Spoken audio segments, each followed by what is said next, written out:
CTBC Bank is Taiwan's top financial institution, but we're not stopping there.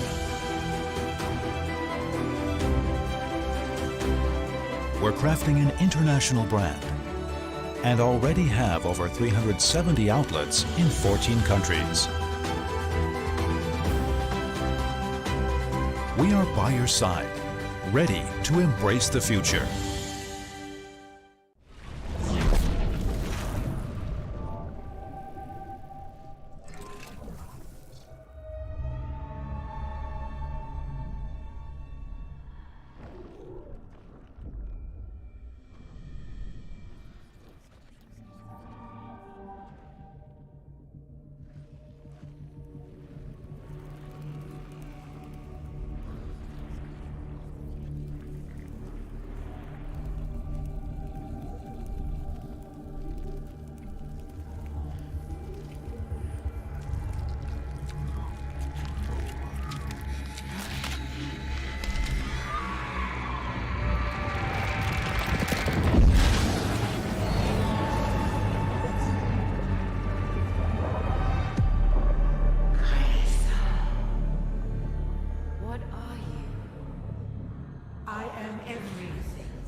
Just as I devoured this city, I will devour your world.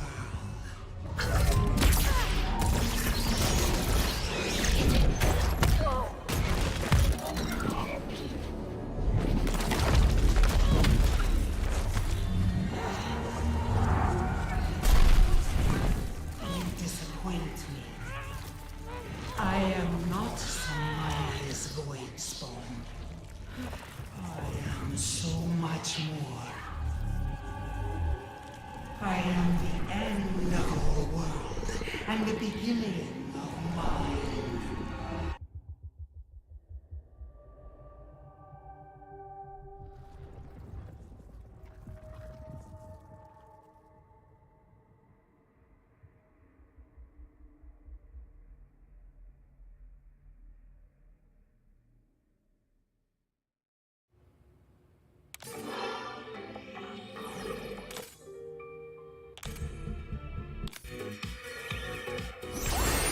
Hit hard, hit fast.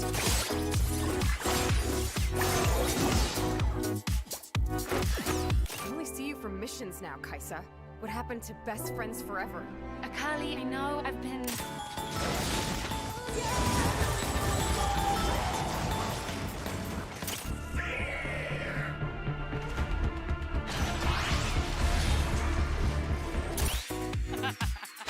No matter what, we fight together.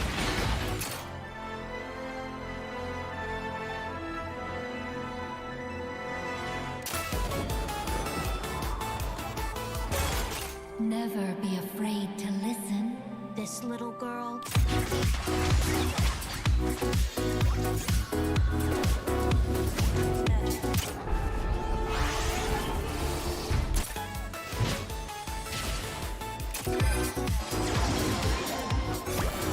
Harmoniously. All I feel is joy.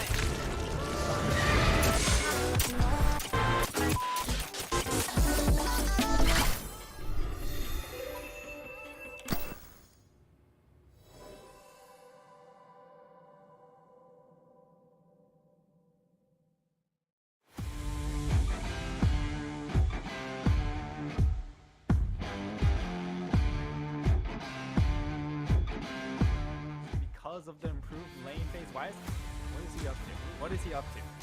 YSKM is going deep and gets Taco and gets out. That's slick Camille play for the city flushes in a straight line. Still gets hit by the dawning shadow, but he Baron flip Hana with Roker. Enho does not find what he was looking for. And oh my goodness, they negate the Nesty ultimate with Samira and instantly bop them into the wall. And an Inferno trigger. This is going to be massive. WSL claims the first kill of that fight as they take Leaky out of it. Woody soon to fall. Could have been worse for Deep Cross in terms of numbers lost, but that was a massive fight for Dewich. Looks like we might have found one. Musha, even though he's low, he does have the GA. Okay, gonna use it. It's all a bait. Here we go. And again, in find the choke point, they find the encore, and it's looking like an encore in the last fight as they just shred through the health bars of CFO. Shun, the only man standing, but what can one of Felios do? Never mind, I said Gemini is still in this one, but not for much longer. He does not get a kill, and down he goes. Let's see what Shun... Power here. All right, the Cube Engine finding out for prison. However, it's already 6. The face call. The Cube Engine throw the round of glass into the hostile takeover. They're just making them all do their work for him. This is 2, V, 3, make it 2, make it 1. The double Lil V having the time of his life for the triple kill down on the bottom side. Clement, this game has gone bananas. Winning, just have defeat smack them in the face after one big mistake in the form of Sem 9. And now Taco finds Hanabi, who does not care about the Gwen Mist, but everybody else is coming to the party, so he should be going down. I don't care how tanky he is. Let's see if MFT can get anything done with it. Actually draws Gory and tries to buy some time. Goes for a big leap strike into the counter. He might actually find him, but he gets so it! Close. 1v2! He gets the 1. Can he get 2? Off the back. Taco, I don't believe it. He gets the shutdown, and now the...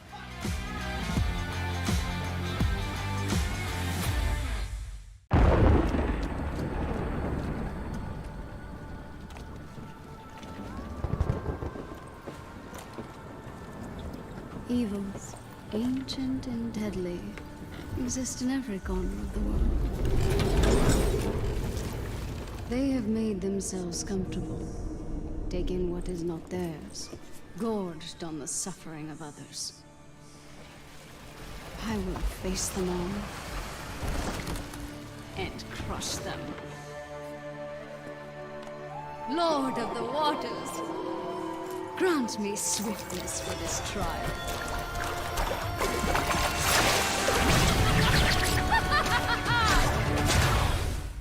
Joy, unceasing and forever. That was fast. Should I have held back? Ha! The epic of Mila does not end here. I slay foes the size of mountains. You were fine, I guess. Ha! Give me 5, demon! Ow! That was way too hard!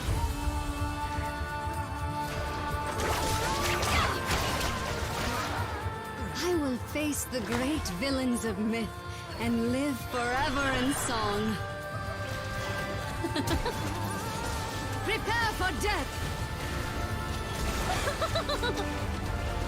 Ha! Now you know what you're up against.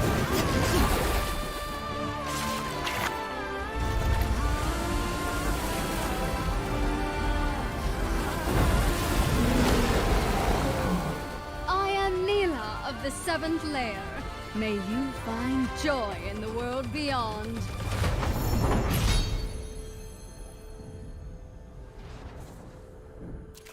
I hope the heavens are watching. I hope they're nervous.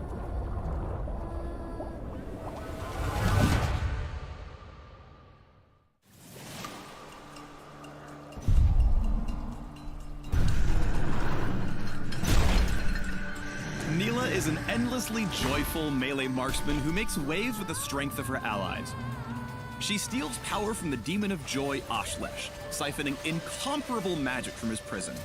With every step, her water whip slays monsters that would destroy the world. So the legends say. Welcome to the Neela Champion Spotlight. Joy, unceasing and forever. Neela's passive, Joy Unending, makes ally heals and shields more powerful on her, increasing their value by a small amount. When a nearby ally casts an ability that heals or shields Neela or themselves, Joy Unending buffs both of them for the bonus value. See, everyone's happier when Neela's around. Joy protect you! Though she's quick to crush foes, Neela is a caring friend. When she last hits a minion, she'll whip up some bonus experience and split it with the nearest ally. Such happiness! Use Neela's Q, Formless Blade, to attack enemies with her water whip. Roll 3d10. Wait, no, that's not right. Formless Blade strikes in a line, damaging all enemies hit. Hitting an enemy increases Neela's attack range and attack speed for a few seconds. and her basic attacks will splash in a cone, dealing additional damage. Formless Blade has a short cooldown.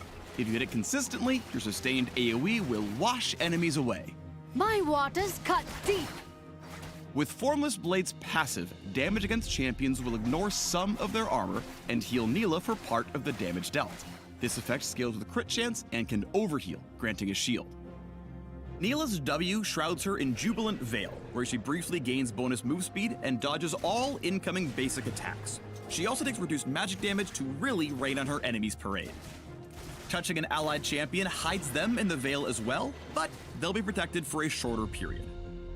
With her demon hunting responsibilities, Neela must be swift as a coursing river. Her E, Slipstream, lets her dash through a target unit, damaging all enemies she passes through. Neela can hold 2 charges of Slipstream at once, and she'll always move for a set distance, so get ready to go with the flow. Cast Formless Blade during Slipstream to pull a wave in your path, dealing damage and activating your empowered attacks. Neela unleashes a surge of power with her ultimate, Apotheosis, lashing her whip in an area around her. With the final burst, she pulls enemies in toward the center. Apotheosis heals Neela for part of the damage dealt, converting any excess healing into a shield. This effect scales the crit chance and is granted to nearby allies. After all, joy is meant to be shared. Now you know what you're up against. In lane, longer range opponents can easily poke Neela out, so rely on Joy Unending to keep you healthy and gain extra experience. Neela's self-healing and armor penetration scale with crit chance, so you'll need a few items before you're really whipped into shape. When you're ready to dive in, managing Neela's mobility is key to giving your enemies whiplash. As a melee marksman, she has to be especially alert to stay out of hot water against tanky frontliners and bruisers. Slipstream has a long cooldown, but it holds 2 charges and targets allies as well as enemies. It's a powerful tool for maneuvering around a teamfight, if you use it wisely. Jubilant Veil can also ensure Neela's survival by blocking basic attacks, and you can even use it to protect your teammates in a pinch. There may be an I in Neela, but there isn't one in Team. She wants to be the star of every fight, but be sure to stick with friends who can keep her alive. Without support, your tail might end up with an H2 oh no! Remember my name. Neela's true power lies in mid and late game team fights, when your foes are grouped up for cutting down. Activate Formless Blade's passive as often as possible, and you'll topple the greatest of giants. Clump up enemies with Apotheosis, then use Formless Blade to empower your attacks and deal tons of damage. Combined with ally heals and shields, you'll slice through the enemy like a whip sword through butter. Joyous! With skill, grace, and a water-bending whip sword, the Joy Unbound will slay with a smile. Continue the epic of Neela at the links below. And how strong are you?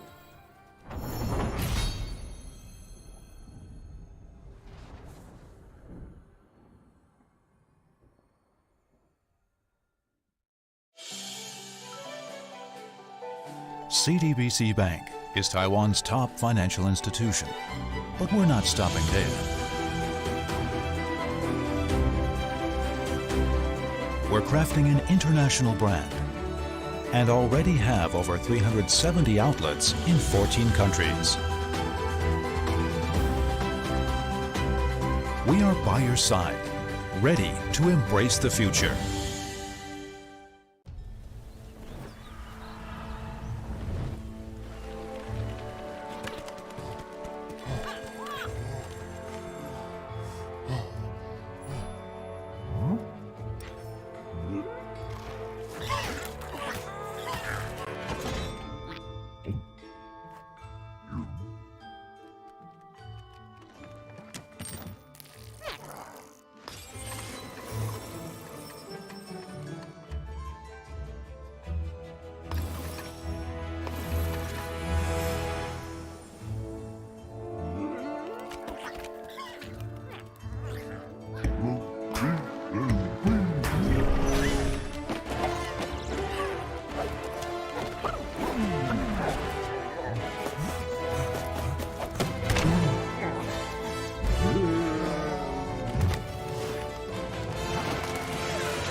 What is going on here?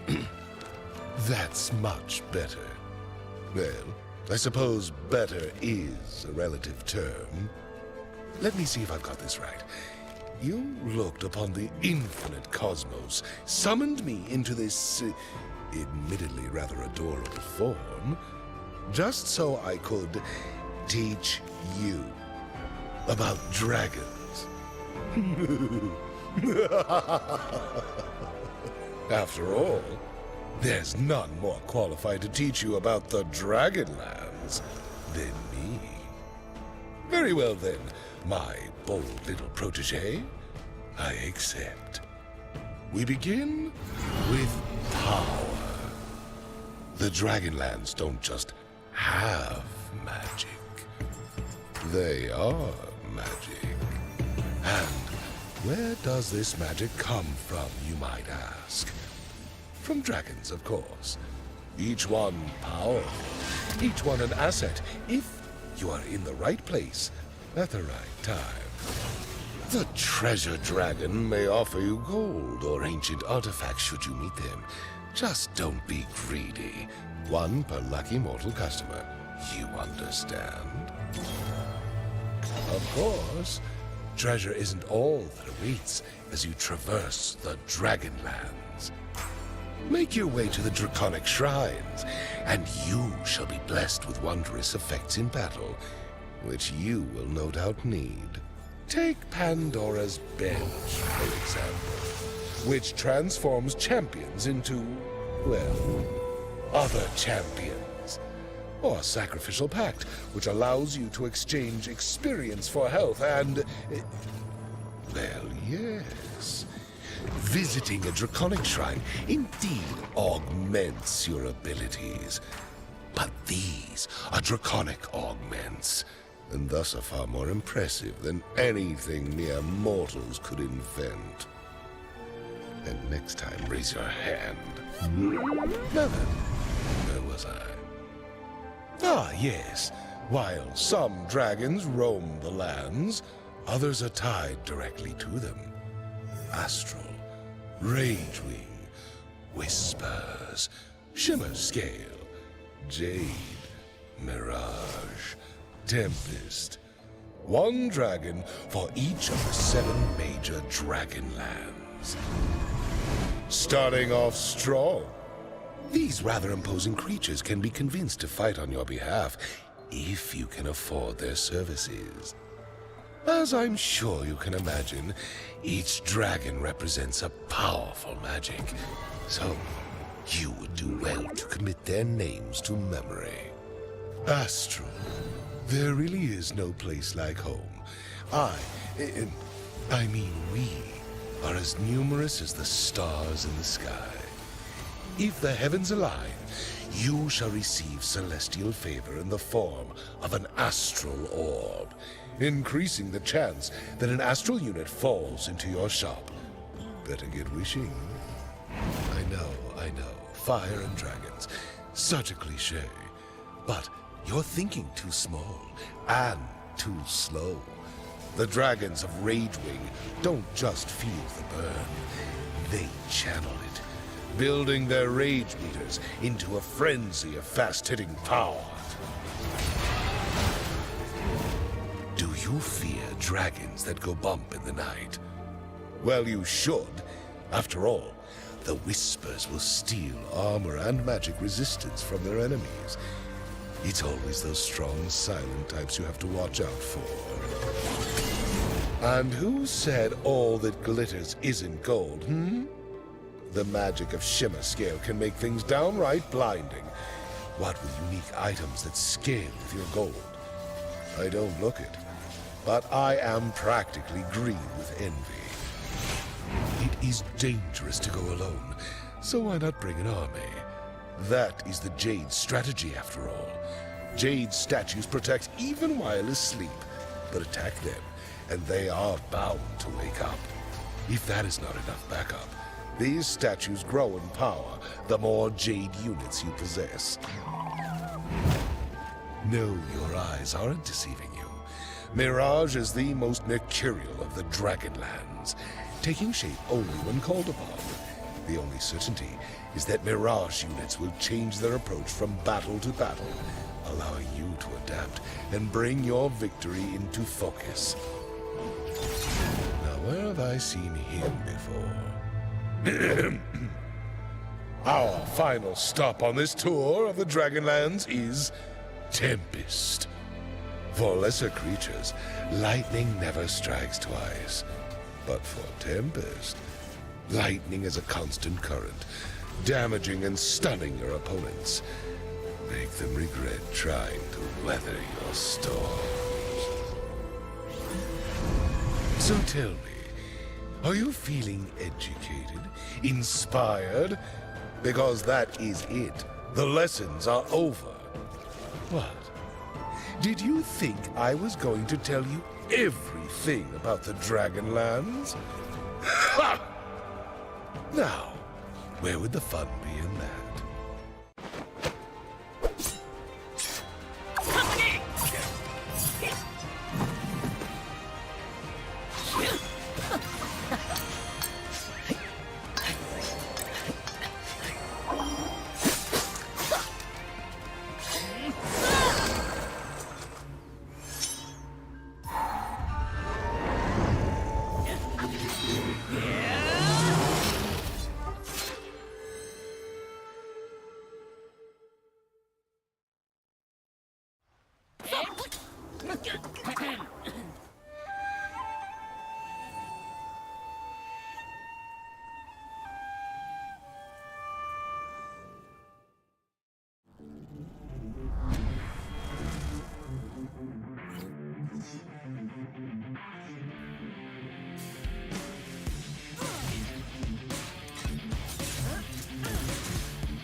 CTBC Bank is Taiwan's top financial institution, but we're not stopping there.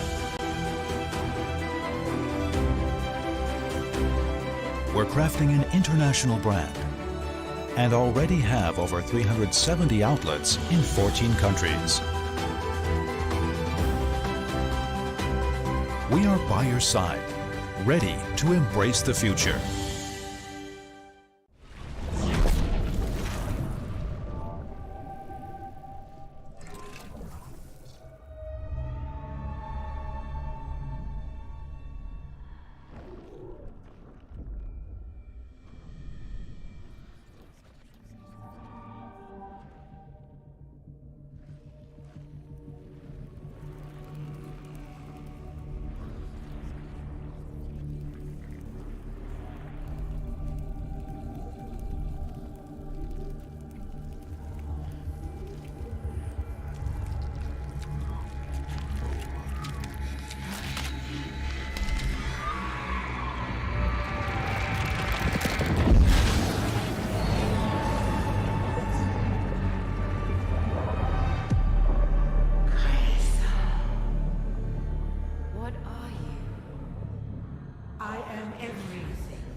I am the end of the world and the beginning of mine.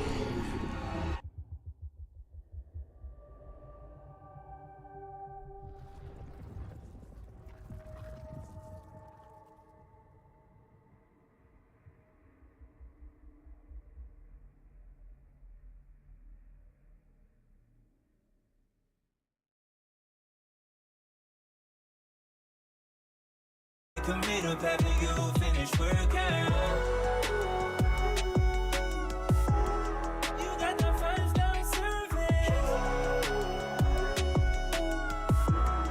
You got the 5-star service. You can be the samurai, you can be my master. Put me in your senses like I'm your ape shackle. I can feel your vibes throwing around me like a rafter. Coming so strong, you love it when I go faster. I'm loving your interior, no I wouldn't change it. Body is superior, other ones are basic. Thought you was inferior, wrong, you're amazing.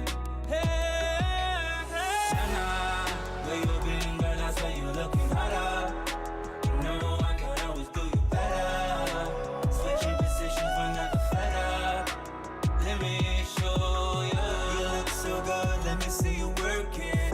Proposition on the side, you deserve it. No competition, girl, you 5-star service. Think we can meet up after you finish working. You got that 5-star service. You got that 5-star service. You look so good, let me see you work it. Proposition on the side, you deserve it. No competition, girl, you 5-star service. Think we can meet up after you finish working. You got that 5-star service. You got that 5-star service.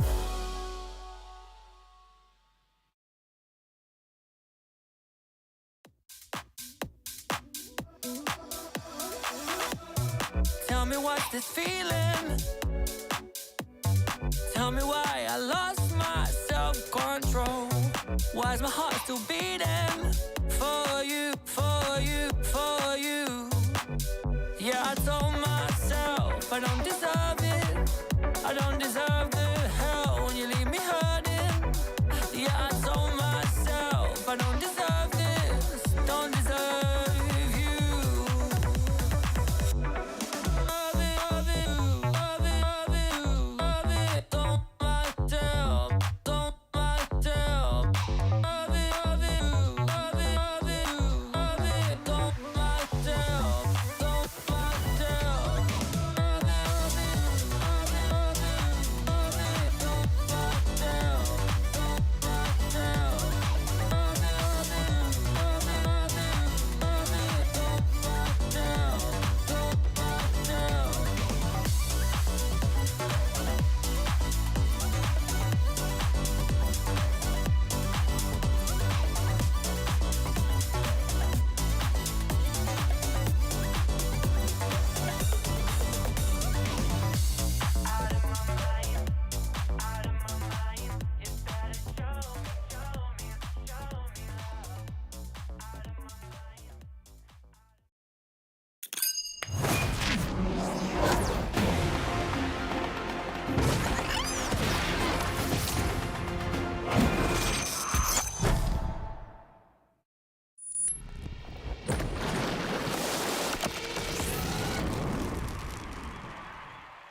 Ladies and gentlemen, welcome back to the PCS for the summer split of 2022. I'm Asterix. I'm joined by Nightstar yet again here on this glorious night, opening up the new week of week number 4 as well. A quick reminder for you that PCS is sponsored by CDBC Bank, and we want to thank Riot Games, Carry Live, and Garena for the league operation and the full production of the show. That's how we keep on running here at Nightstar. It's good to see you again, ahead of what should be another highlight week, because let's be real, last week was just filled with, I'm not going to say tragedies, but amazing upsets by our bottom teams especially. Last week was pretty bonkers. It was quite the end to the first round robin as we dive into the second round robin. At the very least, we don't have any winless teams, right? Yeah. Because in previous splits, it felt like it was so divided, where it was very top heavy, and even the middle pack just seemed so far behind the rest of the squad. And then you have the very bottom of the table, which didn't even have a chance to catch up to the middle of the pack. Much less make a dent against the top teams. But as you were saying, now because we don't have any winless teams, and Meta Falcon Team Impunity, the ones that are hanging back a little bit, are in a little bit of trouble. So, we'll be talking a lot today about how Sem9 Jewish team can make their run through, especially since we start with one of them. But, last week as well, I feel like we saw the burst out of so many, star players, right? I think you and I especially were talking about a lot of top laners. We know the one we're talking about, right? Why SKM has come into the league, and I know shortly he'll be coming up on our screens. Not only have Frank Esports looked a lot better and a lot more challenging, but I feel like their identity is built up because of one man at the top side, now giving them a fresh set of legs. Yeah, he's been absolutely bopping everyone up in the top side when it comes to isolated 1v1s. Yes, there was when it comes to playing with him in 5v5, sometimes that can be a little bit of a struggle. Frankies were still trying to figure out how to do so, but I think a lot of teams still have some growing pains. So Frankie Sports aren't the only ones who are still trying to clean things up, and in the second half of the season we'll hopefully see those issues really get ironed out as we start heading and maybe look at the playoff picture. Yeah, I mean, it's getting close, right? As you said, the halfway point's already reached. It does seem to me that we're at a point where, we've already kind of seen these teams and the dynamics that brought together. And what I mean when I say that, Nightstar, is the fact that, we have seen teams change around rosters, so many times. I'm looking at Impunity especially. So we are kind of getting those working dynamics for, I guess, some of our struggling to mid-tier teams and what they want to do running forward as we start looking, as you said, towards that playoff picture.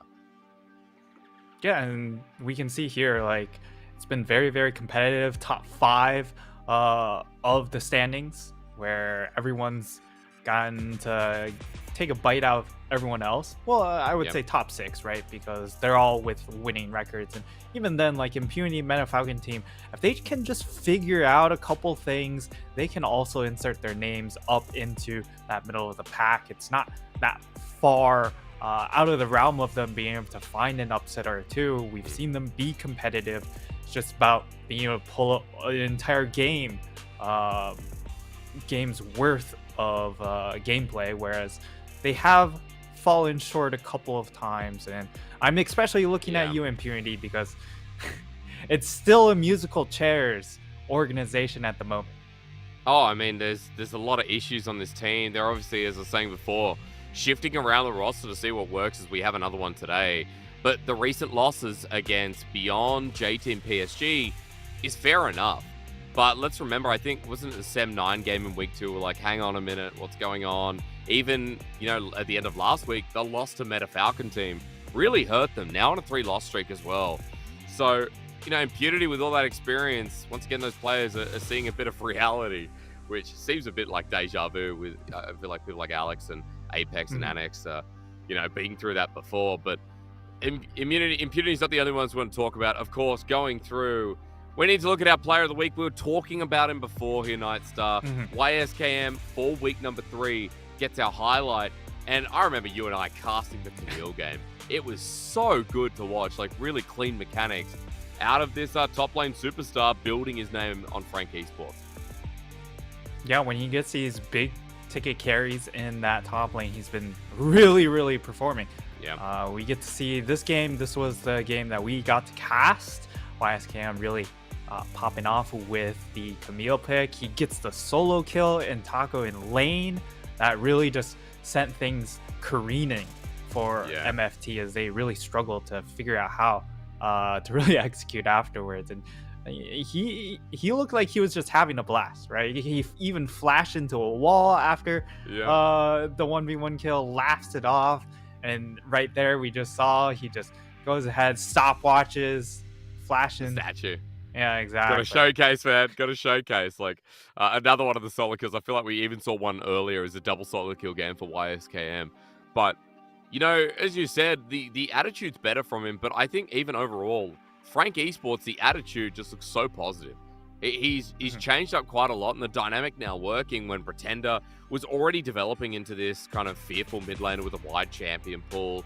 And we remember that, you know, Bot was already in a winning position, considering that was the focus for Frank Esports before.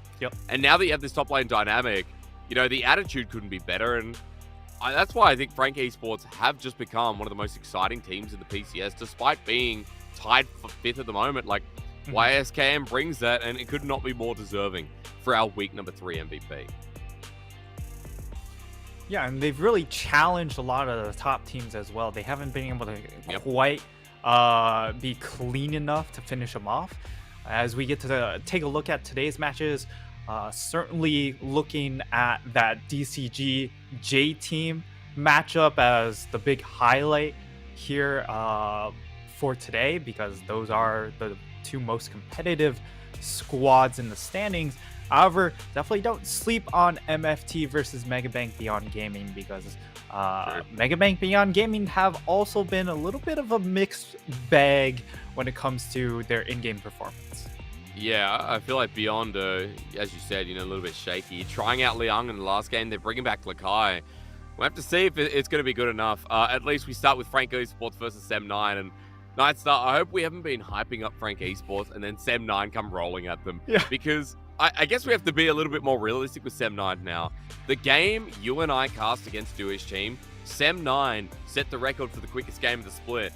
And not only that, we're clinical in playing it out. Now, they just took a loss to CWC Flying Oyster, but that's also kind of expected when we know that, you know, this team didn't even pick up a win for 25 games in a row.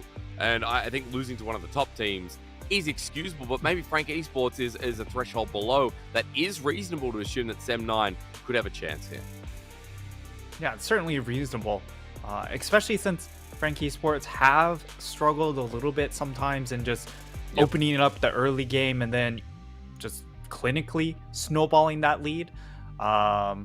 So that could be a possibility if they don't come out strong and really transition their leads very well. Sem9 could be offered the ability to find that one big team fight to slingshot them back into the game. All right, we have to talk a little bit about that roster though, don't we? Because for Sem9, you know, we were talking about this a little bit coming into it, but seeing Shin flex between support mid, guess what? He's now playing AD in this game. So Shedudu, who is the flex of bot mid, is going back to mid here, Nightstar. Lazar is not playing.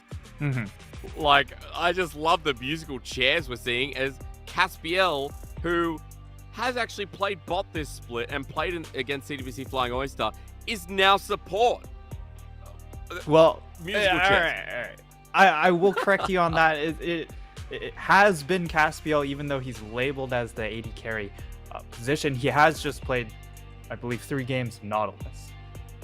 So he's been pretty much just playing the support role, and really it's mostly just been Ashin moving around the map, trying to fill in whatever role comes in the draft. I'm not sure if they're still trying to figure out where to plug him in, because his champion pool is relatively small, but maybe we'll see it exploited in the champ select as we get to take a look at Frank Esports now.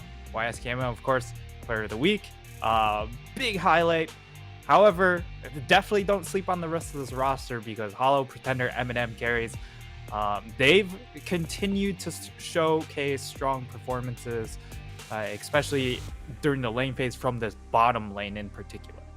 Yeah, that was the pure focus of Frank Esports in our previous splits.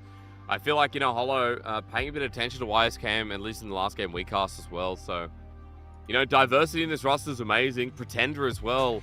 We've seen some great Lissandra games out of him so far in this split. So kind of interested to see where we go for this, considering that, as we talked about before, for Frank Esports, some of those drafts look so fun. Like, we've seen Yone come through from him, the Ari, the Lissandra I just mentioned. It's exciting to see, but of course we have to look at the top side when we're highlighting our week number 3 player. Solo kills high, by the way, even from Sem9's top in what has been a largely winless team. Yeah, and for the side of Sem9, No Name has been their strongest laner. Shidodo, of course, not really familiar with mid lane, so we don't really expect him to just pull out solo kills out of nowhere. And then, of course, in this bot lane, because they've been so driven by early picking the Seraphine, they're not really a bot lane duel that's expected to get a lot of bot lane priority or just 2v2 kills. It's a lot about scaling into some of these mid-game team fights. So No Name has just been the focal point of, if they want to try and find a kill in one of these lanes, that's where they will do it. I just love already, though. We're targeting YSKM. Double ban here from Sem9 right off the drive towards that top lane. Just for our audience out there, a quick tidbit. Remember that in the LCK in the previous days, Nightstar mentioned this to me before. We had the Poppy Hex Flash ban. However, 12-12 here in the PCS, that's not going to come through, so Hex Flash is still available, which means Poppy is still going to be one of those high priorities where a lot of junglers around the world are saying this is a top-tier pick. Yes. I have to see if it comes out in this draft, because already we don't have any junglers banned. It's still towards the top side. It's that Seraphine that you mentioned for Sem9 being crucial. It's a triple top side ban against Frank Esports to round it out. Yeah, Sem9, they've really identified the big carry threat over on the side of Frank Esports. It is that top half of the map. And now for Frank Esports, we'll see what that last ban ends up being. They've already taken away the Zeri, they've taken away the Seraphine. Now they go ahead and take away the Senna. So a lot of weak side picks in the Seraphine Senna will be denied away from Ashin. And then they also deny away the Zeri, which would be the potential flex if you were to send Shiadodo back into that bottom lane, right? So Sem9, they go ahead, identify, hey, we're just going to full target YSKM. We ban 3 of his champs, and then we go ahead, first pick the Jax, which has been YSKM's go-to champion when he's even looking to blind pick a champ. It's amazing, like, to see this kind of priority put onto it. And looking at the new target of Frank Esports. Now, notice that with the 3 top lane bans with the Jax taken away, YSKM still has something like the Gwen. It's still 12-12, not 12-13. So still a big priority to be taken there. But the bottom lane for Frank Esports is where they go first with a strong 2v2 that skips the ban phase, while Sem9 get their jungler in order, which also seems to be a priority plus. Now we'll see if Sem9, they go ahead and pick an AD carry, because we haven't seen Ashin actually play an AD carry so far. So that's definitely a possible exploit that Frank Esports are looking to read. They go ahead, lock in the Nautilus, so nothing shown here as far as Ashin and Shiadodo's picks. Whereas on the side of Frank Esports, you get a very strong 2v2. You know, if Ashin's going to be in that bottom lane, they are going to be a lane that can be very, very heavily punished. Now on this last pick, kind of expect Gnar to get locked in. Has a pretty good matchup into the Jax through the lane phase. And of course, offers a little bit more when it comes to these team fights, but it looks like they actually go ahead lock in the Kennen. So Kennen's a really interesting pick. Of course, the range, really annoying for the Jax to deal with, but after a certain point in time, you know, you get that counter strike. It nullifies a lot of the damage coming in from an AP threat like Kennen, and you also are able to dodge a lot of those autos. So I expect YSKM to know this matchup since he is kind of the blind pick Jax player, but we'll see how the lane actually plays out. I mean, I'm kind of excited for it because I know that Jax can actually punish early. It can be pretty annoying for the Kennen until he has ult, so we'll watch that top lane with bated breath, because once again, when you started saying nah there, Nightstar, I was like, you know, anyone else, I'd say absolutely high priority. but each and every time YSChem has avoided it, has gone towards things like the Jackson. When you quadruple ban / take away, YSChem's answer seems to once again be this volatile little electric rat in the top side, which works nicely with what Frank Esports have started drafting here.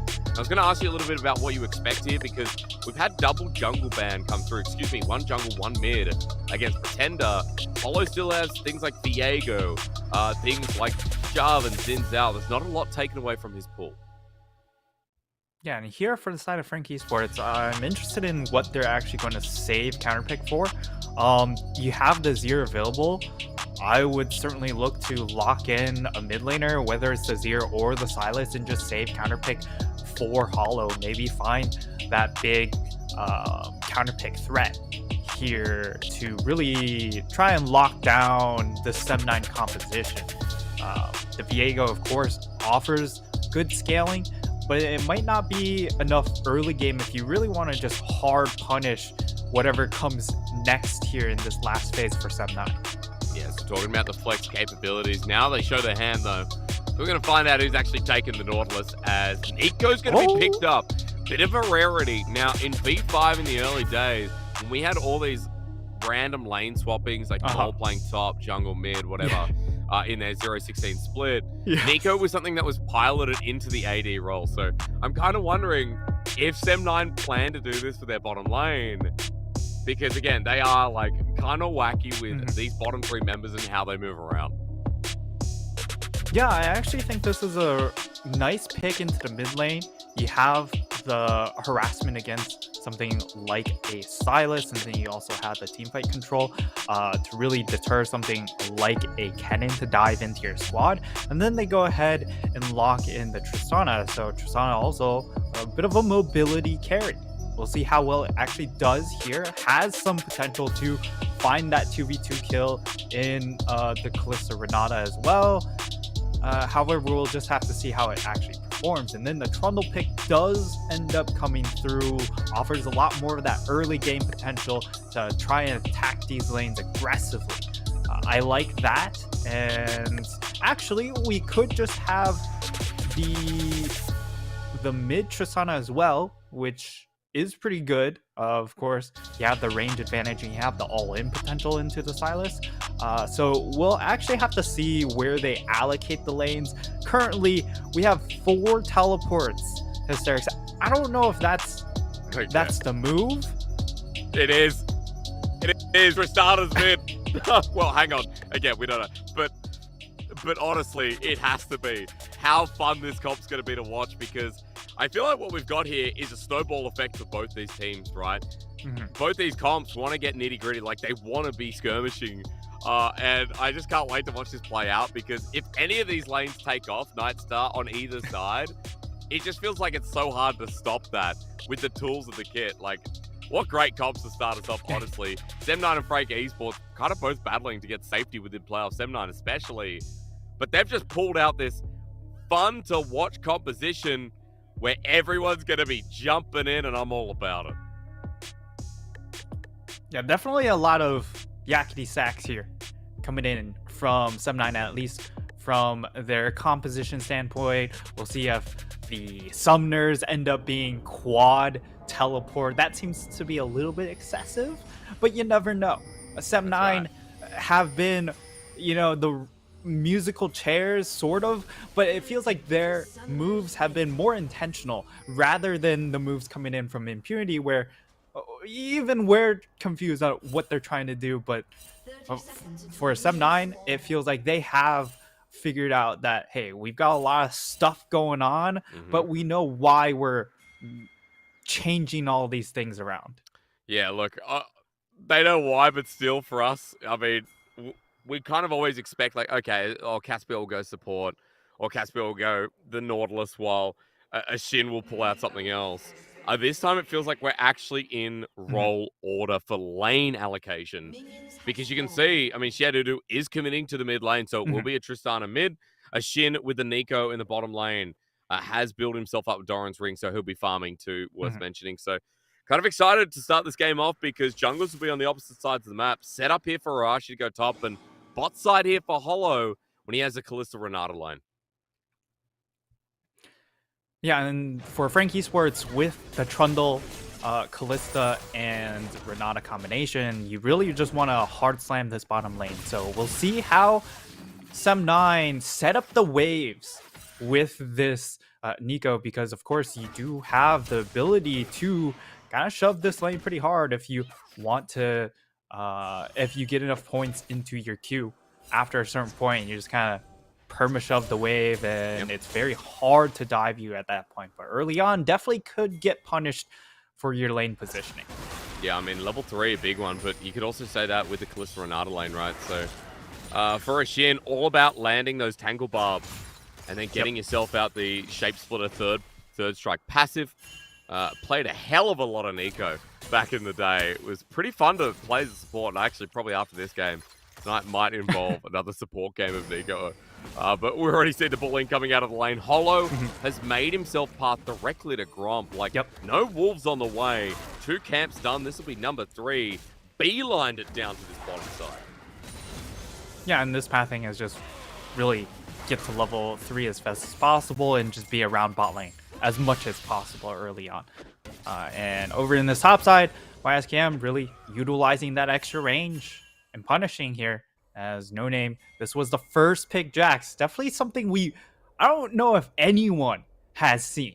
Just go ahead, blind pick a very strong counter pick champ. But now Arashi making his way top lane. This is very, very dangerous for YSKM. Yeah, it is. I mean, for YSKM on this cannon, I hope he can get out. Nightstar, you might have to help me out here. The feed a little bit laggy as YSKM ends up flashing away. But Arashi with a good time to gank. Oh, Hollow into the mid lane. Hey! Oh!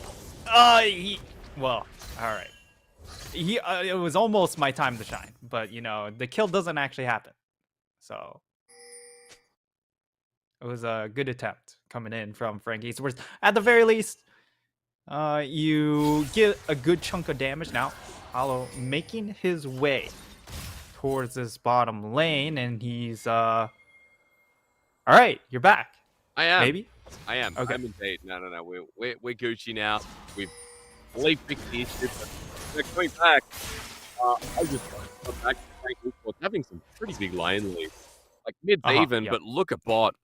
Even through jungle, it looks like on the camp first. So it feels like right now for Frank Esports, their bottom lane set up perfectly for and with the all in as well. And Shed just has to rocket jump out in fear of getting one shot by the Silas. Yeah, and that's in part due to the gank that just happened. Hollow making his way over, burning a lot of health onto this Tristana. And as a result, that's going to force out the recall. Actually going to be double recalls coming in from both of the mid laners here. Of course, they have their teleports available, so they'll just go ahead, come straight back to lane. But the real big focal point is, again, that bottom lane. Down 10 CS here. We don't expect them to really come out of the gates flying with this Nico pick. As again, when we look at Ashin and how he's done in the lane phase, hasn't done particular well. So when we look at our expectations, we kind of expect him, all right, we'll get some sort of wave clear bot laner that doesn't have to do a whole lot mechanically to get the job done. And that's what it seems to be here once again with this Nico pick. Just going ahead, hey, once I get enough points into my queue, I don't really need to do anything. Just keep on clearing the waves, and then eventually we'll get into sort of the shot calling factor where we expect Ashin to be that major factor for Sem9. I'd be curious as to what he builds here on the Nico, though, because last time we saw Nico, a lot of Everfrost was coming through in the meta at the time, especially when she was mid. So I'm kind of leaning on that a little bit here as YSKM. Great timing here. Puts himself up a good trade with No Name. Meanwhile, we go back to mid to Shadudu, who's going to get ganked. And Abscond to duck the ulti burned out. He flashes, but Pillar can interrupt him. He waits for it. Then he rocket jumps. It's like a Maelstrom in the top side. YSKM wants yet another solo kill, but No Name has Counter-Strike, and the burst comes through, but he's not level 6. So doesn't have the enhanced auto. And as W comes through, he doesn't leap strike into YSKM. He survives. It differs from there, and that's going to be a couple of summoners burned across the rift in these solo lanes for Sem9. Yeah, and he's just really trying to force No Name out of the lane because of that level differential, and also just get free gold from his first strike as much as possible. And for Frank Esports, they do have first dibs onto this first dragon. Only Cloud Dragon.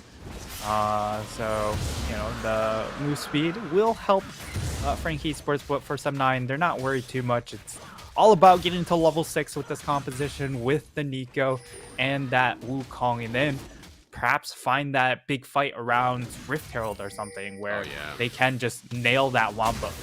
Feels like a Herald for both teams. Slicing Maelstrom is seen is already up and available. The cooldown will be refreshed by the time we get to the next Herald. Eminem, we'll see if he gets his 6 with carries as well. Hostile takeover feels like it's be pretty impactful too. So I'm excited for this Herald because that's where both these teams look to be driving. As Hollow, even towards his top side of the map, will get himself the clear, perfectly timed towards the Herald spawning. And you even look at bot. I mean, the priority down there is already in the pudding.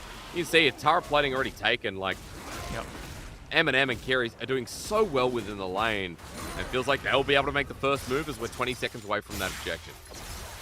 Yeah, and we can already see, like, for some 9, they've already thrown Caspiel out roaming. And that's because, again, Ashi, now level 6. Very hard to dive a Nico at this point because of that ultimate and just having the Tangle Barbs as well. So a lot of CC coming in, very hard to force that play. And Caspiel, level 4, making the roam up. We'll look to see Frank Esports also start moving. However, because of Sub 9's positioning, getting early river access, they do have ownership over these choke points. This could be difficult for Frank Esports to try and fight for. Yeah, because their bottom lane didn't want to walk up. They backed and they're slow, and Herald just goes over. Arashi going to get flashed on here with a good handshake, but Kerry doesn't have ulti, but the Pop Blossom coming through and stolen by Pretender will be enough to dismantle them.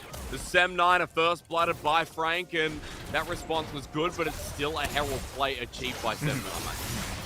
Yeah, it's still a relatively free take coming in from Sem 9, and that's going to help him out considerably. I'd like to see this get tossed for, of course, either the Jax to try and get him going in that 1v1, or for this mid lane Tristana. Jerry's going deep here. Oh, he's going to be face called though. The turnaround. Okay. Pop Blossoms uses defensive, but the handshake once again great. If Carey's had his hostile takeover, that feels like a very different situation. Yeah, doesn't have the ultimate quite yet. Carries level 5, but still a level ahead of Caspiel. So doing well in that regard as we get to see the replay on this fight. It is just kind of Sem 9 taking it because of the fact that Frank Esports are a little bit late to the party. They try and force to get level 6 onto Eminem, and their timing's just slightly off as a result. Whereas on the flip side, Sem 9, they do lose a member, but again, it's going to allow them to try and get more gold funneled into No Name or Shiedodo on this Tristana, and hopefully that's enough to catapult them or slingshot them into some sort of solo kill possibility. Because they need themselves a bit of gold considering they're 2,000 behind. And with that first kill going over to the Trundle jungle and Hollow, but more importantly, the lane leads out of mid and bot. It feels like it's desperately needed. And when I speak about bot here, Nightstar, I mean, there's 2 plates already taken by Eminem. Doing so well here on the Kalista matchup, and Ashin has just kind of been playing keep away. As we even see Arashi spotted on the bottom side, but even without his support, Eminem's fine. We didn't get to see what happened bot. But a Kalista just walked away from a Wukong gank. Of course, he didn't have anything up, not even his ultimate, so you can understand how he did it. Possible 3-man into this mid lane once more. Shiedodo still has to jump, of course. Still timing. I need to correct myself from bottom lane. Of course, in the minimap, I don't know why it does it for observers, but it was a Shin turning into Wukong because Arashi is towards the top side. That was the one thing I always hated. Is like, as a spectator, why are we seeing what champion they are? We don't need to care about what champion they are. It's like, I don't want to guess from a spectator's point of view. Which one just is like a Diego. Shin's... Yeah. Oh, that's true. It's like, why did Katarina get a triple kill? She's on the enemy. Oh, you know. Exactly. It's always a wondrous. Pretender's stolen away the... Oh, Arashi. Yeah, he's not going to use it, though. He's not going to walk into position. I mean, Hollow's by himself. Surprising. Pretender had flash ulti and just didn't want to take it. Yeah, I'm actually also surprised that Pretender doesn't make his way over to try and see if he could finish off Arashi in that instance. That's just how the cookie crumbles, I suppose. And Frank Esports, they're out to a 2K gold league. It feels like, you know, they're doing everything right. But again, this team doesn't necessarily just end the game straight up when you give them that 2K gold lead versus a team like J-Team, who very much will just go in on you and just sort of end the game by 15 minutes. Well, figuratively speaking. But Frank Esports, they're definitely a much more measured team, and they really like more of their 80-20, 90-10 sort of plays rather than just going, hey, we have a 65-35, let's just try and change that into a 90-10, because if we win this fight, the game essentially turns into a 90-10. At least it's snowballing. I mean, Pretender, by the way, just solo killed Shiadudu in the mid lane. So with him dead, there's no Tristana on the map. Pretender's going to get a massive shove. They're all diving at cannon top. Arashi almost dies. Caspiel is going to die. And No Name's next. YSKM. Oh my god, onto Arashi next. He gets him too. The cannon top has just outplayed anyone.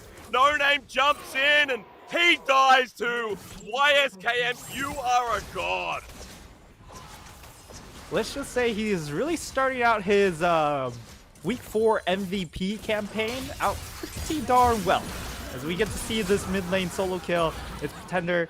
I mean, you've got that AP scaling on that Tristana ultimate as well, so it does a lot of burst damage in that 1v1. And we can see they throw down the Rift Herald, get some gold into No Name, but unfortunately it's just not there.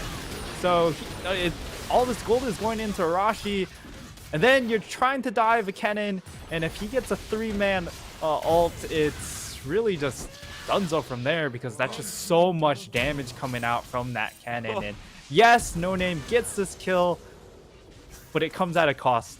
It's a triple kill for YSKM. Oh, do it they again, still want it. He doesn't have ulti. He's got Protobelt available though, but needs to get out of this. Jumps in, tries to juke it out. Hollow's here to help, but Arashi 1v2. flashes.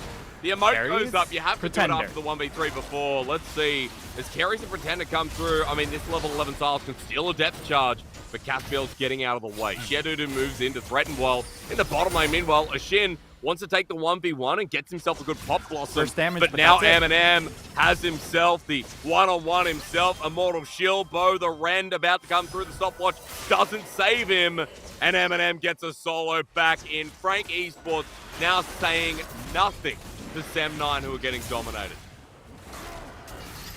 Yeah, it was a nice setup play coming in from Sem9 at the start to just, hey, YSKM doesn't have his ultimate. That cooldown isn't available. Let's go ahead and get a pick onto him. It's a well-executed play. Unfortunately, Ashin, like, this Nico pick, is very good at staying safe against the Kalista, but it's not a 1v1 champ. Kalista's still the much better 1v1 champ in that regard. And yes, you have a decent amount of burst damage, but if you don't 100-0 the Kalista, you're just not going to finish her off. She has the shield bow, she has the sustain, and she has DPS. So as long as Eminem realizes, hey, I just win the extended fight, well, the Nico just loses every single time. I mean, had no mythic. Shin without a mythic versus a shield bow on Kalista. It was close, but you kind of feel like how it would go 9 times out of 10 anyway. So we look at the gold lead. It's 3,000 for Frank Esports. They got Double Dragon. And this Rift Herald that Hollow is yet to put down. After that 3v1 dive in the top side, I mean, I'm just convinced that Sem9 haven't got the ball rolling, but more importantly, haven't got as many options as you'd hope for. And we're just getting mythics across the board here. Moving into second items for Frank Esports. While for Sem9, they're still waiting for people like No Name. Still waiting for a Shin to get there as they lose yet another, well, the first turret actually, in the game, but another piece of gold on the map taken down. And yeah, good handshake of the fake Nico, but Frank Esports are just going to make the play happen. It hits. No one's in range though. Not sure about the ulti from Carries. Well, it was optimistic at best. However, it does get him off of that tower. And with the second Herald, they are going to be able to break that tier 2 in that bottom lane. That offers them a good lane to once again focus more around this dragon. Of course, with Kalista, you're going to be very focused around these objectives, and that's one of the big snowball conditions. So for the side of Sem9, really it's just trying to find this next dragon fight. You have the Wombo potential again. However, you know, Ashen being so far behind still doesn't have the mythic completed. I'm surprised he doesn't have the mythic completed even at this point. But without it, like, this is such a hard fight to win if you don't have that. And they still want to take the fight. This is so ambitious. Pop Blossom comes through from behind. Onto Hollow, though. But look, one member already dead. The stolen Pop Blossom gets Arashi. And Hollow with the bailout is just whacking down. As No Name joins in, getting out alive is going to be a different thing. As Friend's going to come through and stack. Eminem plays it perfect while YSKM is looking for more blood. Electrocuted to death. It's Frank Esports with 12 kills. And a dominating outplay in this game that has just made them look so good.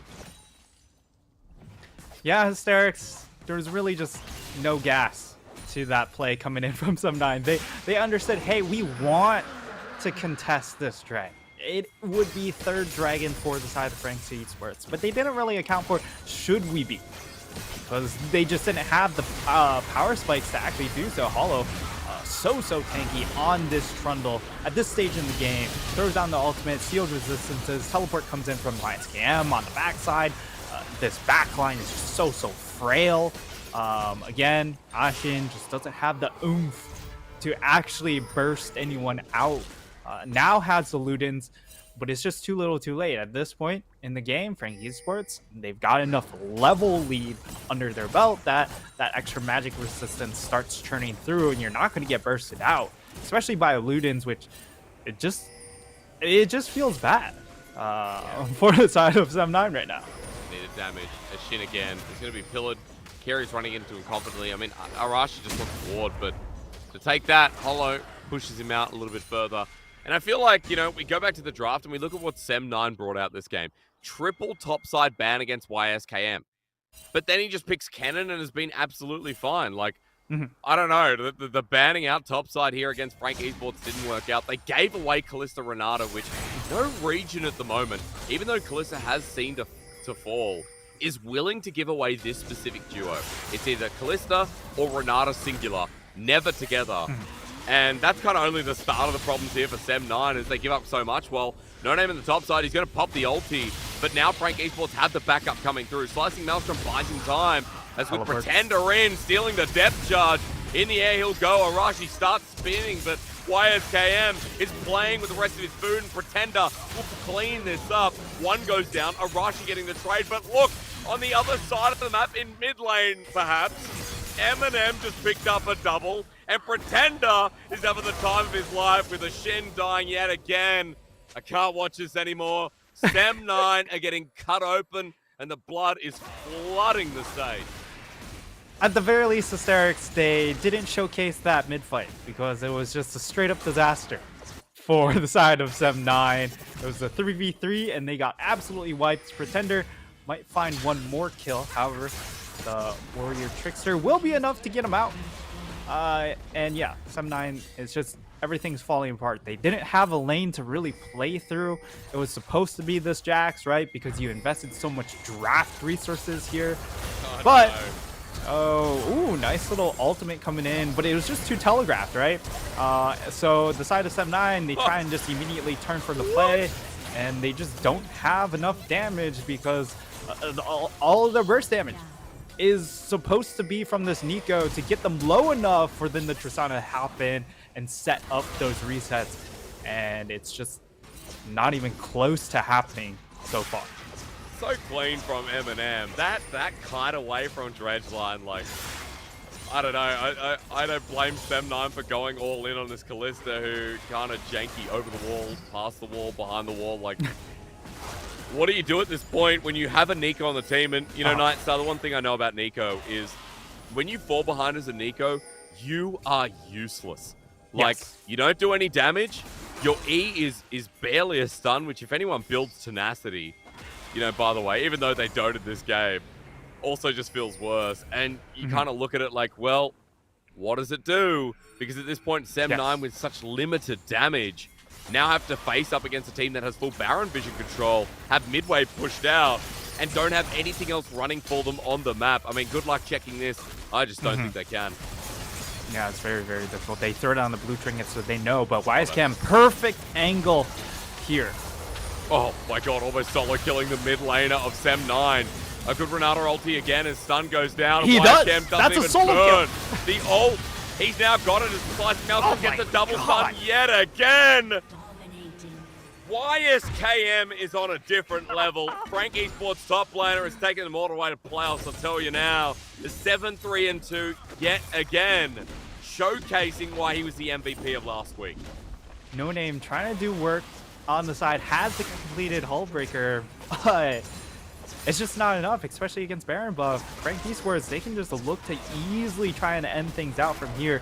We'll see if they get an inhib off of this initial push. As Hollow, he will be able to get the inhib tower, but there's a long teleport coming in. That's Ashen. Okay.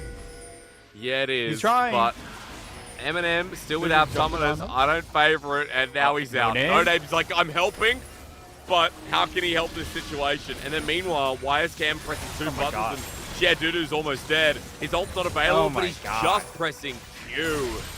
I mean, this cannon is hitting harder than a nibbling they want 3 items. And the Fates Call set up the handshake. Sem9, this is going to be their deathbed. It's not going to be the fastest game of the split here, Nightstar, but it's damn well close against what is one of our bottom tier teams, and reminded as such as Frank Esports continue to be impressive. This might be their split with the dominance they've had against Sem9. They're on their last defense. Frank want to end it here as Eminem is hopping around without mana, doesn't care with the bailout. Everyone targeting him, but he's healing up. Down to bailout mode, needs the Ren. He revives, and No Name, even though he gets a kill in the end, look at what they burnt. YSCam under the turret yet again, and Hollow even pillars him. I love the trash talking thrown on the rift in front of our eyes from Frank Esports. They've got the vibe, they've got the skills, and this is a team that I'm so excited to continue watching in the second round robin of the PCS Summit. 24-minute game here, and Frank Esports speed run towards the Nexus.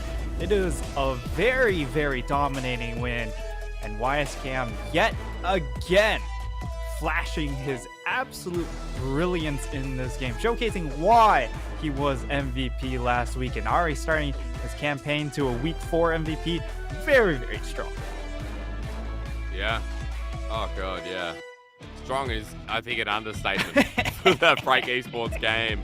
Like the drafting was, you know, what happens when you target on blue side, by the way. You target top lane with triple ban. And you're like, okay, we're going to Jack's first pick. Look at what they gave away, Nightstar. We got a strong bottom lane. We got Kalista Renata, which again, no region is willing to give over. And then even for the Wukong pick, which has fallen off, I feel, in 12-12 and especially 12-13. And then we go down the rabbit hole, like Silas is first pick worthy in a lot of these drafts these days. Just 3 really strong first picks here for Frank Esports. And it was even like the Cannon third, right? It wasn't even the Silas, so... Yeah. I don't know, I feel like Frank Esports got away with murder quite a bit, and it's all because this man in the top lane exists, and they're so threatened by him. Yeah, when the draft ends up getting completely changed like that, it really leaves a lot of power picks left on the table, as we just saw. Like, the Kalista Renata just goes into the hands of Frank Esports for free. Because the side of Sem9, they want to deny away that Jax pick. However, they don't pair anything up with the Jax. They don't give it any sort of early game support. The Wukong, you can sort of make a couple plays at level 4, but for the most part, you're just power farming level 6, and you just can't give YSKM that much free time to figure out how to bully that other top laner. Whereas on the flip side, like, you look at their top jungle duo, they have a Trundle. So you always have to be a little bit careful when trying to attack a lane, because if Trundle's there, he immediately turns it on its head very, very easily. Does a lot against that comp too. Like, Pillar has so much value. And I feel like, again, we can talk all day about the smart drafting of Frank Esports and what Sem9 kind of put themselves into in this small little pocket window, but for Frank Esports, from start to finish, that gameplay was beautiful. And the one attempted move for Sem9 to get something on the map with that Wukong you were talking about was the top lane dive with Caspiel. 1v3 slicing Maelstrom, turned it on its head. And all I can say is that, like, that one avenue, that one moment where you say, okay, well, maybe Sem9 can trade, it's denied like that, and gold jumps another couple of thousand in a matter of minutes.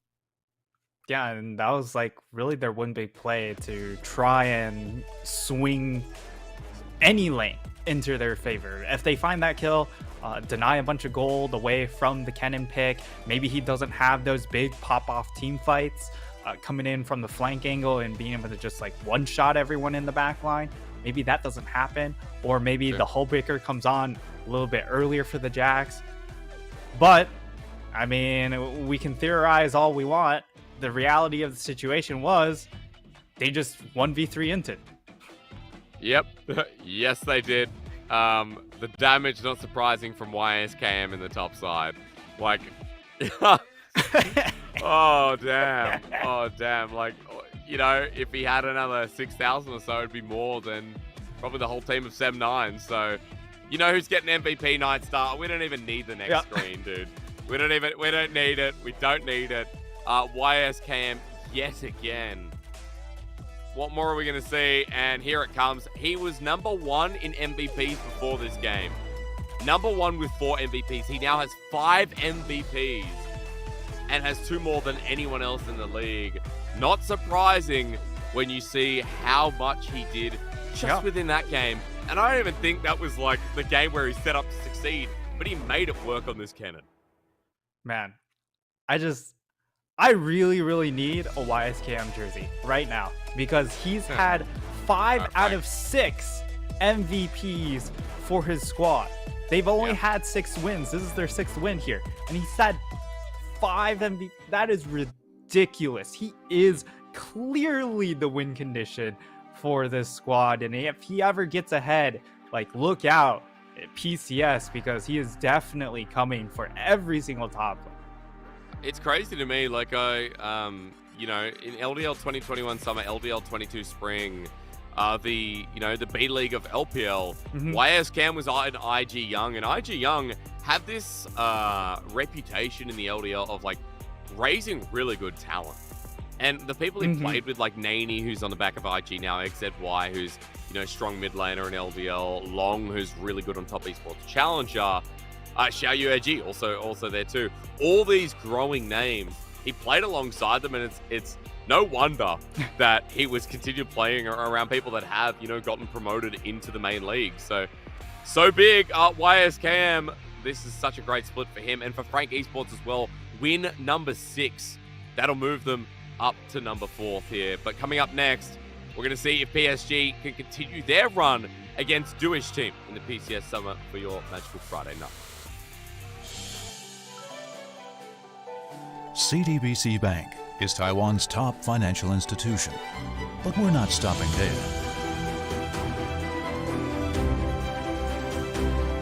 We're crafting an international brand and already have over 370 outlets in 14 countries. We are by your side, ready to embrace the future.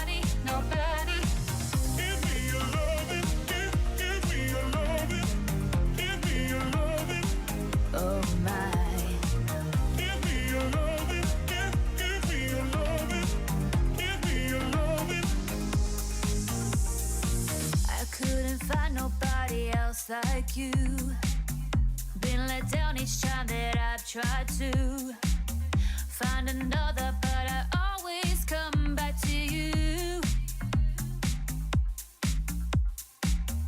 We're a perfect match made in the fire. You know you can't fulfill my desire.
Are you bitter? There's something about the way you sound, just like you do. Devil, sinner, to everyone, oh, what you because the bit of time until they get you. Honey, just another reason that you won't be with me. Anything you take, yeah, you take, it's gonna break. I won't lie to you, don't need your love in my hands, your love in my hands, your love in my hands. Tearing down the bridges and you know that I can't, 'cause this is all that I am. I need your love in my hands. I won't lie to you, don't need your love in my hands, your love in my hands, your love in my hands. Tearing down the bridges and you know that I can't, 'cause this is all that I am. I need your love in my hands. Are you bored? You're acting like there's something else you're looking for. So do you miss my love? Just a bit of time until they get you. Just another reason that you won't be with me. Anything you take, yeah, you take, it's gonna break. I won't lie to you, don't need your love in my hands, your love in my hands, your love in my hands. Tearing down the bridges and you know that I can't, 'cause this is all that I am. I need your love in my hands. I'm chasing all my demons away and tell you that I'm not gonna stay. I won't lie to you, don't need your love in my hands, your love in my hands, your love in my hands. Tearing down the bridges and you know that I can't, 'cause this is all that I am. I need your love in my hands. I won't lie to you, don't need your love in my hands, your love in my hands, your love in my hands. Tearing down the bridges and you know that I can't, 'cause this is all that I am. I need your love in my hands. I won't lie to you, don't need your love in my hands, your love in my hands, your love in my hands. Tearing down the bridges and you know that I can't, 'cause this is all that I am. I need your love in my hands.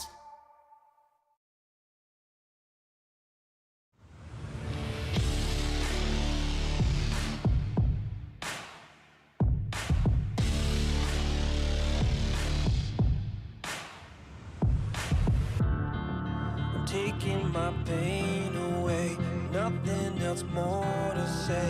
Everything that I have, I'll give. First, you gotta pick a side. Now you got a team and you're rolling with the pride. Wanna play the game, make it to the end. I wanna bring it back again.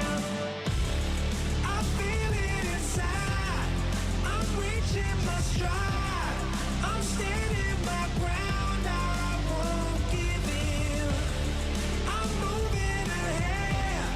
I'm back from the dead. I'm ready to fight again. Raising the roof, raising the roof, raising the roof. I'm raising the roof.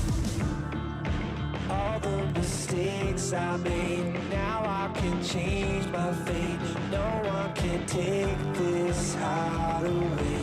First, you gotta pick a side. Now you got a team and you're rolling with the pride. Wanna play the game and make it to the end. I wanna bring it back again.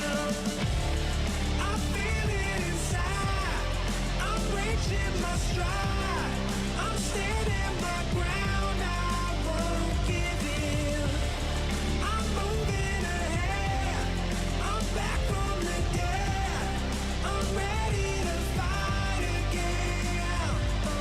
Raising the roof, raising the roof, raising the roof. I'm raising the roof, raising the roof, raising the roof, raising the roof. I'm raising the roof. Find another way to fight another day. Find another way. Find another way to fight another day. Find another way to fight another day. Find another way. Find another way to fight another day.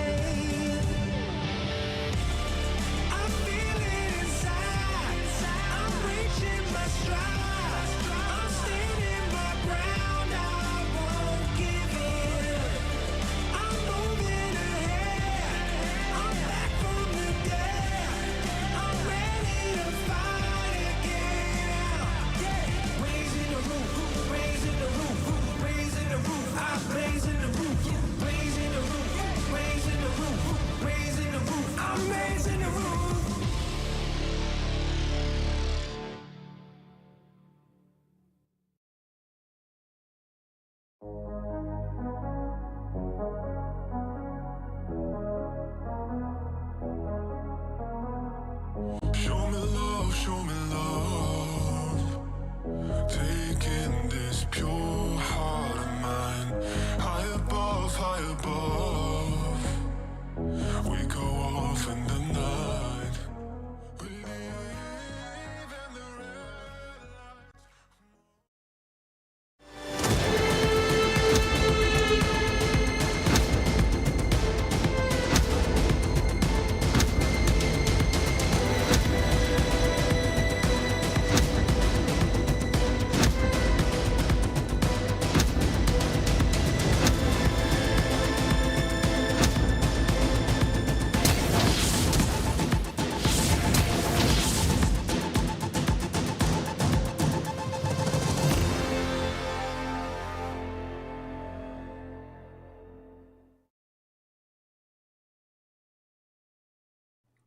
Ladies and gentlemen, welcome back to the PCS Summer. My name's Acerix. I'm joined by Nightstar, and we're on to our second game. PSG versus Duish team, which, I mean, let's be real. Still feels a little bit one-sided, but I'm hoping for something a little bit more exciting. As I remind you guys, CDBC Bank are our sponsors here. Thanks to Riot Games and Carry Live, as well as Garena for the league operation, the full production.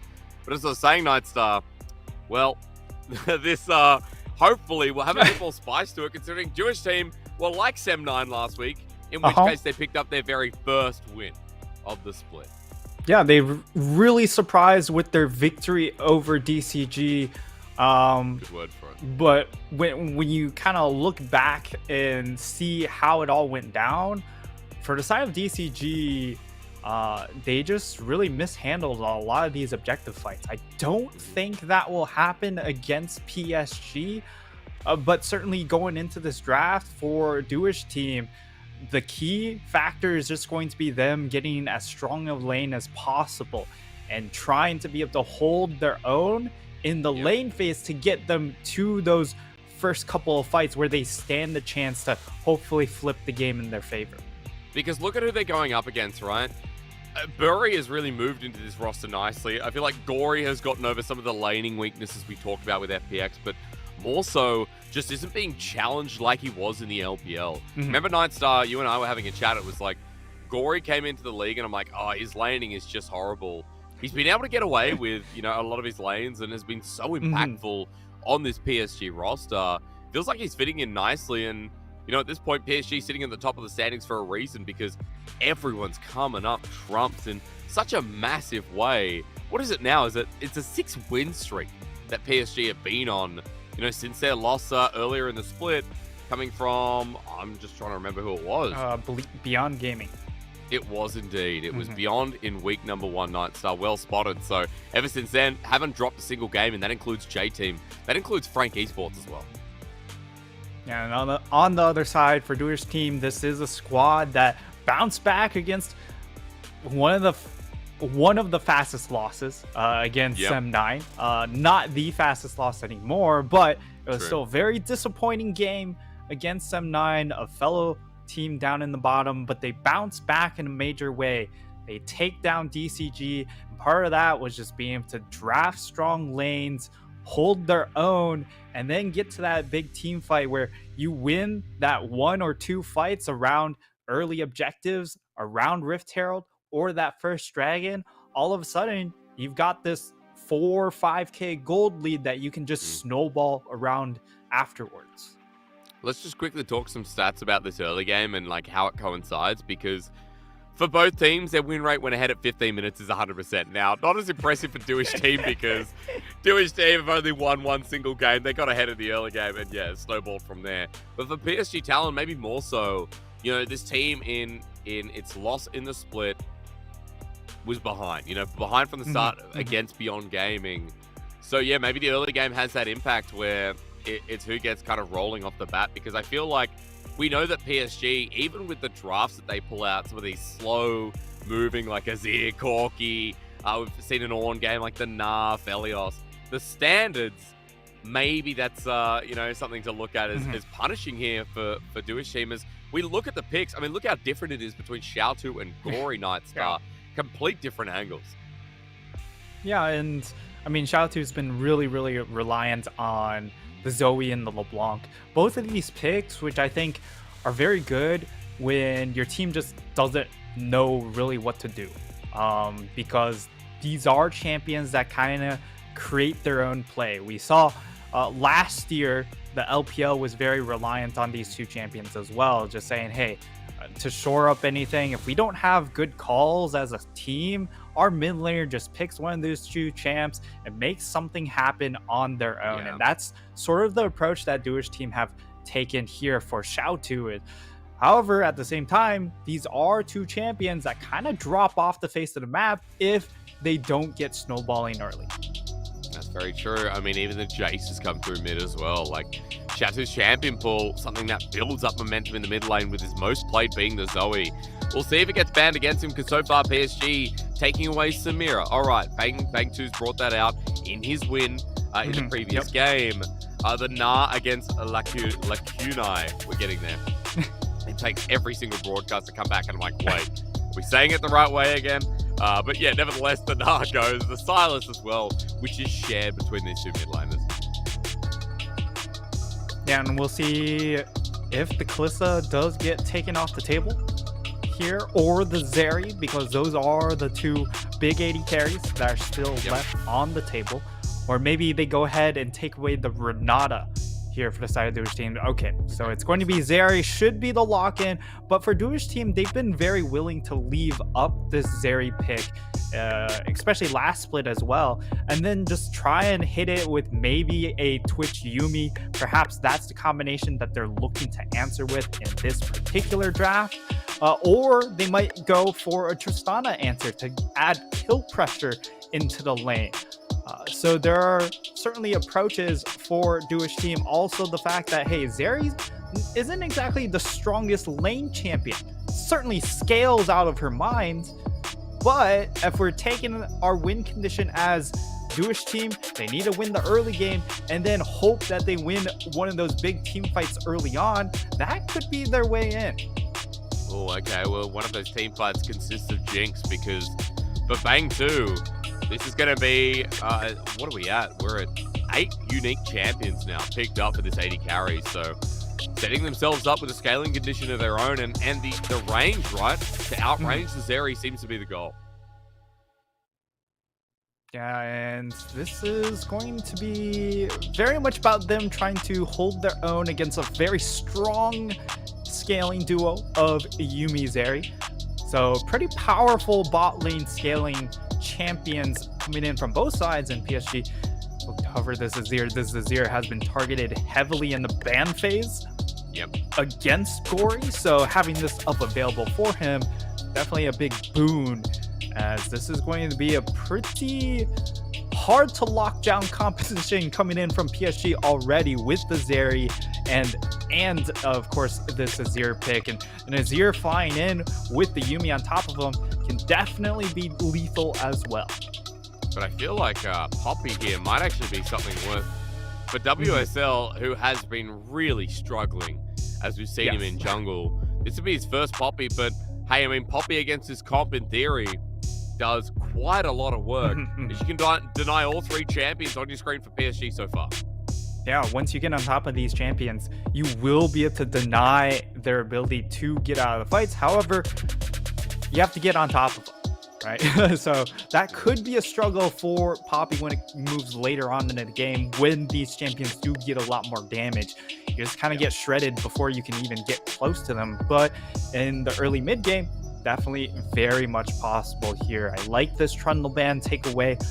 One of those early game junglers really needed to prop up this mid bot lane so far coming in from PSG.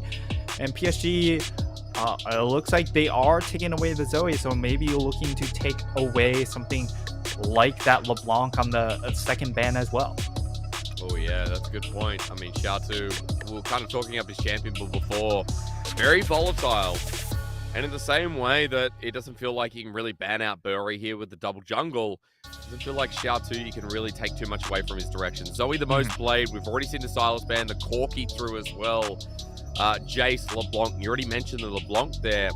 PSG have a lot to play with here and have already slimmed it so much. Gwen goes down in the end, which is Lacunai's most played champion up in that top lane. Banning away the Gwen, maybe for the side of the Duish team, they'll go ahead, lock in the Gragas that is also one of those champions that they've gone to kind of slow play over on top side. The Rise is really interesting.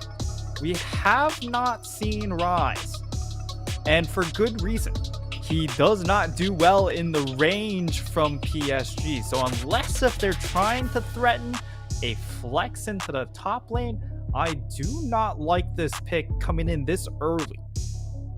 Well, I'm curious about top lane even more so then. We've had a couple of rises in LPL, but yeah, looking across the board, it's not much at all. It's a couple in LPL, none in PCS so far. So this will be the first rise to come through in the region.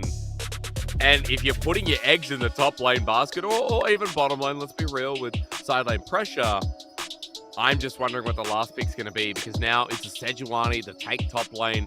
Bury going on something as well that he's very comfortable on, as all junglers should be in the Viego. Oh, Xin Zhao as well. Okay, well, there's your engage, further exemplified. But what do you take in the top side?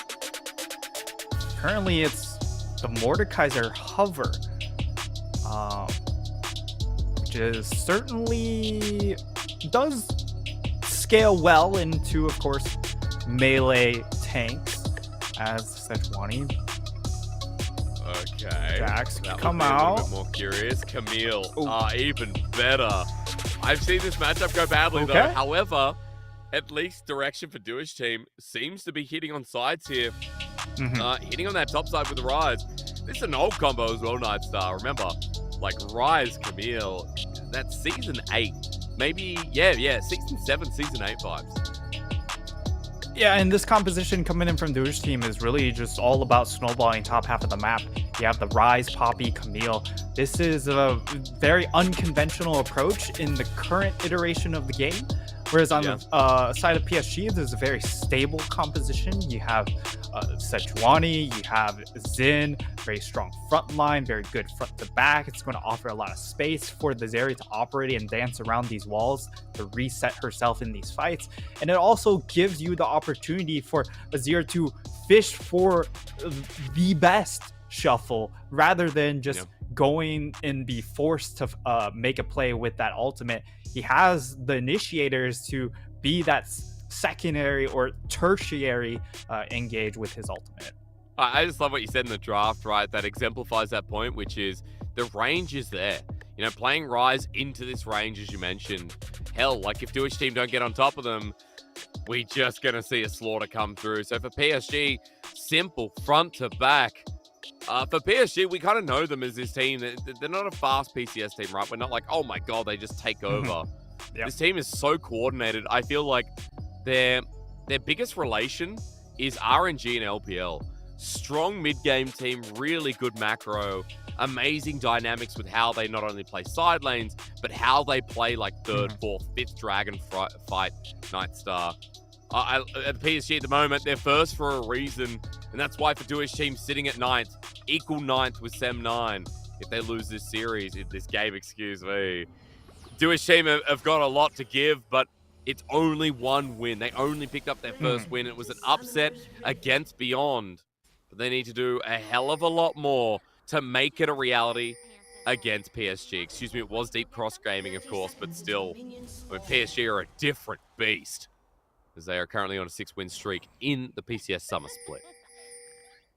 Yeah, another thing is, when it comes to Duish team being able to pick up the game against DCG aren't known as necessarily the strongest laners. They're very good in team fights. However, in the lane phase, they can allow the other team to just go even. I don't feel like that's the case here for PSG.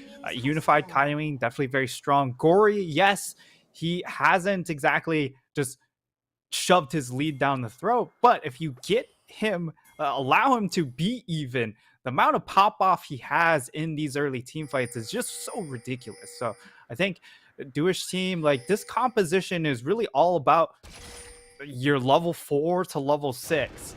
Can you get an early gank with a Poppy to burn a flash on one of these solo lanes? If yes, then you can make a return gank with that Rise ultimate and maybe punish one of these side lanes. But if that doesn't really happen, I really struggle to see where Duish team are able to find openings in this game. And again, I think coming back to that jungler, if it relies on him, for WSL, hasn't really had the greatest performance. The win came through on the Trundle, and that's been his best champion by far, but everything else has kind of flopped, and WSL has looked like a headless chicken at times too. So with this Poppy, his neck is on the line. And as he continues pathing down towards bottom side, it will lead him to this bottom lane. Well, you can see Bury already doing a 3-camp clear, heading to bot himself, and stopping any volatility that might come through from what is I guess a mix-up of what we see in our 2v2 lanes.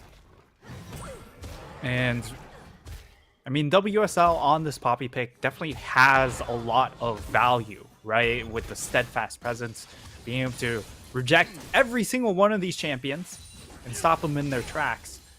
However, again, when you have Poppy in your composition, while it is a very strong champion by itself, you need pieces around it to really facilitate the pick, whether it's strong laners to be able to take advantage of its strong early game, or you need a secondary engage to then be able to utilize her ability to separate front line from back with her ultimate. And you know, if you get a 2-man knockback with the hammer onto Hanabi and Bury, all of a sudden the backline is exposed. However, they just don't have great secondary engage. Yes, the Camille can be a factor, but the Camille has to be able to stand tall during the lane phase. Otherwise, when she goes in, she'll just go ahead and pop.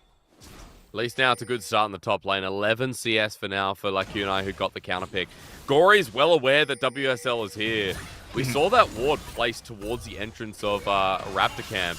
And for PSG, it's given them the information. Gory's been playing around the double wave crab? and hasn't had to do much. It is a double crab, as Bury seems to be backing on the outskirts of this ward on the bottom side after doing a full clear.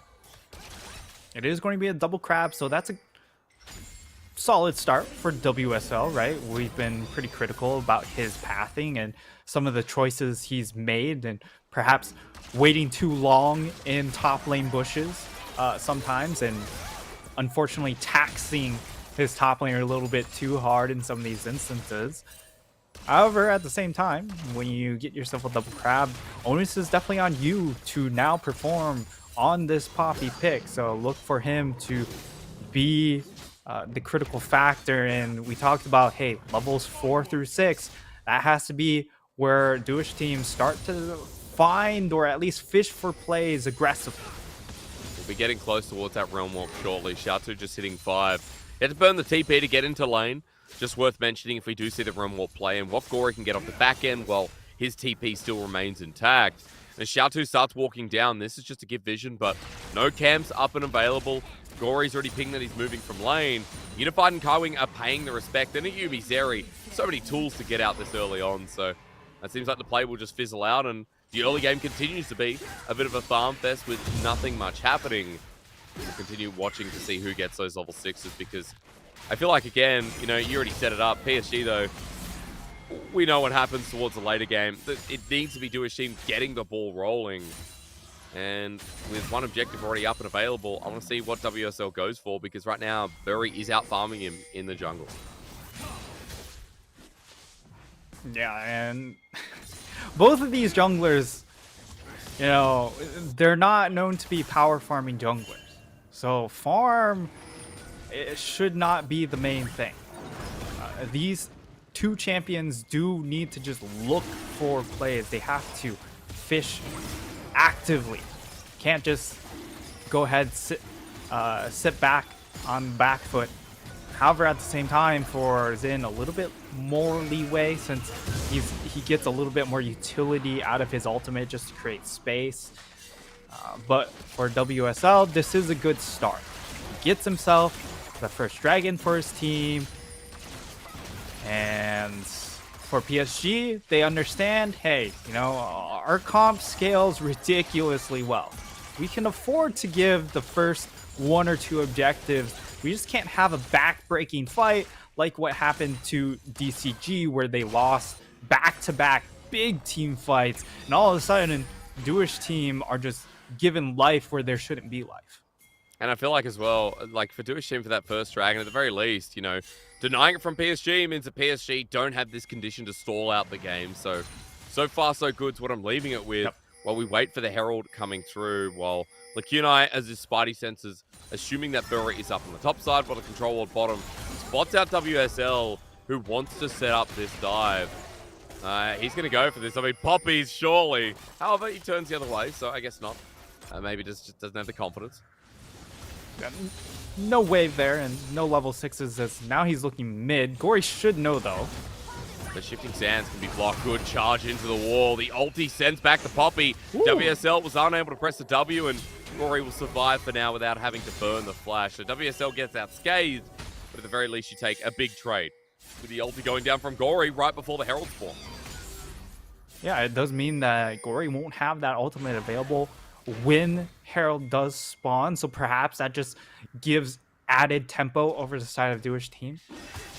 We'll need to actually see them try and set up for this objective. They've already pulled NHOW over, and for PSG, we'll see how they end up responding. They are, I think they are sending the Zeri Yumi over, although they are kind of hanging around in the bottom half of the map. Interesting that they are trying to clear out wards when the play is clearly not on that half of the map. Maybe they are just going ahead, hey, let's concede this objective, and instead we're just going to make sure we clear out vision in this bottom half. But now they're making their way over. I mean, Hanabi has been zoning off the area, so PSG kind of bought their time. And note that Hanabi still has the ulti available. Lakino might have his, but worth mentioning the lockdown available. They've bought time to get closer towards Gory's ultimate.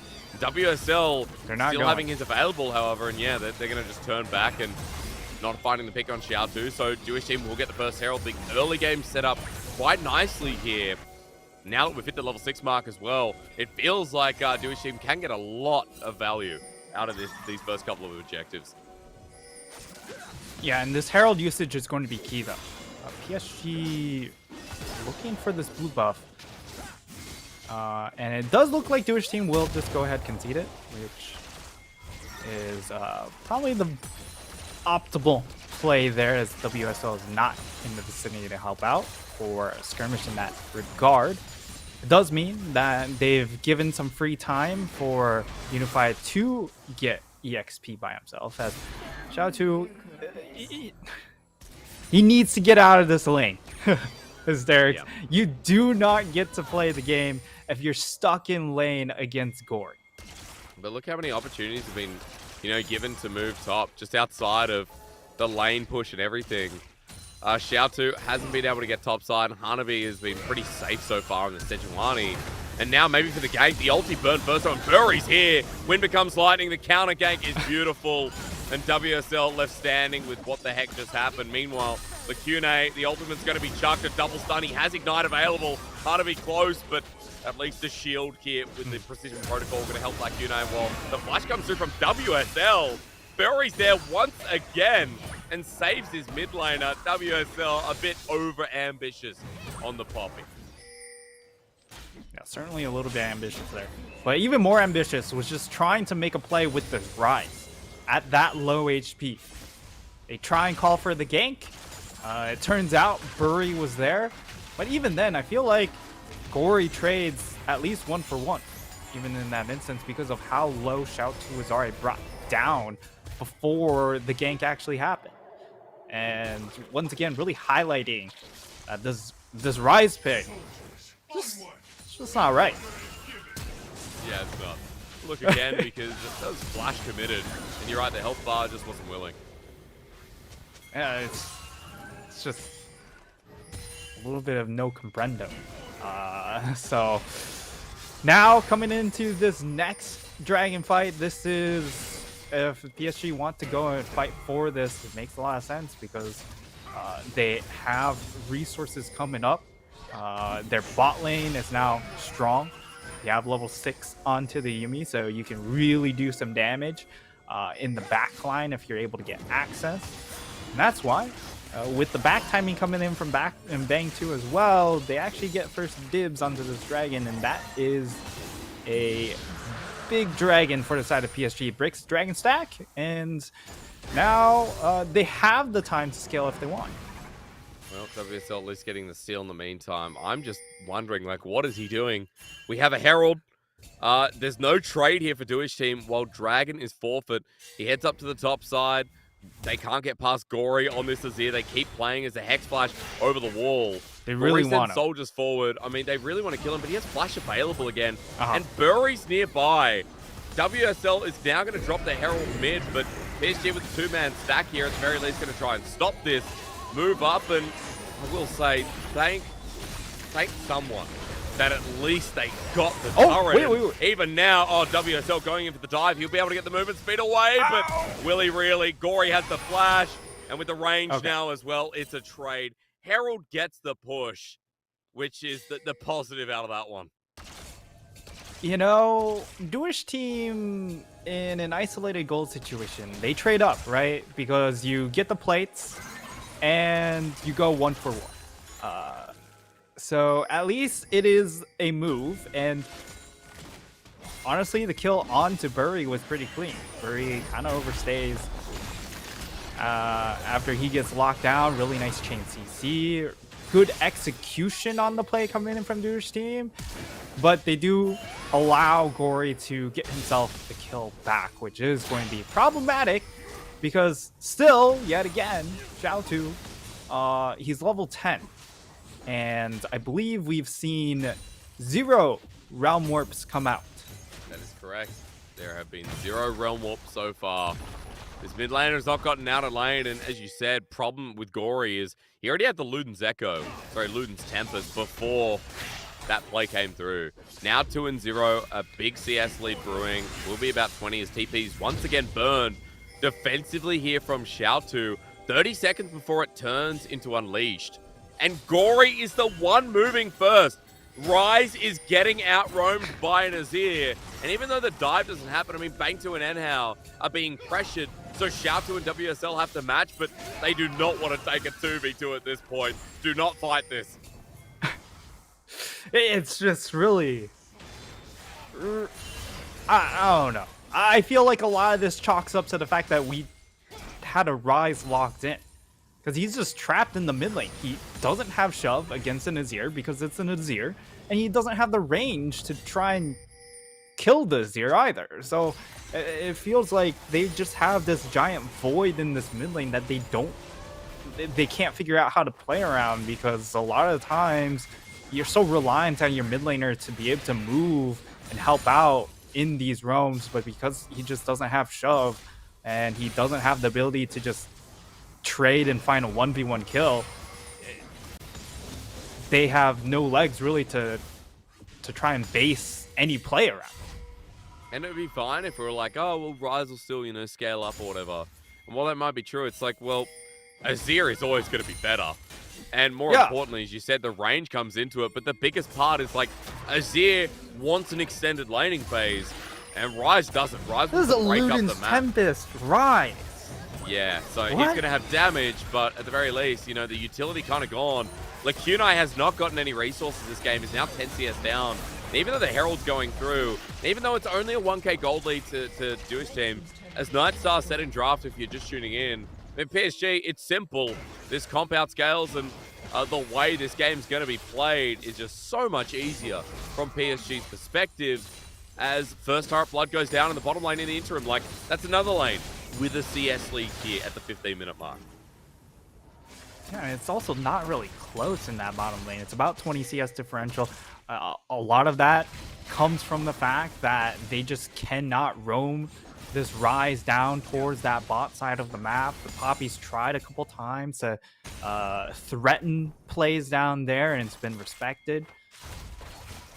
For the side of Duish team, I thought it was really, again, my review after the draft phase was just, hey, it's all about this Camille pick. We try and snowball around this Camille pick. If this pick gets snowballing, she finds 1v1 kills against Hanabi, but now... Oh no, the flash in. That could be the lost chapter. The final chapter is Gory's ultimate doesn't do much. Going berserk thanks to the hostile takeover. Duish team getting something good, but Unified is at full HP, and Electro surged up. Xiaotu's going to be bailed out, but he won't find the kill in response. WSL's flashed on. Unified and Kaiwing taking over. If it ain't one member of PSG talent, it's another. Duish team are completely hand-stiffed in this game. There's just no chance for Doish team in that fight. I mean, Gory just comes over the wall, and he immediately, you don't see a response coming in from Doish team. They're just immediately on the run. Don't have the answers. They don't have the damage because it's a Luden's Tempest Rise. You don't have lockdown, and your damage isn't that good. That's why Rise just isn't a pick anymore. We get to see the replay. Nice little handshake coming in from Enhao. I mean, he plays it as well as he does, right? It throws down the ultimate, it lands onto multiple people. But Bang 2 isn't on an item spike, so they can't just get that first kill to get him snowballed. So all your damage is coming from Poppy and a Luden's Tempest Rise, and Rise doesn't get enough spells to get him low enough to get that first reset. Objective bounty going to be obtained as we come back. And you know, I'd give Doish team some slack, right? If this comp now, as it starts moving around in the mid game, wasn't behind, if we were even, and Nightstar, we were going into a mid game that was even though it would be like, okay, well, PSG, from what we said out of the win cons, are favorable, I'd still be like, well, now the Rise, you know, can still move to sides, can still set up Camille. We would still have options because scaling's not absolutely horrible for Doish team. But they're getting choked out. And this is what we know about PSG. Not only the vision setup is amazing, but this macro we talk about, the setup towards mid-game, and why I kind of compared them to RNG, although not 100% accurate, is because their coordination is just so slick as they continue to choke out the map state and make Doish team scared to run even into their topside jungle with Bury playing so aggressive. And they're just slowly but surely losing map control over their own half of the jungle here for the side of Doish team. The big drawback here against a team like PSG is that they just don't give you any ground once they do get ahead. They're very slow and steady. It's very hard to flip the game, or find the timing to try and flip the game back into your favor. It really, like against DCG, they still go for somewhat flip moves. So even if they do get ahead, they'll sometimes flop a play, and that's your opportunity, right? However, against PSG, they're so methodical. Very, perhaps too methodical sometimes. But against Doish team, who at this point in time need to rely on a flip, it's going to be very difficult to find the flip. I mean, we can kind of see why PSG are on that 6-win streak, talking their praises in this game, but it's not the first time. At the start of Split, I remember casting PSG. I think it was versus J-Team at the very start of the... Or maybe it was CWC Flying Oyster with their rematch for the Grand Finals. I have 2 seconds final, and it was CWC Flying Oyster. There's the first Realm Warp! Okay, shout to Went backwards. Yeah, at least it was the first one, though. Let's be real. But, you know, this is why PSG Talon, I'm sure, a favorite for a lot of the fans, considering that PCS, once again, has 2 seeds going towards Worlds. And a lot of people saying, well, one of those seeds should be PSG, especially with how they're playing at the moment. Heading up a 9-1 if they can beat Doish team here, and it's looking like it. And yeah, they're starting the Baron, but look, they're taking no damage. As TP comes through, they've got a Yuumi, so who cares if they start it? As Hex Flash going to go over the wall, aggro stopped as Hex Flash is stopped too. At 2k, the ulti to keep this verdict from WSL channeled and stopped. We'll have 15 seconds on the timer as PSG once again jumping in, is going berserk with the hostile takeover. The ult was it's stolen from WSL.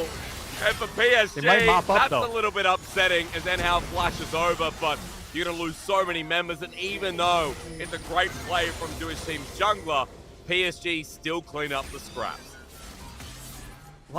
Lacunai does find the play to stop the teleport coming in from Hanabi over to that fight, and if he doesn't stop that, maybe they just lose everything. They lose the Baron and the rest of the team. So at the very least, they are able to salvage something, and with this Baron buff, it will help stabilize Lacunai on the Camille. However, the issue is, while it's a nice chunk of gold into the pockets of Doish team, it's not enough to fully stabilize the rest of the team here. As we see Kaiwing, he tanks up a lot of the first couple of shots here, which is of course, what you can do with Yumi, because you're not really scared about getting taken low. You can just hop onto someone else. And this is well executed from PSG and just stopping the DPS onto the Baron. However, this is a really good YOLO play coming in from Duder's team. They threw out the ultimate coming in from the Renata, and that makes the play low enough to give WSL the opportunity to flip when he flashes in with the Poppy. And yeah, the smites weren't exactly clean, but Duish team, this was the flip that they needed to try and slingshot their way back in. Yeah, a start, right? A start. I still don't feel confident here with Triple Dragon going over to PSG in the meantime. But the Baron power play, 500 gold in Duish team's favor, kind of tells you that PSG haven't dropped too much of that gold lead. We're now down to 3. You can see the graph on the bottom side of your screen. But look, apart from that, still the same conditions in place. Duish team, we need to see them play with the Rise. Need to see this Rise start working out. Because even though we get Duish team somewhat back into the game, PSG have got that clock with the Dragon. They've got themselves a 1v2 on the top side as Hanabi takes some damage. Good stun against the wall, but WSL and Lacunai are going in and out, then in and out. Now the ulti comes through. Lacunai stuck under turret. What was that? Hanabi gets a 1v2, but that was just so uncoordinated. Oh, dear. Yeah. That definitely was a little bit all over the place. Do remember that Lacunai and WSL is playing from a much different location. He's playing with Shout2, so perhaps that slight difference in communication might have harmed them in that instance, but certainly they just weren't on the same page. And even if they get that kill, it is still onto a Sejuani, so you don't feel too bad about it if you were PSG. But even then, Hanabi just gets the 1v2 kill. Yep. Yes, he does. And just like that, you know, we're back to square one. 5k gold lead just about. And we'll be waiting for the Dragon in 3 minutes 30.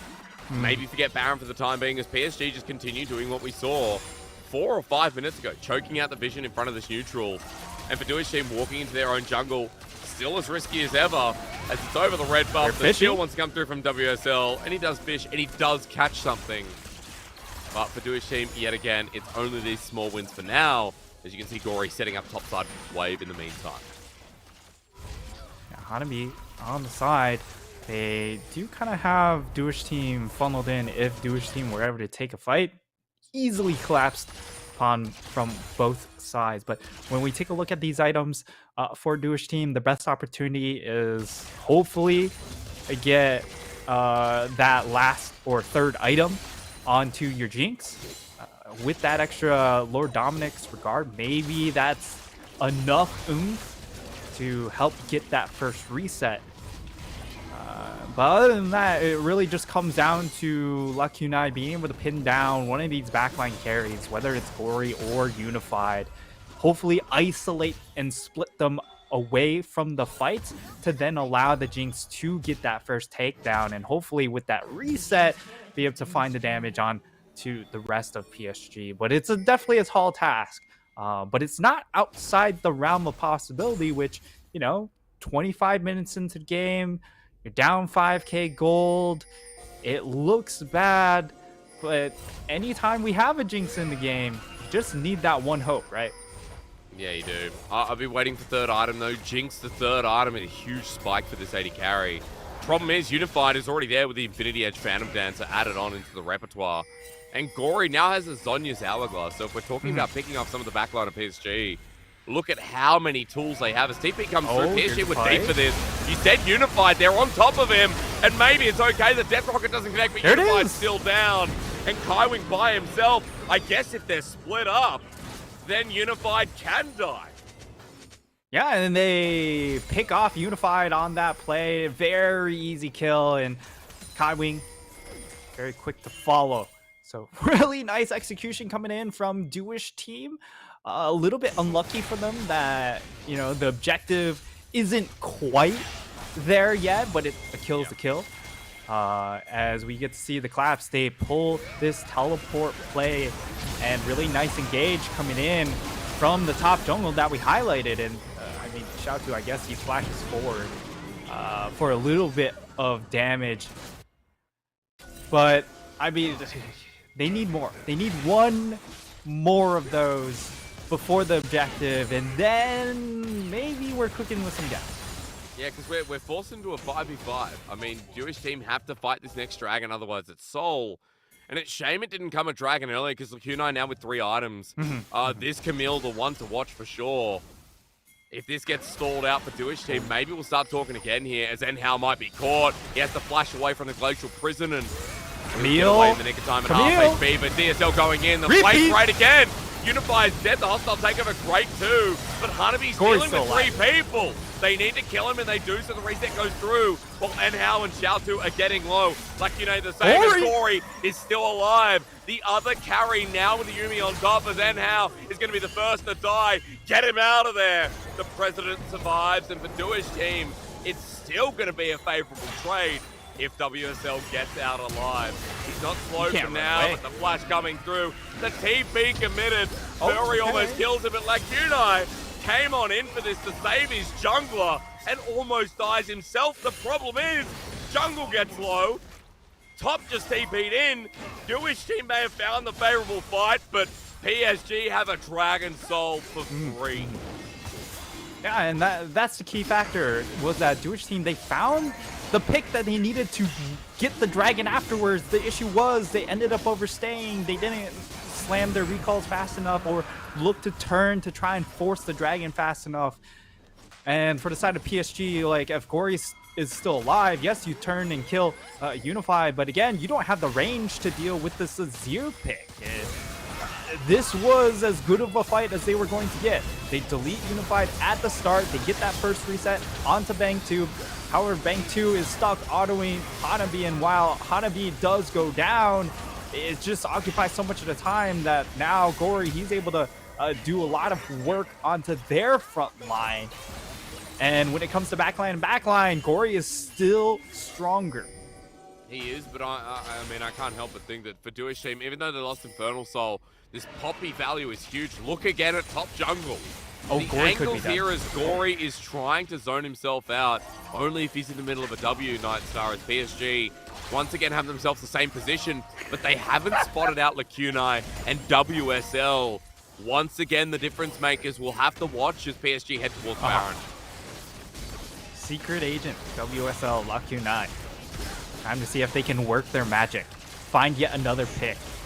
Hanabi's looking. You can see Hanabi's WSL. Highwing back onto Here's the ultimate. Unified as, okay, we need to steal. Gory's get gone. Jungler out. Bury's still on the objective. Look at Baron. It's going to be taken down by PSG, but their team fight is shot here as they only have Gory left alive with Unified dead. Again, they rely on this Azir. Trying to get the Poppy. He turns on the Xiaotu, who will get bailed out. Gory ulti great as he goes on, comes back in. Lacunai the next target. The Azir big, and Gory might not have looked good at FPX, but he sure as hell dominates in the PCS. His Azir stands tall once again. Hysterics. Jewish team just don't have the oomph, and once again we see the creative shot calling coming in from Lacunai and WSL, but unfortunately, again, there's just not enough oomph coming in from this back line to snowball around these picks. Time and time again, we're seeing the isolation onto Unified as we just see Brilliant Ultimate knocks out a key damage dealer in Gory. But now, all of a sudden, they're kind of split on their decision-making. WSL, he goes for the Baron, right? But if he turns for the fight, or if the side of Jewish team, you know, they have Lacunai turn for the Baron as well, maybe they're able to secure the Baron buff. However, because of split decision-making, they get neither. And that is just really unfortunate for the side of Jewish team, because you certainly saw the angle that they were going for. From Lacunai especially. I mean, Xiaotu doing the most damage in that fight, but overall, Gory doing the most damage out of the two teams. 7,000 here on the Azir. Gory's level 18 versus Xiaotu 16. He's almost full build with his 5th item in the making. I mean, Gory is getting to the point where he's going to Flame Horizon his opponent. Once again, Gory is looking like one of the best mid laners here in the PCS, as this Azir is standing strong with so much poke that even Bang 2 can't head up, and he's just picked up his third item. But that LBR still not going to do it as much as an Infinity Edge would, and PSG now with the confidence to walk forward. Nightstar back at square one for the third time this game. PSG with double inhibitors down as Lacunite, hang on. I'm not going to give you a space here, Nightstar, because I feel like this is where PSG want to end. Because Lacunite needing the flank here as PSG take one Nexus turret. But Lacunite needs an angle, so does WSL, but he'll be going on a walk. They know he's here. They know that this guy's behind them as it's going to be a move now. Keeper's Verdict is going to get down hard of me, but they turn for the play. Lacunite is sent up, and Gory's ult straight again. As he goes golden, Endhow's ult doesn't connect, and this is here alongside the Zeri that hasn't been taken down this time. Dominate Jewish team. It was a close run, but rely on the 5v5s, and PSG will make it in the end. Again, hysterics. PSG, when it comes to these team fights, are just way too clean. And for the side of Jewish team, they just didn't find enough ground in the early game to be able to snowball around this team fight phase. PSG, once again, walk away fairly unscathed. Fairly unscathed. There were some moments in that game I started to believe. You know, WSL, someone who we've been very critical of, I feel like, for the jungle. Pathing felt a lot better this game. I think secondary, though, with this Poppy, you know, some of those plays with Lacunite in the mid game were so good, picking angles well. However, it's just, you know, those early leads that we were talking about from bot, from mid, so significant that you pick off one element of the damage source and Gory survives, or Unified vice versa. Like, you know, there's always one more you have to worry about the Jewish team. Yeah, and for the side of Jewish team, they focused all their resources really onto Unified. And if these were earlier fights, you could definitely see a world where Jewish team are able to then snowball these fight wins. However, they just weren't able to set up the 5v5 enough early on when, you know, before Gory got to his monstrous status, right? Where he's able to just sort of 1v5, even if Unified does get taken down. But imagine a world where, you know, he's only on 1 or 2 items. Then it's a much different fight. You give your Jinx a chance to try and mop up. So PSG, I mean, this was kind of everything we expected in this game, right? Jewish team, they try and flip the game early. Unfortunately, even though the comp was there, the execution was not. Yeah, it wasn't. It's a shame because I feel like the Jewish team kind of showing us those elements we saw in the last game, in the win against DCG. This team's definitely developed throughout the split, but, you know, PSG are a different beast at the end of the day. We know that as we, you know, we'll shortly bring up stats, I know. Let's be real, probably going to be a Gory MVP. Because Gory in that game, once again, just popped off on the Azir. And what a lane, what a lane for him, as you were saying, against the Rise. Didn't really have much challenge from Xiaotu this game. This Rise pick was the most interesting counter pick option. As we get, I mean, it still ended up doing the most damage for his squad. But we never ever found the impact coming in from the Rise pick. He didn't have any round warps to try and aggressively attack these side lanes, and just allowed Gory to just flourish in this game. And flourish he did. 42% of the damage. Like, he didn't even need Unified on the Zeri. So while Zeri is still going to have a pretty clean win record here, I mean, the Zeri kind of just died. It was there. It was there. It's hard. When they use everything to kill this one Zeri, I feel like it's hard for Unified. When he had, you know, some really good team fights this game as well, but Gory, deathless for a reason, was the one left standing, and a couple of triples in that game, I believe, by the end. Like, the damage to gold sells the story too. When he was level 18 and almost full build, he still has over 200% damage to gold ratio. Like, that's just insane to show you how much he did early on. As, you know, we didn't get to see the side lane presence from Jewish team. We know that Gory got to stay in lane for so long, maintaining a 20-30 CS difference, almost getting a Flame Horizon towards that 33-minute mark at the end as well. is so well deserved here as he moves up to second in MVP standings now. Nightstar at 4 under YSKM. So I feel like he's adapting to the PCS so nicely. Yeah, and if you give him his Azir, he just does a disturbing stuff. Yeah. I think that's his third game of Azir or something like that, and every Number single 4, time yeah. he's just absolutely mops these team fights so easily. So that has to be a big pick to set people's attention to in the draft phase moving forward, especially for these top teams that are looking to counterplay or counter draft PSG in the playoffs. But speaking of top teams, I mean, next one is going to be a doozy. PSG start us off in our second game of the night, but our third, J-Team versus DCG. Now that's one you got to stick around for right after this. CDBC Bank is Taiwan's top financial institution, but we're not stopping there.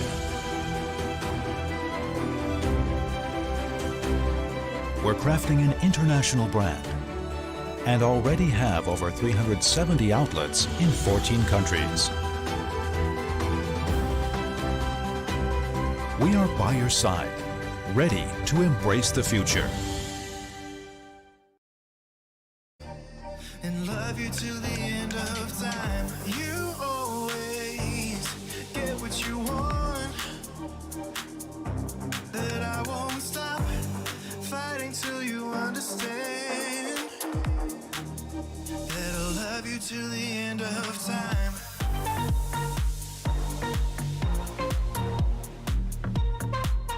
Till the end of time.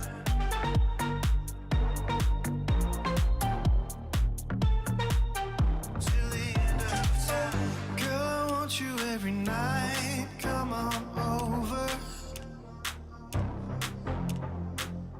Girl, we do this every time. Come on over.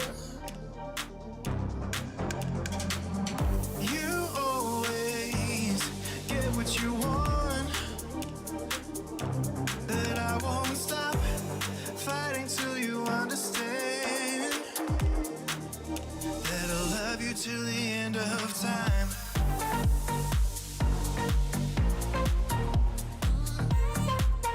Till the end of time.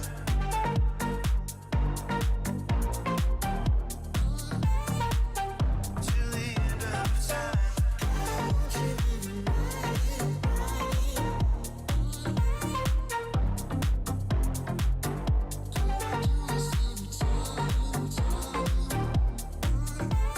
Love you till the end of time. Girl, I want you every night. Come on over. Girl, we do this every time. Come on over. Love you till the end of time.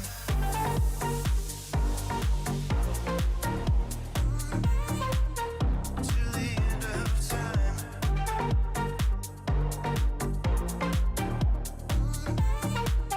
Till the end of time.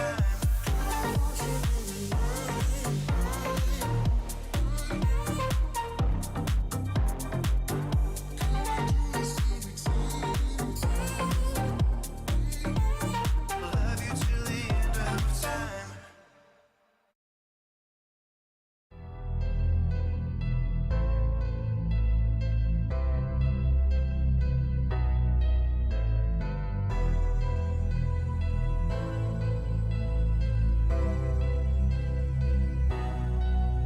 I had a dream I was chasing, I was facing intimidation, but I stuck to the basics. None of that public relations, the rest of y'all was out on vacation. No debating, no conversation, no invading this sovereign nation. I was tested, invested, and blessed, and you guessed it, I made it.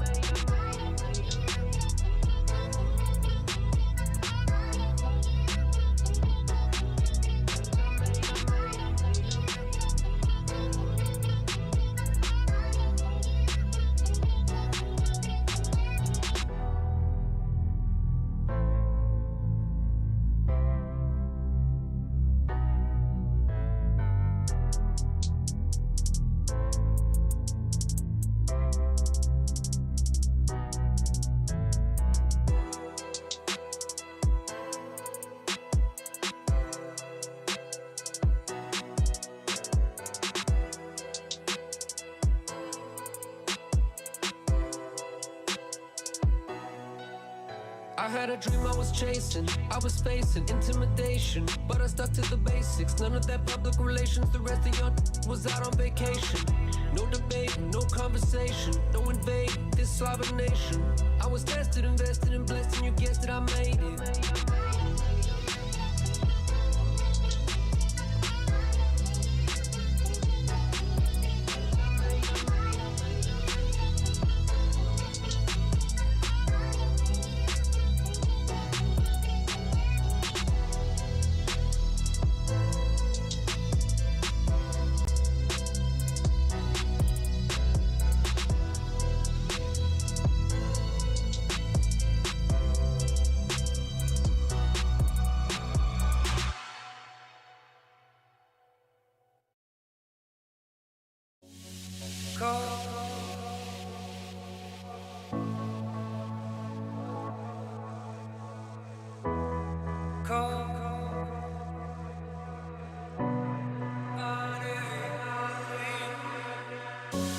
I'm waiting for your call, and all I've been risking all. So tell me where to go, tell me where to go tonight. The cold is caving in, my patience paper thin. So tell me if it's wrong, tell me if it's wrong or right.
For your call, and all I've been risking all. So tell me where to go, tell me where to go tonight. The cold is caving in, my patience paper thin. So tell me if it's wrong, tell me if it's wrong or right.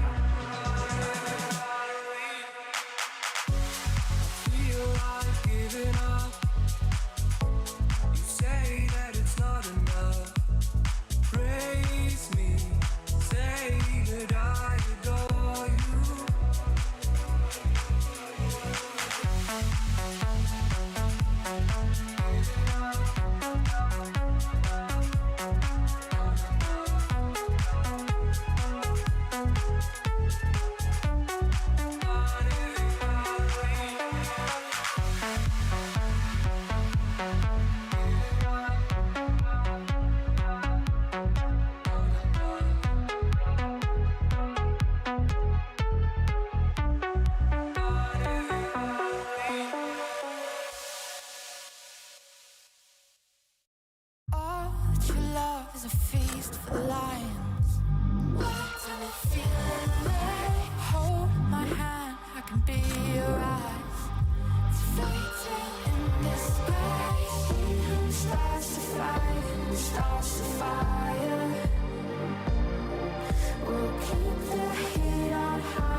'cause we know it's close to frozen.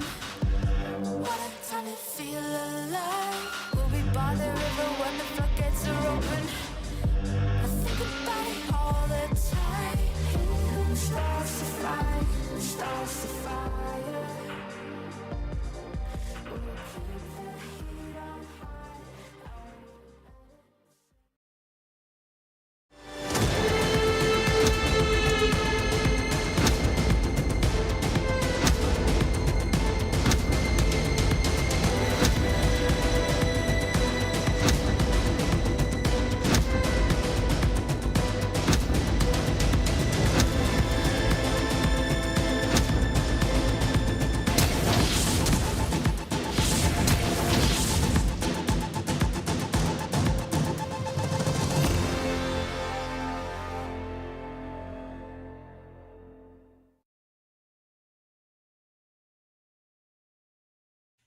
Ladies and gentlemen, now we come back to the PCS with what I think could be the best matchup of the night, J-Team versus DCG. A quick reminder, night start, before we introduce and get into this. PCS is sponsored by CDBC Bank. Thank you to Riot Games, Carry Live, and Garena for PCS League operation in full. Now, night start, this matchup, an important one considering that we have our second versus our third team. Well, tied third, I should say. DCG, after coming off the loss against Dewish team, got some questions to answer, and I feel like for J-Team, this team is what people are considering the second best at the moment, but recently lost to CDBC Flying Oyster, so there's a lot of questions to answer there too.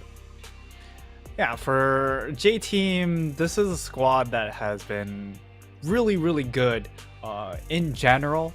They've just kind of dropped the one game against PSG Talon.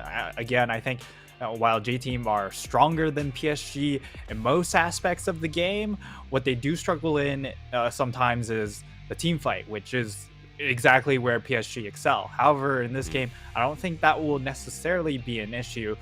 And I think more of the focus is going to be on the lane phase portion where J-Team are stronger than DCG. Let's go ahead, take a look at DCG. I mean, all across the board, no changes. Leaky, Hana, Nesty, Cascada, Woody.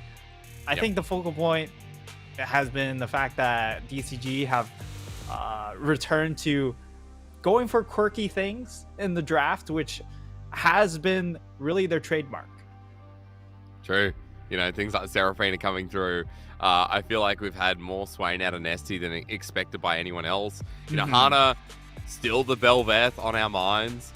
After bringing it out, is still the only person to bring out Belveth in the league, which is well and truly enabled. So, there's a lot to talk about their drafts. I feel like it was their identity last split more so, but yeah, again, there's still these little pocket picks making its way through. As you said, their laning, though, can be punished quite well, and you were telling me a little bit about J-Team and how that's their strength coming through, especially when we start looking at the jungle position, when we start looking over the other side, as I'm sure we'll see their roster momentarily. Like Kongyue and Uniboy, dude, as they come up on our screen now, are looking like the best mid-jungle in the league. Yeah, Kongyue and Uniboy, definitely very dominating, and they play very, very well around each other as a duo. Now, when you look over at PSG, Gory and Bury, Gory's definitely out on his own, doing his own thing, and Bury is kind of just dragged around the map, kind of trying to make sure his lanes are safe. Whereas when you look at Kongyue and Uniboy, they make plays as a duo. This is when they get leads, they go around together and really punish you with those leads. As it does look like Uniboy is, looks like he's playing from home. So everyone else is in the office. But yeah, for J-Team, it's about the lane phase and really just snowballing afterwards. And when you are a worse team in the lane phase, you better watch out because J-Team will take you by storm. Yeah, with Uniboy rising to the occasion this year, coming back into the PCS, I feel like it's worth mentioning that as a mid laner, people have looked at his laning phase as one of the most devastating, maybe alongside people like Mission. And, even Driver is someone who I think has just been on the tip of my mind when I'm looking at top laners as well. Him and Rock have been fun to watch. We haven't seen as much of Driver this split as we have of Rock. However, we're not talking about top lanes. We're looking at the bottom side of the map at supports. because the champion pool, although it overlaps a little bit, we have some directional changes, and Enzo and Woody is a fun little matchup.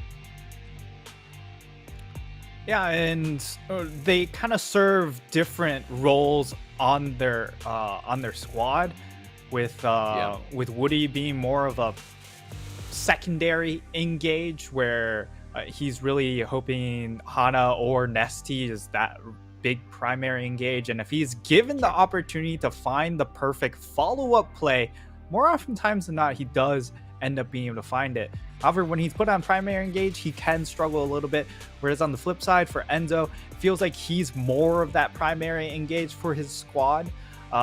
So he's going to be tasked with the Nautilus, or he's going to be the one to initiate fights with the Nami ultimate or the Renata ultimate, rather than being the second ultimate cast, which would be more so for the case of Woody. Yeah, so it feels like, for those support picks, and priority for something like the Renata needs to be discussed, needs to be looked at for this coming game. We're just dealing with some technical issue, folks, so we're not getting into pick and pan just yet, but momentarily we'll be getting there. At the very least, for J-Team versus Deep Cross Gaming, as we were saying before, this should be a top-tier matchup, even with the recent losses that may have come unexpected or may have slowed down tempo. I think the biggest thing for me is that for J-Team, watching the Kongyue Uniboy dynamic, as you were just talking about before, develop, start of spring, there was nothing there. Like, Kongyue and Uniboy were very rusty. But as time went on, later half of the spring split, J-Team had their resurgence. And, coming into summer, again, J-Team have looked like a top 3 team. So I feel like with this development back on track and giving us reminiscence of, like, some of the Mad days, they are the strongest part of the map, where, as you said, for Deep Cross Gaming, it's like, all right, it's not about laning, it's a lot about these skirmishes, like kind of these like really bloody like 3-on-3, 4-on-4s.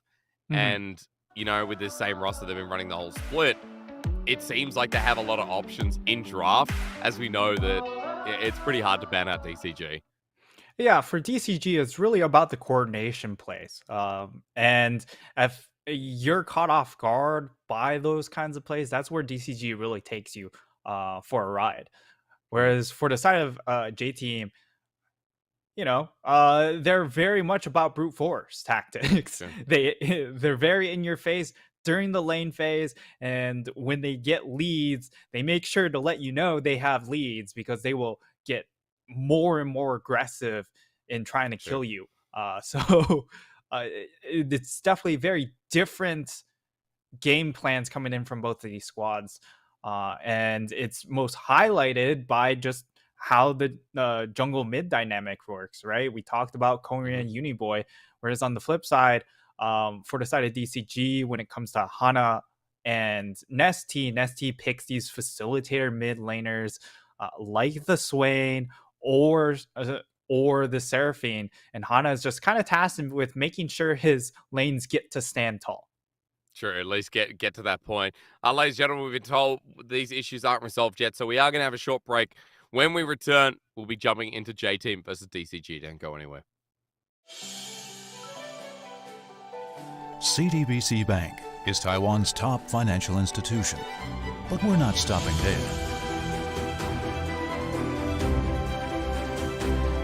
We're crafting an international brand and already have over 370 outlets in 14 countries.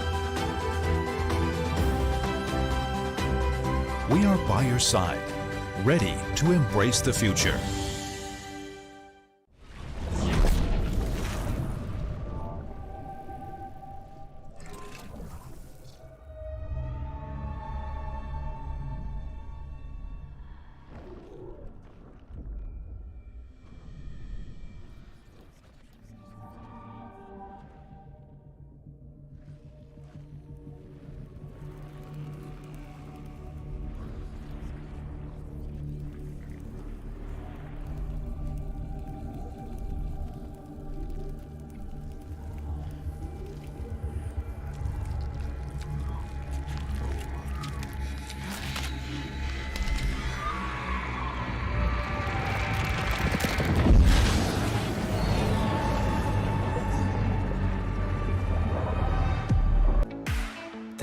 storms are about to break. I don't care what they say. I'm more than they can take. But they don't see the struggle in my mind. And I just think of stopping all the time. But I can't. Ladies and gentlemen, apologies for the delay. Welcome back to the PCS here, sponsored by CDBC Bank. We're about to jump into picks and bans. There was a technical issue on the side, and that seems to be resolved. So we're about to be jumping into pick and ban for J-Team versus DCG. Now, Nightstar, a little while ago, we were talking about how for J-Team, the lanes are going to be the pivotal point here. Jungle pick as well, especially for Kongyue, seems to be a priority. We're on the other side for Deep Cross Gaming. We want to see how they get to these mid games, these solid mid to late games, and kind of play the map a little bit better, I think it's fair to say, because when you think of Nesty, you think about his support spirit in that mid lane, always needing to go somewhere else. Yeah, it's about him being able to be more impactful, whether it's in the team fights or just roaming around the map. For Hana, they are... I feel like he's been sucked into the Viego too many times here, where I feel like he needs to be more on the Trundle or the Poppy to make sure he can just stabilize his lanes. As we're into pick and ban, the bans are through, or 2/3 of the way done.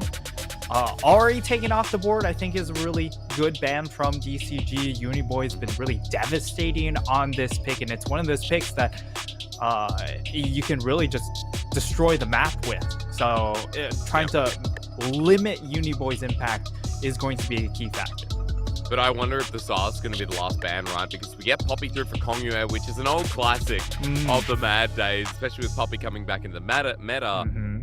You know, for J-Team, when we know mid lane is such a priority. Kalista left open. Uniboy still has things like the Silas. Yeah, Kalista's there, but will you still take it as DCG with the Renata band away? The Philios might be their answer because they know Lil V is a bit of an Aphelios aficionado. He's been incredibly reliant on the pick, and Aphelios does well into Kalista. So while Kalista is going to have early tempo in the lane, has kill pressure during the lane phase, and also you're able to play around those early dragons, having the Kalista execute, it does struggle later on once the Aphelios does get to 2 and 3 items. However, J-Team looks like they want to go a different direction. Lucian locked in, so clearly this is going to be looking at the Nami pick, but perhaps they'll go ahead and save it for R3, just knowing that, hey, most likely Aphelios Nami isn't going to come through. They'll probably pair it something else, and they'll go ahead and, okay, this Talia pick would be really key because Nesty on the Talia, while he hasn't done much damage roaming with the pick, has been absolutely devastating in these objective setups. So I actually like this denial pick away from DCG. Yeah, and at the very least, you know, getting Uniboy onto something that he's played before, but more importantly, can start matching the roams of Nesty if he gets out of lane. You're right, denial is a great word for it because it's been the second most played, actually tied for first most played, and the best champion for Nesty this split. Swain currently hovered. If it gets locked in here, I like the pick. Makes sense for Nesty. Gets to very, very cheap power spikes, so he doesn't have to be he doesn't necessarily have to be even in lane. He can be a little bit behind. And the Lulu here to stabilize the Aphelios lane, if it ends up being a Nami, you have some trade power to match. Obviously not quite the same as the burst potential coming in from Lucian Nami. But the scaling is going to be much better coming in from Lulu, especially when you can just throw down all your spells onto a Swain that's just going to control a lot of the space for this Lucian to try and operate in. Yeah, this is what we said for J-Team. You know, it's already drafting out the way we expected. Lanes are set up for success. For DCG, grouping up as a unit, that's going to be what we're looking towards with the draft already outlaid. You can see, we knew this was coming around, as you said, left for that third pick on the red side. Now we just got to get see what gets left around for Driver and for Kongyue. We don't have a jungle on either side too, so a couple of opportunities for DCG to start banning away things like the Kongyue's Viego, you said. Trundle we've seen today as a high priority. The Wukong has made it all the way through here so far. Yeah, and I think we should look for attention towards this Trundle for Kongyue. Really augments this early laning power coming in from bot lane, and also the roam capabilities coming in from this mid lane. Whereas for DCG, I think it's more about getting a good matchup for Leaky. So if they can somehow, if J-Team go ahead and blind pick their top lane, I think that's a bit of a mistake here, and it allows DCG an avenue to try and have a winning lane to play through. I wonder if we go back to something like the Mordekaiser. Leaky's played that a couple of times already. Gnar is not available. GP's not available. Jax is being banned away. Usually teams that are, banning Jax, usually indicating things like the Camille to be played. Gwen as well. Gives you a little bit of insight there. So kind of curious to see what DCG get through, as you said, picking top here for J-Team would be a bit of a mistake. So we get jungle, top counter pick here for J-Team. Well, DCG need to show us what their top lane bans allude to. Yeah, here I feel like you're just going to go ahead, blind pick the Sejuani, and then you'll just go ahead and pair maybe the Xin to try and just carve out space for your Aphelios to operate. I think that makes the most sense here. It also takes away space from the Lucian to really operate and get into that back line. As we know, Lucian can struggle to fight front to back. If he gets snowball ahead, well, that's a different matter, but I think it's just so difficult to navigate around a Xin Sejuani combination that they should just definitely lock it in. Could be an Udyr. Udyr would be interesting. Trundle gives them some more early game presence. And it's also going to help try and section champions off with that pillar. Yeah, so we get some zone control. We get some of that pick potential. Driver flexing the Leaky pick in front of him right now. Giving a lot of options here. And, when J-Team have run Rock, we've seen the Gragas top. Driver's played things like Aatrox, Gwen. He's only played 3 individual games, and now he's going to be out of Gragas of his own. So we have tank versus tank in the top lane, but we have a lot of mobility on the side of J-Team here and the ability to affect sides. I mean, this is something that needs to move fast, Nightstar. Now, for the side of J-Team, this plays exactly to how they want to play, right? Strong lanes. And for DCG, it's mostly about the team fight, but they also pair it up with an early game jungler to try and stabilize these lanes, maybe burn a couple flashes. That's going to be really key for DCG in order to stabilize. But if this game does get to the mid game 2 or 3 items without a significant lead for J-Team, I do favor the DCG composition a lot more. Yeah, true. I mean, keep it plain and simple, right? DCG getting through the lanes. And I feel like we talked about it. Like, laning phase is not their strength, but we know that DCG, a lot of the time in spring, we talked about their early game and we talked about how they could move across the map and get things going. I mean, this time around, they don't have the Talia for themselves. That's on Uniboy. So I'm worried about this 6 mark. I'm worried about them keeping things slow when for DCG, we know that, going up against some of these better teams, like when we saw against Jewish team, it was like, well, they're kind of not oblivious, Nightstar. What's the word I'm looking for? Kind of caught with their pants down a little bit. And against J-Team, hopefully that doesn't happen again, because this is our most competitive matchup of the night, and DCG are still tied 3rd. They're still 6-3. J-Team only just above them 7-2. This is a 2nd versus 3rd matchup, and it sure as hell feels like it's going to play out in that way. Yeah, they were definitely surprised by Jewish team, and against J-Team, they really can't afford to get surprised because there's definitely plenty of tools on the side of J-Team to catch people out. You have the wall, you also have the Gragas barrel, so look for those tools to be really pivotal in these objective fights to cut off Cascada from the rest of his team. If he gets isolated, he might just get picked off, or he just won't be able to help out the rest of his squad. I like this level 1. If you get a kill onto the Lucian or Nami, or just burn a summoner, that is massive. But yeah, kind of showed their hand, unfortunately. Yeah, Never Move comes out from Nesty, thinking about the first brush, but Enzo with a safe bit of position. Lil V as well, sitting in the river. And just like that, J-Team know that the commitment to the 4-man bot is over. For DCG, they're going to lose some vision control on the top side because of it as well. So it will be good tracking here from Hana, who is actually going to be starting on the top side, but so is Kongyue, pathing down to this Lucian Nami lane that we talk so much about being a bit of a priority for J-Team. Yeah, and no one's going to be focusing their time up in this top side either, right? Because it's Sejuani versus Gragas. While there can be opportunities to find a kill, like, let's be real. There's so much disengage. Thanks. All right, there we go. There's so much disengage coming in from Gragas. You have the mobility coming in from Sejuani.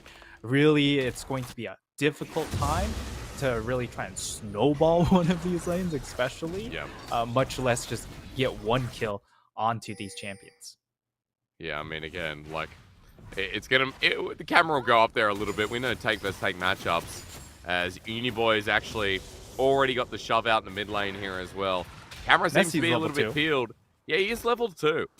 Probably so, the EXP from clearing out the ward. Yeah. I don't know if he was in take range. blue? Surely not. Did he take a camp? Because to get level 2... Oh, well, he did path over to the blue buff, though. He did. He passed away. Yeah. We'll see. At the very least, you know, it's a couple of minion waves. Doesn't have the blue buff. So, guess I've missed that one in my span, as Uniboy does hit level 3 first. Remember, the minion wave was shoved in. Nesty going to be able to match it. And you're right, wasn't the ward taken? I don't know. We have to look at the VODs for that one. Yeah, definitely slipped past us there. Regardless, both of these junglers pathing towards bot lane, and for good reason, right? Because you have a Lucian Nami. That will always be a big focal point. Yep. If this Lucian Nami gets ahead, you know, they can definitely raffle stomp a lane from there. However, if they don't, the Philios Lulu just feels like a better combination throughout the rest of the game, besides the first maybe 8 minutes of the game. Yeah, I mean, it's level 3 as well for these bottom lanes. Just meanwhile, that for Lil V and Enzo, the all-in with Lucian Nami is the best point.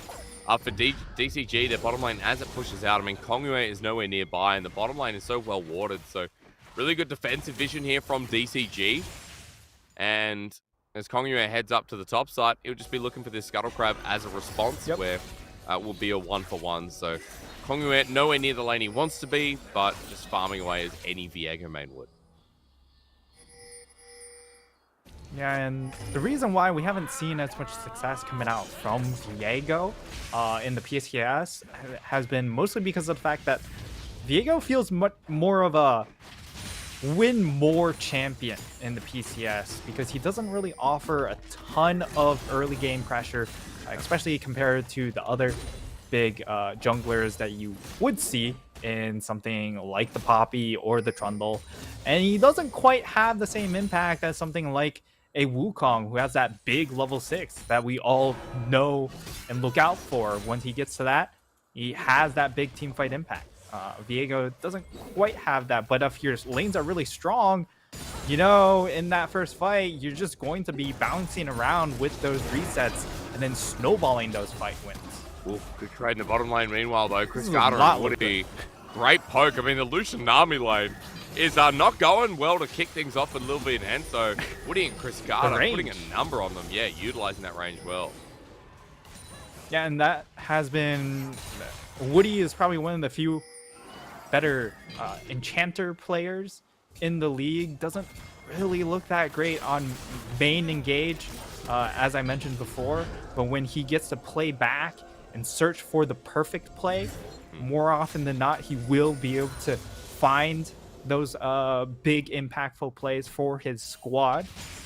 And this is a great start for the duo of Cruscato Woody, having this Aphelios Lulu combination that is going to outscale the Lucian Nami, and you're able to hold lane.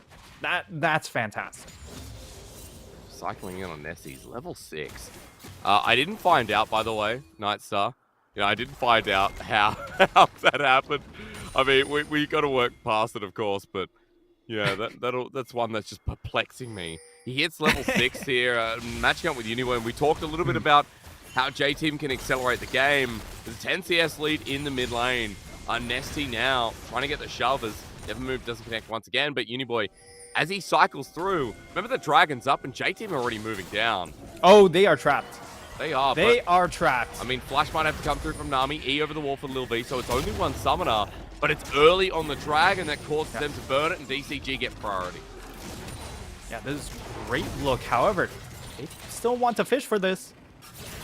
But is it going to be too much? Kongyue is only level 5, so those resets we talked about not going to come through. Nesty has himself the Demon Flare available. Never Move connects, but the Weaver's Wall cuts off J-Team.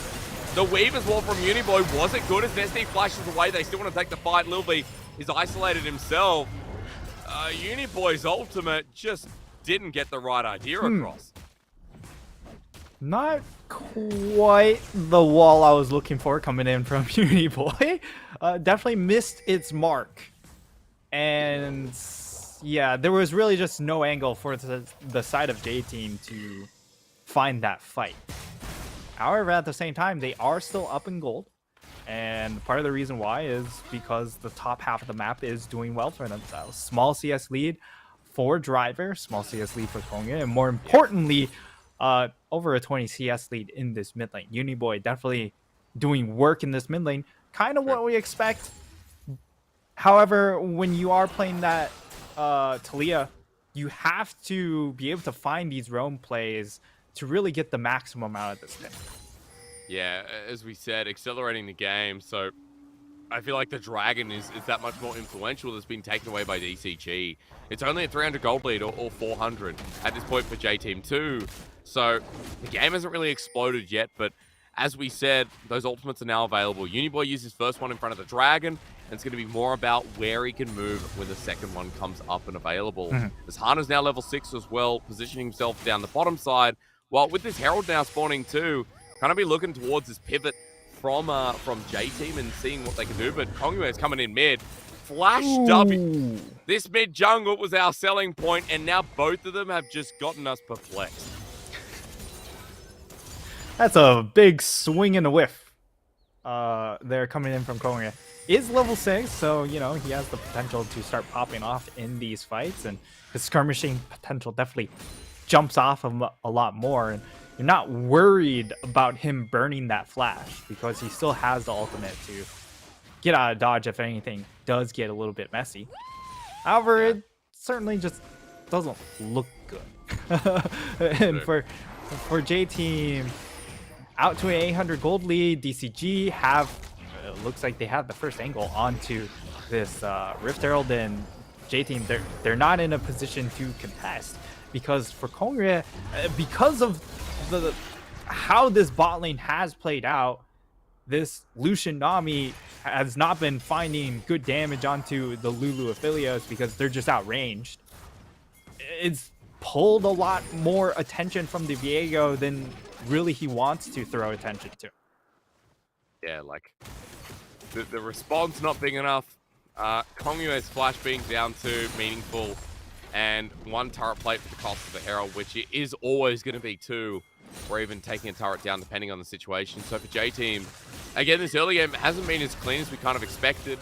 We're looking at Driver on the top side. We can ignore that for now because Hana is on his way up, so Driver won't be able to be too aggressive. And we just got to keep tracking and see what happens gearing around towards the second Dragon, because J-Team will have their eyes on that. And this Lucian Nami needs to get off the ground because Cruscato and Woody have just had too safe and too great of a laning phase. I think Lil V also has a cloth armor in his inventory. Okay. Tabi's incoming, I guess. Yep.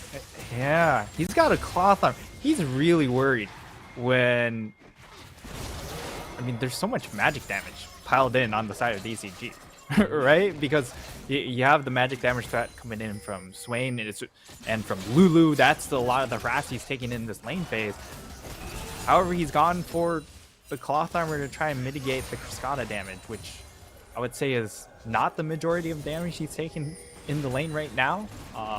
Maybe it helps him stand up a little bit more in this lane phase, but the issue is that's 300 gold that's not getting a ton of value here for him. They're not getting much value anywhere else. As Hana with a pillar in mid, never moves, gonna get Uniboy, but now for this 2v2 to kick off, Kongyue jumps on in, remembering the Heartbreaker is available but not used.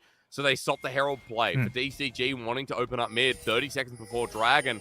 They get the setup, but they do take a heavy chunk before this objective next spawns.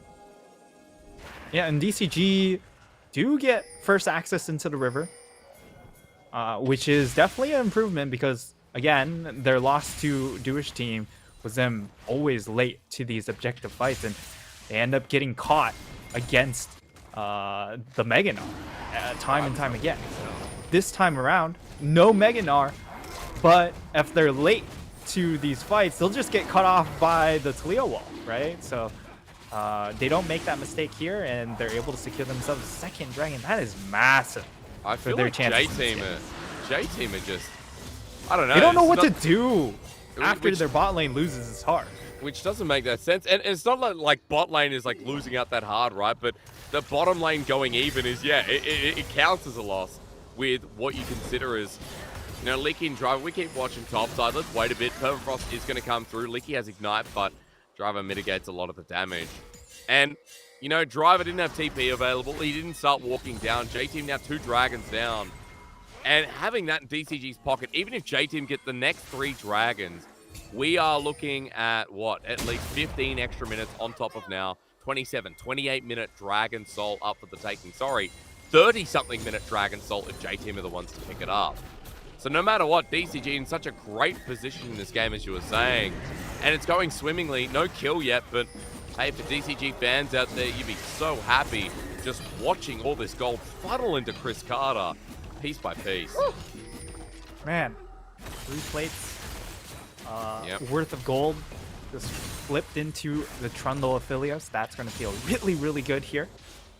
And when we talk about this J-Team composition, most of it is front-loaded, right? The Lucian, the Nami, the Talia. It's all about this early mid-game.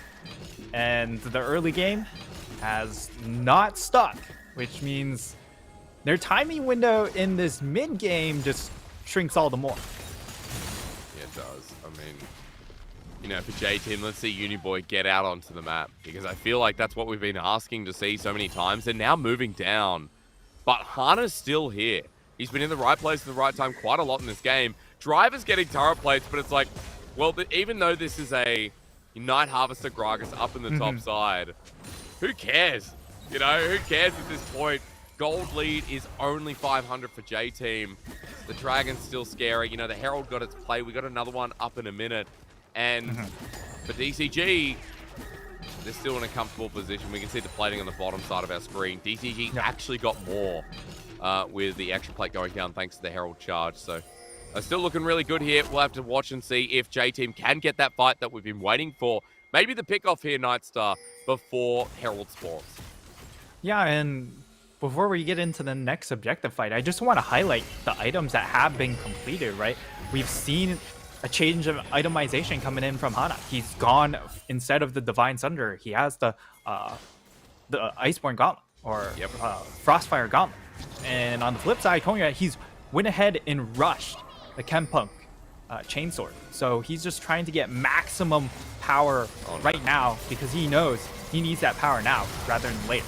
Oh no, the side's just going to go down. Cullen coming through the dive. Wave He's going to through. turn into a Driver 3v2. on the backside. The TP's good, but Chris Carter now has all the shurikens. Explosive cast better from Driver. Misses the body slam though. They can't get and to he him though. goes over the wall. Driver botches it as Nesty is in the middle of everyone. This demon flare is going to explode, and they just don't have damage. Uniboy DCG group up and become fire yet again. And it's just these 5-man plays that DCG are going to excel at in this composition from J-Team. Why? What is J-Team doing? This is meant to be one of the best teams, and I've cast J-Team through spring and summer, watching them develop. This J-Team just ain't it. And the weakness comes from the bot lane once again. We saw them struggle in the playoffs when Enzo and Lil V have been targeted, namely Lil V, and that ends up being sort of their downfall here. Driver, like, he finds a good barrel, but unfortunately, you know, where they tunnel in, the side of J-Team can't get access to finish off that kill onto Cascada besides Driver. And all of his damage is just front-loaded onto the barrel proccing the Night Harvester. So, I mean, he tries his best, but unfortunately can't finish the job onto Cascada. And as a result, well, DCG, they're able to win out because Nesty gets a good angle. He's able to soak up a lot of damage because he's just drain tanking. And yeah, I don't know what more you want said here. J-Team, they are on the back foot, and it is not a good look. However, they do have early priority on this bot river area. Well, the only concern right now is the fact that Chris Carter has another BF sword. His ultimate almost up and available. J-Team are making a play, and this will be good. If Hunter walks in, but now already spotted out, a good vision of Empire. And J-Team about to get pinched. The Glacial Prison onto Drivers there. Not great. But Leaky a little bit early. So as Driver takes that ulti, that's one little picking piece that for DCG will be down. And for J-Team wanting this dragon desperately, maybe it's enough to give them confidence for the 5v5. Cascada throwing out the turrets over the wall just to make sure no one comes in with the Hex Gate. And he's actually going into the mid lane. Yeah, he just showed. He's coming back. He's got the ulti. Wall comes over. Wall's good. Wall zones them off. Chris Carter will be over, but he has the range here with the ulti. And Uniboy's just caught out by Leaky. Great little Glitterland from Woody. As Driver's now pulled in. The coordination They're all from dead. DCG is so good. Konguer walking into certain death, it feels like, and Permafrost enables the slowing down. Oh, Lil V. Nesty coming through. Woody still not dying to Lil V. Lucian Nami yet again falling flat, as that's what J-Team are doing in this game. 0 turrets, 0 kills, 0 hope, but 18 minutes, Deep Cross Gaming are perfect gaming. J-Team. Serix. No more Talia for Uniboy. I don't care. No more Talia for Uniboy. The first time he played it looked great, but whatever's going on here with the Gragas too. I mean, they just don't have damage. They missed their timing window, and now when you're forced into a front-to-back situation, I mean, it looks bad. It looks real bad. Yeah. Lil V on this Lucian. What does he even do? Look at this entire time. He's just hoping and praying that someone walks into him, and then he flashes forward to try and kill a Lulu. Like, brother, killing a Lulu doesn't change that fight at all whatsoever. And investing a flash, definitely, or investing a big cooldown like the Gale Force, I should say, is going to possibly open him up to get really dunked on in the next couple of seconds. I just feel like at this point, J-Team are trying to throw everything against the wall and see what sticks, which you can't blame them for doing. And Uniboy's ult in that last fight wasn't the worst, like, let's be real, but it's just been so rough to watch. You know, J-Team set up for these 5v5s against a team that, you know, has this Sejuani Trundle.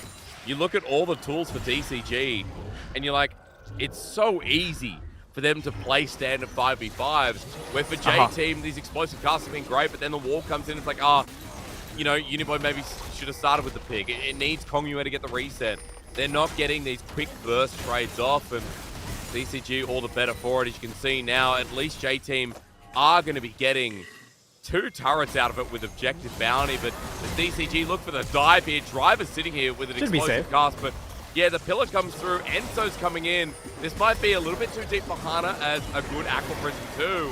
A TP coming up, and Hana is going to die. Under the turret, it goes to Kongyue too, and DCG, just like that, have given away a lot of gold when we were criticizing J-Team to the wall. That said, it's a lot invested to try and pick up a jungler. And unfortunately, they aren't able to try and snowball any objectives afterwards. However, okay, Woody might help out. But this can be turned around. I mean, Chris Gardner's got Lulu by his side. Look at him. Felios ult comes through the range there as well. Here comes Sending the wall. in Uniboy, though. The wall this time pretty good. That's a seismic shove to two-man. I'm sorry, Uniboy. I'm so sorry. I didn't mean it. You can play Talia again. As this time, the impact is felt. And with the objective boundings before, with the picks, J-Team suddenly back in the game. Forget what we said. One big play turns around with Baron now being started. Yeah, and there's no ultimate on the Swain, so this is such a hard fight to try and execute. Leaky has to do so much. Driver's got ult and he sent Leaky away. Oh, The damage Uniboy's will tanking. be enough for J-Team. I mean, for Lil B walking through, he doesn't have the damage himself, so Baron won't be taken, but still, J-Team have equalized gold. They've gotten a couple of kills for themselves. They might not get Baron, but at least in this mid-game, there's still hope for this team to find another pick like that again. Yeah, and this team is all about the picks at the moment because they have great single target damage. They just can't take 5v5s. Because then when it comes to trying to eat up some of these frontline champions, that's where they lack the damage. However, when it comes to just isolating one champion, you have great tools to do so, right? You have the Gragas Barrel, the Talia wall. And then you can just dash forward with a lot of freedom as that Lucian pick if you are able to isolate that one target with those aforementioned ultimates. Yeah, like so many good targets too. 2.5 items here on Uniboy, by the way, worth mentioning because, you know, I sold him out in this game. I said that, oh, well, Uniboy, I don't want to see him on Talia. But then this Weaver's Wall comes through, Nightstar, and J-Team baiting this nicely and catching DCG in a bit of a choke. Yeah, honestly, it was a really good bait play coming in. Buy as much time. Now Uniboy able to join the fight. Of course, he can join these fights really, really quickly because he is Talia. It doesn't change the fact that Lulu Aphelios is still Omega oppressive at this point in the game, so they need to continue to fish for these picks. Well, Kongyue with his ankle is going to start it off. Uniboy once again has the ultimate, and 35 seconds before Dragon, if Soul goes over, then I think DCG just have it in the bag. But if J-Team can delay it, if they can pick themselves up, you know, the Baron in response, or maybe one of those picks again, Nightstar, everything changes here. As Hana is going to be taking down the ward over the side. Kongyue thinking about going in. While we still 5v5 in the mid lane. Driver with the ulti. That's the one who's helping getting the pick started, but he's going to be launched on first. Tidal Wave through. Driver wanted an angle, but they started with him. Ignite, subjugate, and down he goes. DCG making a 5v4 before we even begin. And as J-Team walking the pillars, right, the never move. You can't be there. J-Team have lost two, and it just feels like we're once back again. Back to the start. This game looks DCG's all over again.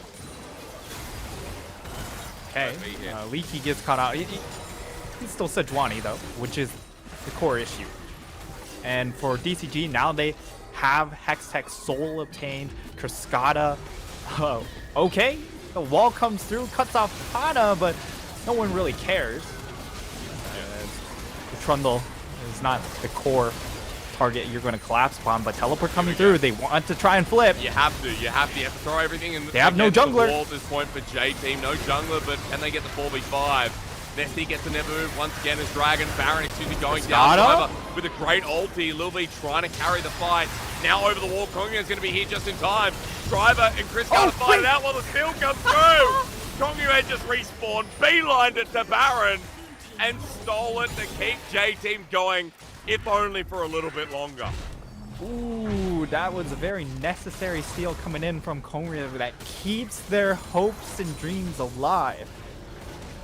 Unfortunately, it's still DCG coming out for the majority, for the most part, on top. They get themselves a Hextech Soul. They also get to multiple kills in that instance. And this is really their last gasp play coming in from J-Team. They needed to find something off of this play, and at the very least, they find themselves a Baron buff as Kongre. It really helps. Hex Gates get him there just in time to make this play for DCG. They wanted to just reset the objective here, right? They don't want to risk the flip, but because they've kept the aggro going for such a long time, Kongre is just in time to snag it away. It's rough watching that DCG Baron. This should be their game. They've still got the Hextech Soul. But for J-Team, getting the Baron means the objective's going to be hard to push. Rather these turrets that we're talking about in the mid lane. It still looks so hard, right? But, I mean, at the very least, another big team fight. You look at all the objective bounties that are available for J-Team. Getting some gold into this Lucian, into this Talia. I don't know, Nightstar. I still feel like a massive piece of copium has to be taken here for J-Team. But, yeah, let's see. Yeah. The only thing I have to add is the itemization isn't really helping the copium. We have Chem Tank coming in from Kongria. Interesting choice. And also the Collector from Lil V isn't going to do a whole lot against these very durable frontline champions of the Trundle, who's running the Frostfire. He's going into LDR as well. Like, there's Collector and LDR. Yeah, this is a very hopeful build that doesn't do a whole lot. Maybe he goes for Serelda's just to actually offer some sort of utility and help facilitate getting a pick, but why? What? I mean, I don't know. Why there go are a lot of Collector and questions. then LDR? Like, you know, usually it's one or the other. You commit to lethality against some of these squishier cops. I don't know. Nightstar, my stream seems to be doing the dance again. So if we get a fight, you're going to have to do the play-by... All right.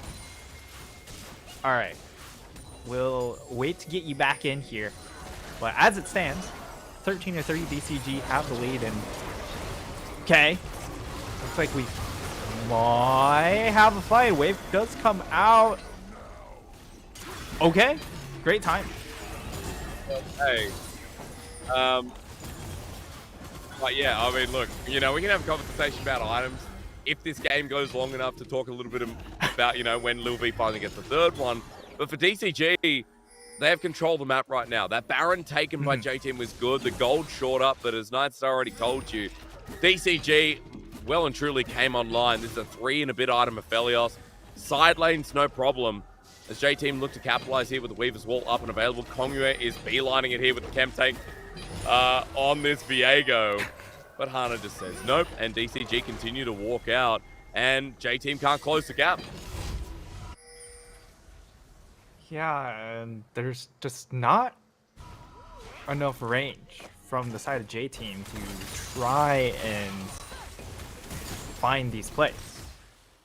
As we also get to take a look at top lane, man, there is a stark difference in these items. Look at the items on Leaky. This is a big old boar. And then you compare Driver's itemization. He is working on some leftovers as they're trying to funnel the gold, as much gold into their Collector Lucian as possible. I think he has his Last Whisper item. Yeah, he does get the Serelda, so we'll have the extra slow attached. Okay. But still, that's their only range. Yeah. Is just the culling. That's it, Hysterics. Yeah. So Serelda's comes through. I mean, honestly, at least it's Serelda. I feel like I can verify Lil V a little bit more. But, you know, we're looking for this solution at 1-2 items. We're now at 3 item of Felios, so it feels like for Chris Carter, now with the stopwatch, going to be so comfortable, luring J-Team into this Elder fight in 10 seconds. Man. And they are look at kind the of angles. trapped. Yeah, they are a little bit. I mean, trapped if they want to go for the objective. They're going to take the long way around, but okay.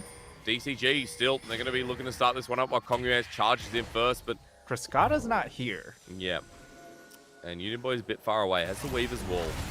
Cascada was just setting up the mid wave. Killer onto Lil V once again. Has never moved gets Driver, who's trying to frontline, but as Nessie soon. flashes forward, this engage begins, the flash now comes through, and that barrel no wall. only further seals the doom. Hana is getting targeted, but as he flashes away, this enemy jungler subjugates and still lives on. A messy fight, but it doesn't matter as Chris Carter keeps You're on the wrong side of the map. They're on the wrong side of the rim. The TP at short range, as Munchables would call it, advanced tech splash. Chris Carter goes golden, and DCG got this in the bag. Kongyue will get his reset, but this game has felt over for a long time, and J-Team have been outclassed at every angle. Uniboy running for his life, but that should be Elder, and that should be the final nail in the coffin, as Uniboy will be zoned away, and Leaky will end up eventually getting this kill. He's gonna burn him. He's BMing him. Oh! Wait. Oh! Wayne. Hey, okay. Oh.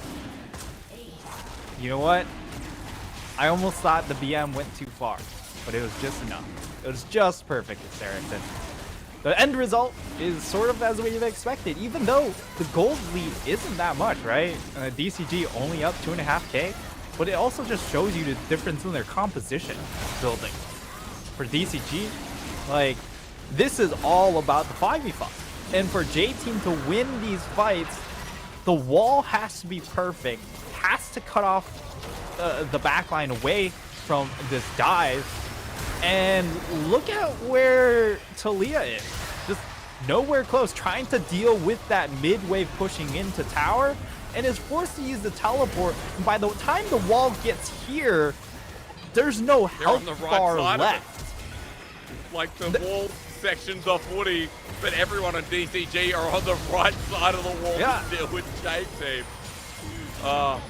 It's hard. I mean, it's very hard at this point. Kongyue trying to do something here on his Bel'Veth build on Viego, and yeah, Baron's going to come through as well. Elder was picked up.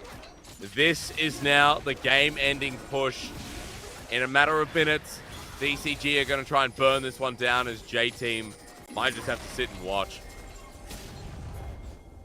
Yeah, and what back-to-back games coming in from DCG. They fumbled the game against Jewish team, who were 0-8 at the time, dead last in the league, and now they go ahead, take the scalp of number 2, and get revenge, possibly, for their first round-robin loss.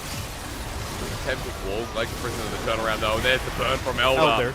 Leaky just doesn't die. Look at this. I mean, the plate comes up, the shield, beautiful.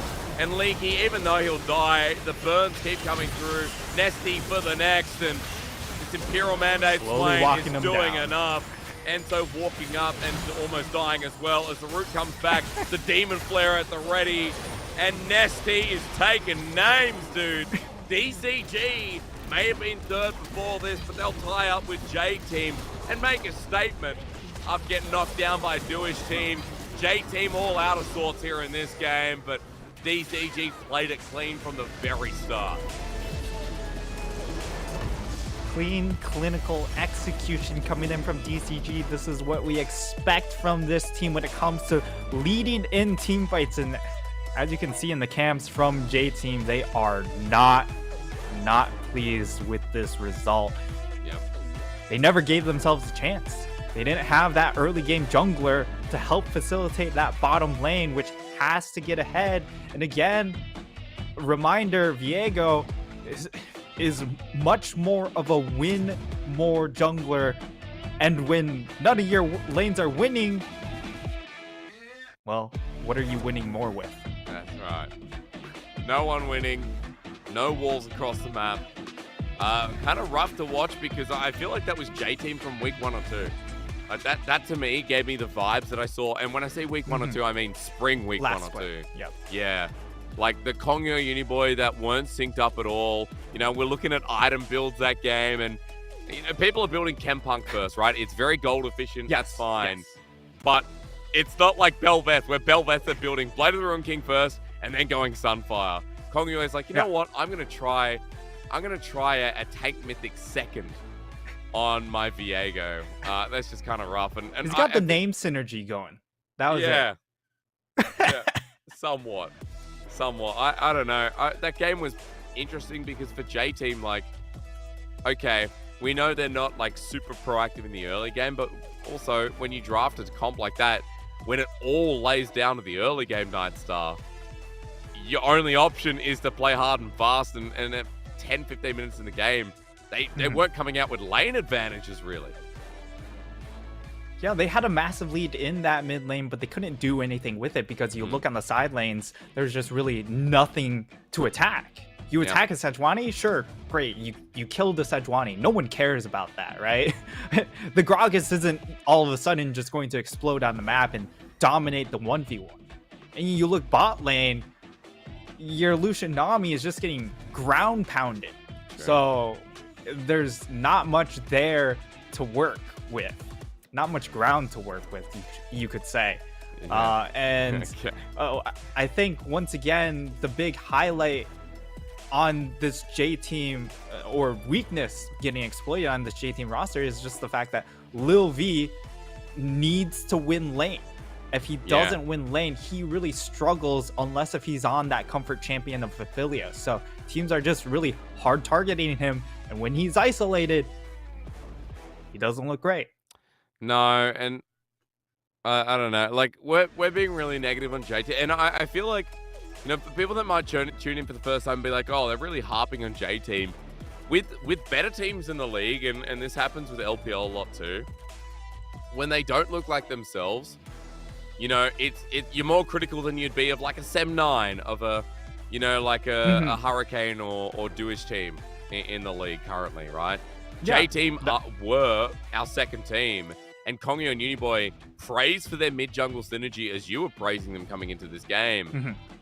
And this time around, there really wasn't any of it, and Uniboy had an off day. I think that's pretty fair to say. And the synergy between top and mid too was kind of all over the place.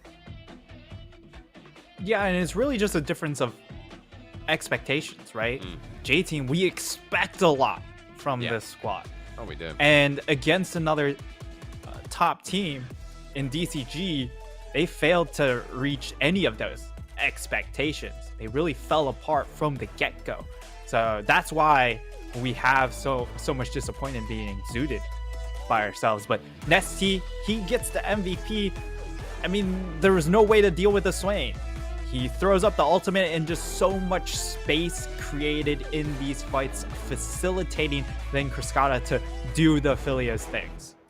Yeah, and Nesty, you know, look at his goal difference, by the way. I'm kind of surprised, but you know, he had Imperial Mandate. So what more do you expect? He has a support item mid. Naturally, he's not going to have as much gold as someone like Uniboy. But let's be real. Doesn't need it. Nesty, on one of his favorite champions, Talia gets taken from him, brings out the Swain yet again and has another good time. I mean, I feel like DCG, you know, kind of showed us this time around that their lanes weren't a burden, Nightstar, as we faced them out to be. Yeah, draft good lanes. That helps out quite a bit. Yeah. J Team, they just couldn't find a way around it. Again, I think it boils down to the jungle picks to be able to facilitate those lanes, and Viego is currently a pick that isn't able to do so. Yeah, it's not, but look, I don't know. I mean, J Team need to go back to the drawing board, because I'm not sure what they think about that game, but coming up next, we'll see if Beyond Gaming still have that flair, or Meta Falcon team, if they can build their bridges off the last game for our second last game of tonight. Right after this. CTBC Bank is Taiwan's top financial institution, but we're not stopping there.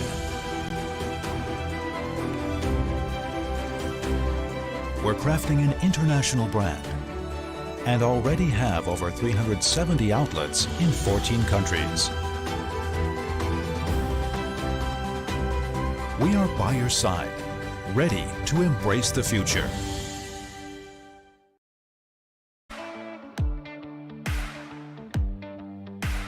They've been trying for too long, but they could never stop me. They could never stop me. Don't they know that I'm too strong? Nothing's gonna stop me. Nothing's gonna stop me. So don't get in my way. The dams are about to break. I don't care what they say. I'm more than they can take. but they don't see the struggle in my mind. And I just think of stopping all the time, but I can't. I'll make my journey through the hellfire. I'll just tear down another empire. Never hold me back, hold me back, 'cause I'm a juggernaut. 'Cause I'm a juggernaut.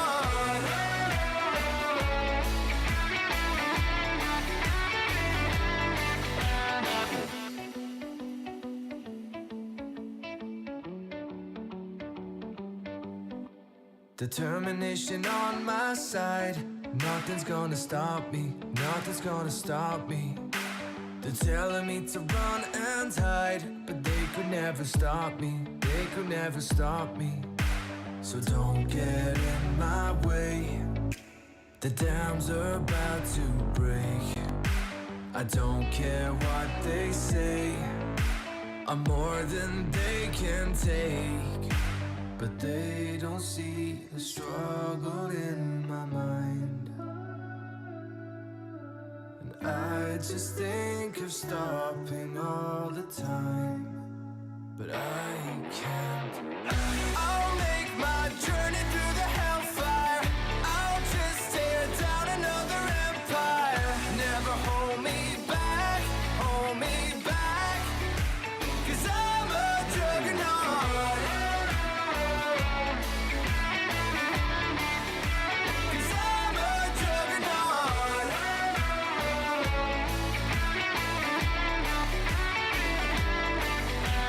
Whatever it takes, wherever it takes me, I'm never gonna stop, no, no. Whatever it takes, wherever it takes me, I'm never gonna stop, no, no. Whatever it takes, whatever it takes me, I'm never gonna stop, no, no. Whatever it takes, whatever it takes me, I'm never gonna stop, no, no. I'm never gonna stop, no, no. I'll make my journey through the hellfire.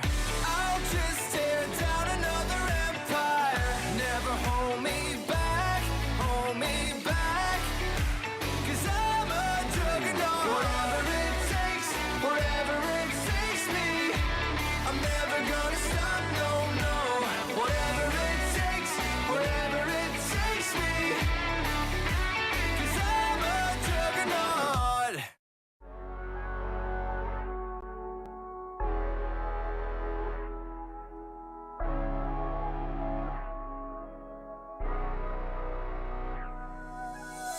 Ooh, girl, you look so good. I've been thinking about you lately. I'm thinking that we should. I won't say nothing, baby. Nah, nah. Where you been, girl? I say you looking hotter.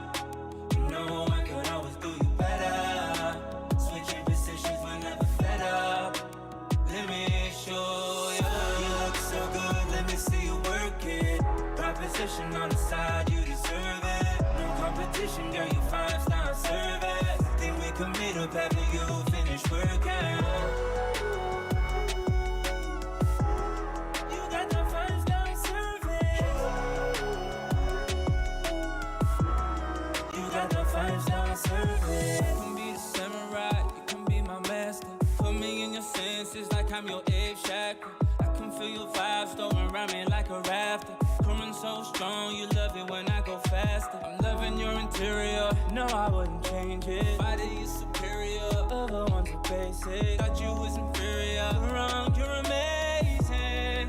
Hey, nah, nah, where you been, girl? I say you looking hotter.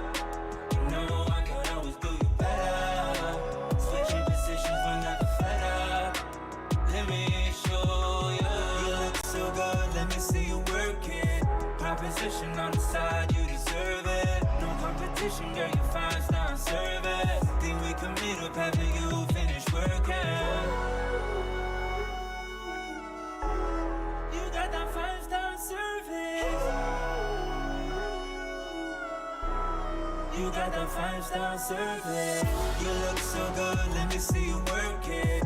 Proposition on the side, you deserve it. No competition, girl, you 5-star service. Think we can meet up after you finish working. You got the 5-star service. You got the 5-star service.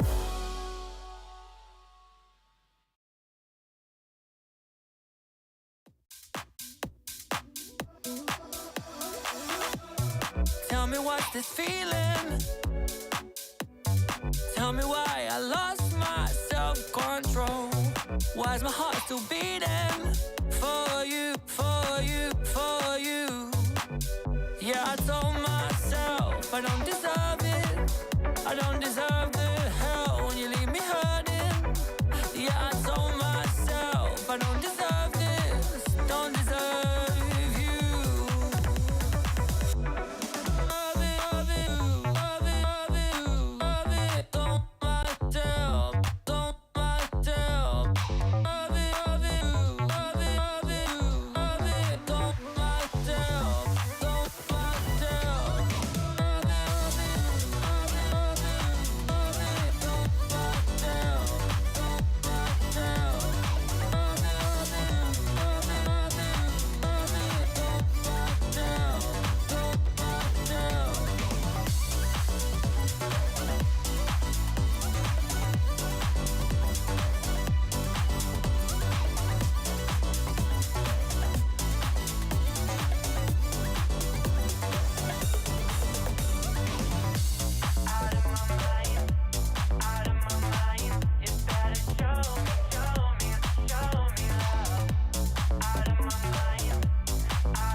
Oh my.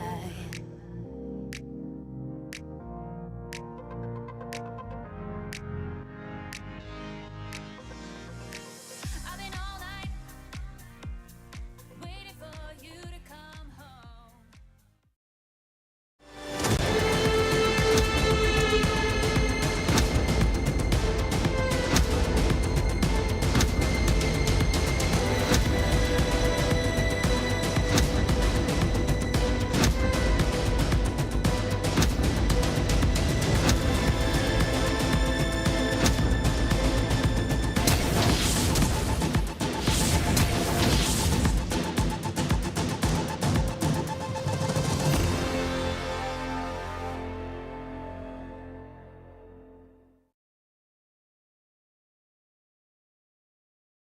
Ladies and gentlemen, welcome back to the PCS for summer. My name is Asterix. I'm joined by Nightstar, running into our second or our penultimate match of the night. Remember, sponsored by CDBC Bank, it's a PCS. Thank you to Riot Games, Carry Live, and Garena for the league operation in full.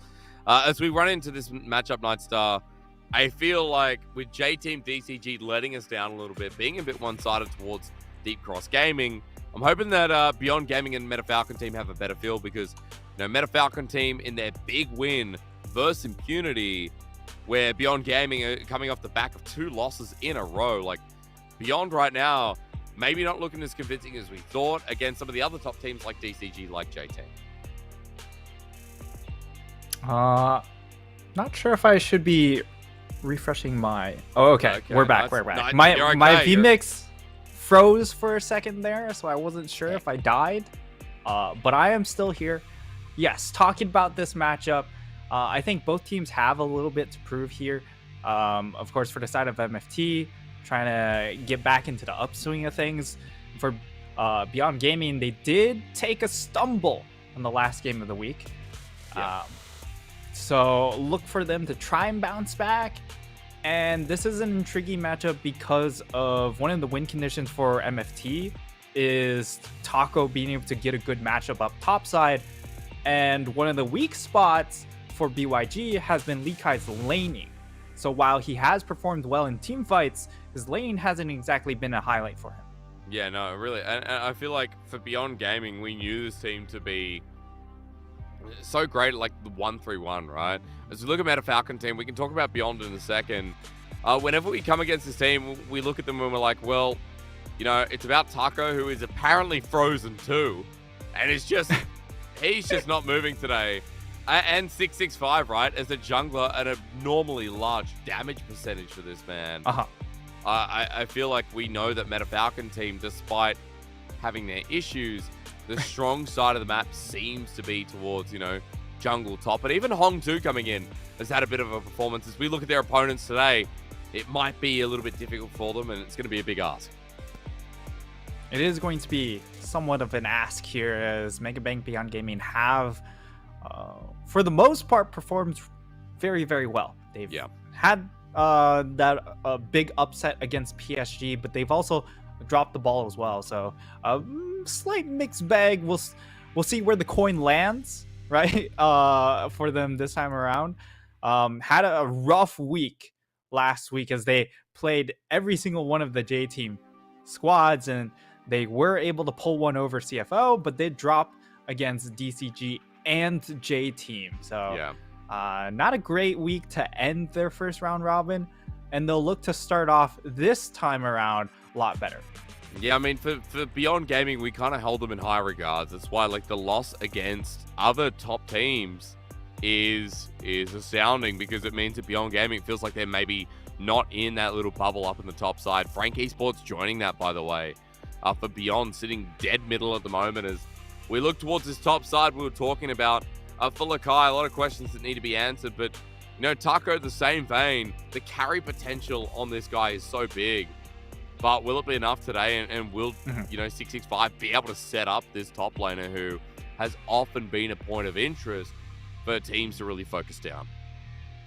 Yeah, and for MFT, I think a strong point in their draft is going to be just trying to find strong matchups. It's sort of the theme all across the board in the PCS. It's just find strong lanes, get one of these strong early ganking junglers, don't fall into the Viego trap, and then we can kind of go from there. And we'll see how those points end up lining up in this particular draft phase.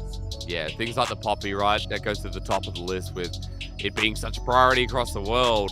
Wukong as well, as Husha has also been playing that a hell of a lot. So there's a couple of things that could gravitate towards these junglers. We're already seeing solo lane bans coming through. Azir, Corki against Hong 2. Taco, who again is so close to the screen every time. Just needs to take a seat back, or I don't know. Chill out. Yeah, I feel like he probably has one of those, you know, tactical shooter setups where the screen is literally 3 inches away from your screen or from your face. But for BYG, you can clearly see that Minji just doesn't have the champ pool right now, because they are directing bans towards the Azir and Corki, which are the big mainstays in the mid lane right now. And if you're double banning both of those on the red side, it does show a bit of a flaw in your champion pool, and they will go ahead and take away the Poppy on top of it. So that's probably the premier jungler taken off the table. But still, if they want to look for an early game jungler, which I don't think they'll do on this first pick, there's still the Trundle available, and the Wukong. It's so amazing to see Kalista still picked up, you know, with Renata off the board. I mean, Zeri's available, to my point. You know, you're willing to pick up Kalista without the Renata combination. When Zeri Yumi's available, there's no Tahm Kench. It's not going to be a center of like, yeah, I don't know. Give over Zeri. Hooch's Wukong's available here. Like, you're not going to get a Yumi here with Kalista. Nah, how many strong picks do Beyond have here? I feel like it's astounding. Gnar is a pretty comfort pick for Lee Kai as well. Stabilizes his lane phase, and we know what he can do with this pick when it comes to team fights. PCS Gnar also incredibly powerful for MFT. Sejuani is one of those champions, of course, can hold her own in the lane, and as an engage tool, a little bit more reliable than something like the Gnar, who has to hit that perfect timing. And it should get locked in. It's just a matter of what they go ahead pair it up with. I would expect a support pick here for MFT. You can go for the melee engage supports because you have the Kalista to help bail it out, and maybe something like Nautilus becomes a little bit more necessary because you need a point and click CC for the Zeri, but instead they opt for the Rakan, which is a little bit surprising, but still holds true. Hey, you have that melee engage. If he goes in a little bit too far, you can bail him out with the Kalista ultimate. And on the flip side for BYG, you know, the early Sylas lock-in again highlights Minji just needs certain champions to succeed, even though if you look on the side of MFT, they don't have great ultimates to go ahead and steal at the moment. Yeah, not at the moment. I mean, a lot of teams, and this is influence from LPL, I'm just seeing Sylas has become first pick worthy in a lot of different drafts. It's been first pick red side, even first pick blue side in a couple of strange drafts as well. I just feel like Beyond Gaming got 3 strong meta picks so far. And you can see more mid lane bans are coming through. You're talking a little bit about Minji's champion pool. Now that that's kind of sorted out, I feel like it's worth mentioning that Hong has been someone who's like Sylas, Azir, Vega. And even when it was Glenn on this side, you know, like, I don't think he had the strongest champion pool either. So they're taking a lot away from the newest member of Meta Falcon team in the hope of putting him on a pretty rough matchup. Yeah, and we'll see what Hung 2 has left in store. The Yone certainly would have been a champion that could perform well into the pick. Viego gets taken away. Again, I don't think that's a great pick in the current meta. And the Wukong still left on the table. So for BYG, it should be the Wukong, And for MFT, if you're looking for a jungler that can operate well into this with this composition, I think it has to be the Xin. Has the ability to combo with the Sejuani's passive, being able to proc that permafrost pretty quickly with the auto reset, and also able to carve out a space for this Kalista to then hop forward aggressively rather than jump backwards. But okay, I understand. I feel like with Beyond Gaming's picks, you're never going to out-skirmish. You're never going to out-T-fight. Get yourself isolated lanes 6-6-5 and go for it. Hell, even bottom lane, right? I mean, Hong might be going back to the Vega. I like this from Meta Falcon team. You're throwing everything against the wall, and with what they've given over to Beyond, like, I don't know. This is a fun draft to watch from Meta Falcon team. Yeah, definitely a fun draft. And for a last pick, they are saving it for their support. And I'm surprised that MFT didn't go for the Mumu themselves, which is a very strong pick into the Zeri, offers a lot of CC lockdown. However, for the side of BYG, Kino is very, very comfortable on this Leona pick. Also has a very good matchup into the Rakan. So this pick makes a lot of sense, and it's really just kind of strong picks all across the board for BYG. You highlighted yourself, and for MFT, this is a composition that seems a little bit mishmash, and it's going to really boil down to the players being able to execute on their individual champions to try and outshine sort of find these moments of hand stiff or isolation with this Nocturne ultimate to then snowball those leads to hopefully find that win. And I feel like there's a lot to dissect here on Meta Falcon team, right? Like 665 seems like the core member. I'll also say for Hong 2 has a pretty good opportunity in Vega in this game. And, you know, when people talk about Vega, they're always like, well, you know, like, oh, like DPS or like survivability counters Vega. No, range actually counters Vega. Things like Jace, things that can outrange Vega are always the way to go. You look at the Beyond Gaming draft and you look across that line and you're like, in terms of range, there really is none. Cage around him and Beyond are the ones who want to gap close. They're the ones who want to go all in. So, you know, for Meta Falcon team, their mid laner having a bit of comfortability and, you know, it's part of the scaling element that's added to this roster. I don't know. It's a fun draft, but yeah, I'm curious because Beyond Gaming getting what I would say are 4 of the strongest meta picks right now handed over to them. Meta Falcon team better have a bit of a response here, and I'm looking at 665. I'm looking at that mid lane Vega to see if Meta Falcon team can get a bit of an upset and keep Beyond Gaming from moving back up with the other 4 big boys of the league.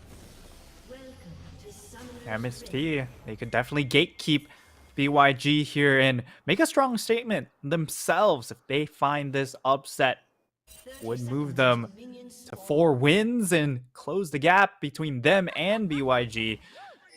As start, it's just going to be a 5-point start here, which I would say favors the side of BYG. They don't really want any shenanigans. And for the side of MFT, like, you want to try and hide the Nocturne pathing as much as possible. That's the key point for their start. They want to make sure this Nocturne gets to level 6 as speedily as possible, gets himself a crab. 2 would be great, but a crab is necessary. Okay. They do want it. Okay, Minji's not caught out. Shield of Daybreak is the start. Minji with the start of that lane, that's just not good. That's actually really, really nice trade. Getting that HP burn onto Minji is rocking the Dorn's ring. So more of the durability rather than just go full on sustain. So thankfully he's up against the Veigar, which isn't known to be lane dominant, but the range could play a factor now. Hong 2 could look to just weave in as many autos and walk more or posture more aggressively because of that missing HP. I mean, the HP, you're right, it is actually quite massive. I feel like Hong 2 is going to have a pretty good lane here, and we'll have to watch out. Minji started Abscond Abduct, but Hong 2 already just adding little layers to this DPS as he starts Q. We can talk a little bit about junglers again. You said for 665 rushing towards 6, which of course makes sense. Husha in the early game has a bit of setup within these lanes. I feel like bot mid are the ones to look at, but still, again, you know, labeled how it's going to be hard to gap close this Veigar, especially if Cage is used correctly and literally lay it on top with a Wukong Styles. Put it on top of you, you're fine. Yeah, it's going to be hard for Husha to aggressively attack these lanes early on. We've labeled mid-bot as really the highlight lanes to try and snowball around. However, in this mid lane, Hong 2, his positioning, okay, this is a possible gank attempt. This will show us, right? Hong 2, Cage, okay, stunned up, flashes, and if it's quick enough, it doesn't matter. Yeah, really good gank setup coming into this mid lane. That's a nice flash burn. It helps equalize the sustain difference, right? As Minji, he actually hasn't even popped a single one of his potions. Might be far. Takes a turret shot, but still kites away from the W out of Hong. Oh my god. Missing quite everything. I mean, really good kiting from Minji there. A little fancy footwork to get the better trade. Yeah, now look. 665, he gets to help share some of that EXP in this mid lane, top lane fight. It's okay for now. Just tanks battling it out. Even though Sejuani, a lot of the time, people get surprised winning the matchup in the early parts. But yeah, Lakai's still leading in CS up there. And as you said, sharing experience from 665 as he gets Scuttle. Level 4 on this Nocturne with half an EXP bar to go. Drops the deep ward, no camps up in the top side, but well and truly on the way with the CS lead and having a really good start to this early game. Yeah, this is a massive EXP lead coming in for 665. He is going to be well underway to hit level 6. And now over in this bottom lane, like this was the other lane we highlighted. Hey, this is a possible lane to try and snowball an attack with this Wukong pick. However, you know, Zeri not exactly known to pack in tons of damage early game, right? Yeah. So it might take a lot more effort coming in from Husha's end to have the damage to finish off kills. Either that, or you just need the Silas to make a roam over into the area. As Alikai, again, we highlighted, not the best laner here. Well, won't need to be, because the flash in from Husha, matched by Lakai. Perfect little setup. Again, I mean, Husha's Wukong, the reason this is his most played is what you're seeing play out on the screen. First Blood over to Beyond Gaming. 665's response will be the Drake. Yeah, and for BYG, perfectly happy with this trade. Not quite to their Wombo power, right? That power spike's going to come once they get their ultimates underway. 665. He has the smite available, so smite for health. Not a problem. Even though it got a little bit scary, but never an issue there. Close to getting 6 as well, so a couple of camps to go. Has just turned level 5. Feels like the full path up to the top side will get him 6, and then we get to see even more plays happen from Meta Falcon team. Considering that Beyond Gaming are already on the board and have set themselves up with a good Gnar top, Minji's come back into the lane as well. Now level 6 for him too. I'm excited to see what happens around the Herald, because Meta Falcon team picking up that dragon, that's going to be the next objective on the menu.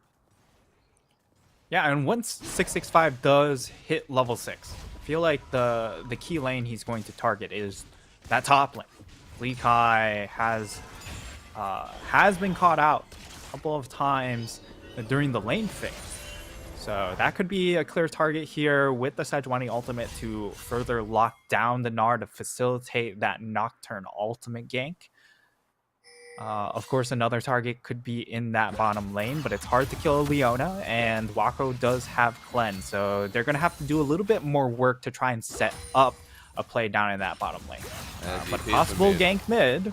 Yeah, the cage going to go down. Minji's going to buy his time. Scott the Duck held on to. 665 just walking in.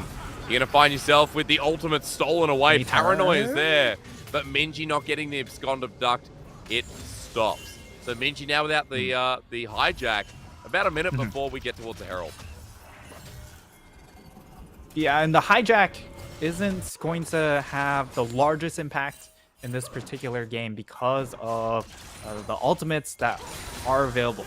Right? Yes, you have a little bit of utility with the Rakan. You can pick people off with the Sejuani ultimate, but there's no big damage ultimate that you would usually see that has wombo potential and also packs a big oomph to it. It's going to be mostly just picking the best utility CC sort of ultimate in each instance, whether or not it's the Nocturne ult or one of these other CC ults. I feel like with Gnar, Wukong on your team, you take the quickness 9 times out of 10, you just be happy set up that the rest you've of got the team. something to layer in, yeah. We got a bit of a trade in the bottom side. Now, Issue going in, it's going to stop there, but Whale still heading forward, missing the Q. Wako's just hit level 6, but Whale has too. As we look back towards mid, 65 now with the Paranoia, and Minji's hijack about 10 seconds off the cooldown. You can see for Beyond playing very passive right now and knowing that Herald might just have to be given over, with bot laners staying put and 665 hovering around the objective. Yeah, level 6 hit, and again, he wants to play towards more so his top half of the map, but BYG making the collapse over. They have the Mega Gnar. It's about to time out, though. They just need to be a little patient. Supports are coming up as well. Husha going to take damage, but that Dark Matter goes onto his clone, and as the Kai goes into Mini-Gnar, it's a good point to raise, because now that all-in has been halted for the time being. Aquino, I'm just waiting to see if he gets level 6 off the end of this wave. And as it clears out, no. Nope. So no Solar Flare available. Issue. We're going to see the same thing here if he has the quickness available. Oh, he's close. He is close. And yeah, he's just hit up the there quickness. It is? Okay. Support ult difference is going to mean a big thing as Meta Falcon team move as a 5-man unit. and Beyond Gaming are split up. Yeah, they know there's a big difference in power here with the level 6 onto the Rakan. And they're still searching. Lee Kai, of course, reset. He does have Mega Gnar if possible. Crash. Paranoia. This one's going to be used by Meta Falcon team. It's stunned up as Husha looking for the steal. Cyclone comes out. They're all on him. But the clone doing so much they work. overdone. They're going deep for him. 665. Abandoning the rest of his team as Whale is getting taken down by Lakai off the back end. Wako chasing this up as Hong 2. The cage going down is good. The Dark Matter not connecting. The ulti sent through, but Wako, even with the help of minions, won't die to the Primordial Burst. And even though we get the Herald going down, which I believe was Meta Falcon team, yeah, it was. Yes. Goes the Whale. I mean, they lose so much off the back end of it. Oh, man. They really tried to pull the trigger to burst out Husha, but it's just too tanky right now. They don't have the burst damage to finish him off right away. We get to see the replay. They are split from the side of BYG, and MFT, they aren't able to collapse onto one side of the play, and just not quite enough damage onto Husha, and because of that, they've just overinvested resources. Right? They've stretched themselves thin. Yeah. Now their backline able to find really any purchase in this fight, and they just kind of, because of their formation, they just crumble. So BYG, they come out with a big win here, even though they do drop the objective. It's fine because the extra gold is going to help them out here, and this is a much more stable composition, whereas MFT, they got to get a little bit fancy with how they attack in these team fights, because this is definitely an unconventional composition coming out from them. Yeah, super different. So at least the Dragon stacking means that for Beyond Gaming, they're going to be in a position where they have to fight. I feel like Meta Falcon team, now that they're 2k gold behind though, we can start talking about the items they're going to be facing up against. Lakai will be close to getting that first item up in the top side. Most likely the Trinity Force, where, you know, we've got Minji close here. Noon Quiver in the bottom lane for Wako, as we're getting a bit of a setup here too. Husha's moving into Brush. No vision to spot him out. 665 with the Paranoia in the top side. He's going to go in with the Glacial Prison. Mega Gnar not available as Lakai flashes away, but let's just hold the bot because this is going to be the response from Beyond. And a little bit mis-executed with that play up top side now. Let's see. And Zenplay going to start it off. Cyclone under turret. Yes, it is. And as they tank up, I mean, Kino getting close, but it's so well done. Beyond make it clean. Wako gets the kills, and there you go. That's clean execution, while Meta Falcon team lose out on the cross-map play. Yeah, again, like, for MFT, it was a clear target that they would just look for that play up top side, because that is really the only target that they can try and isolate out easily and try and burst down, but they mishandled the CC layering. The Permafrost doesn't come out, or it comes out a little bit too fast to chain with the ultimate, as they just tried to one-shot the Gnar, and unfortunately it wasn't possible, and now MFT are in a big hole as they get dove down bot lane, die in the 2v3, and now the Kalista has no legs to hop around with. 0-2-0 doesn't have a mythic completed or behind the curve when comparison to the Zeri, and the scaling is just going to be much better with the Zeri. Yep.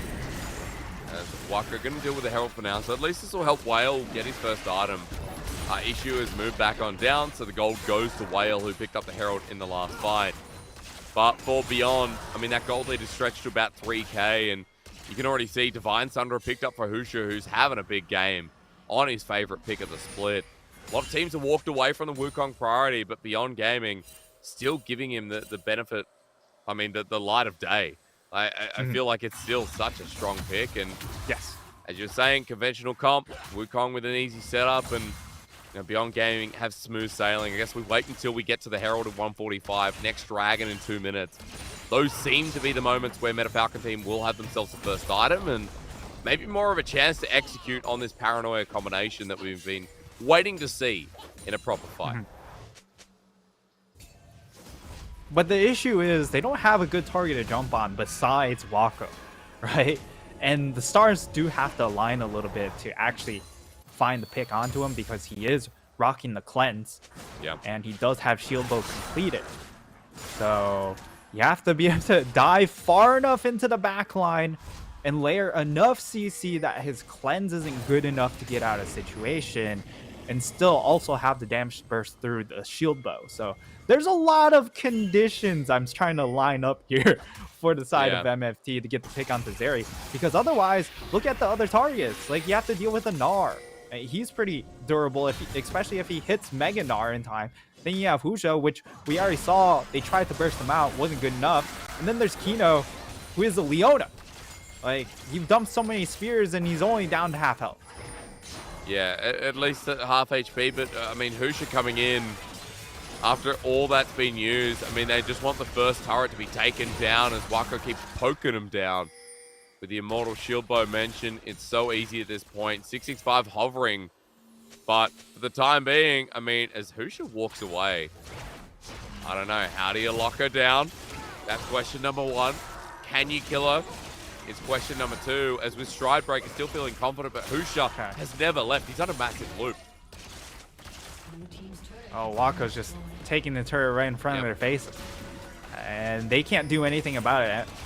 So now it's jungle pressure being asserted by BYG, which also means they have priority around this dragon. That's a lot of vision denial coming in, and MFT are going to be... It's going to be rough trying to get into this dragon. They don't have the gold to also fight the dragon. So, I mean, the best decision for MFT is just to give. Give it away. Yeah, I mean, they're going to try their luck. Because I'm like, wait, are they actually going to contest this? I mean, no one's here yet. Like, Kai without a Mega Gnar, that's the steal attempt as Husha now to pop the ulti. The Dragon take it for Beyond, but they want to make their way out, or at least bait it for now. And okay, they find one kill. The Solar Flare of Gods from Kino. Minji looking for Wako's his on touch window, and he's found it. But get Wako on the backside. Look at Minji. Oh my Absolutely cleaning house, and that even in the no half, damage. but Wako does the same. 10-1, Beyond style, all for an attempted steal from Meta Falcon team. And there's just no grounds to play for the side of MFT. They're too far behind. That was an objective. They could have just gone for a steal, but they commit to the full-blown fight. And that's just incorrect all around. We'll see the replay. 665, he jumps in, and it felt like, hey, they're all split. We can try and make the play, right? And they get the pick onto Husha, but once Kino gets here, and once the rest of the front line get there as well, like, where's the damage? Home 2, he hasn't scaled enough on the Veigar quite yet to be able to eat through this front line, and he's very much a burst-focused carry as well, and BYG, they just really just out-tank him. And now this teleport coming in. Yeah, I mean, Minji's coming in for this flank once again. Steals the Rakan ulti. Look at this quickness. Great setup. Everfrost usage is great, but this is what we talked about with Hong 2. The zoning coming out from the event horizon starts it off, but Meta Falcon team want to get out of the fight. Hong is now on the left side with the rest of Meta Falcon team. What the heck's chase to get out, but Beyond are going to take it. Here comes Husha onto 665. Minji behind him will survive with the Kingslayer. The Chain Lash into Golden. Hong wants to kill him, but he can't. This Veigar pick, great in theory, but hasn't worked out for Meta Falcon. Beyond now 7,000, 8,000 gold ahead in this game in the toilet for MFT. Yeah, and for Home 2, even the Rift is working against him, right? As the Veigar, he wants these really organized front-to-back sort of play. But Hexgates definitely make that even harder for him to just focus on one side of the fight.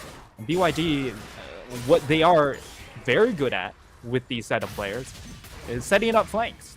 Lee Kai, Minji, more of these dive-focused champions historically, and in this current game, also operating with champs that can flank very easily. So it's a very difficult situation for Home 2 to deal with, and he doesn't have the team members around him to help facilitate his success either, right? Because the rest of the team want to dive forward. They want to execute the Zeri. It's all about trying to get that one pick onto a priority target. And unfortunately, the only priority target available for MFT is that Zeri pick, which they weren't even able to kill. No, the Zeri pick they gave away. I feel like another important point is the fact that, you know, in the Dragon fight, what we saw is Hong 2 dropping the cage on one target. You know, when Beyond Gaming set themselves up to go in, that cage is not available. Like, Minji has had such free roam in the past couple of fights because, all right, last time around the Herald, it came out, it did something, but cooldown windows are huge, and Beyond Gaming, as you said, the dive ability goes from one member to the next.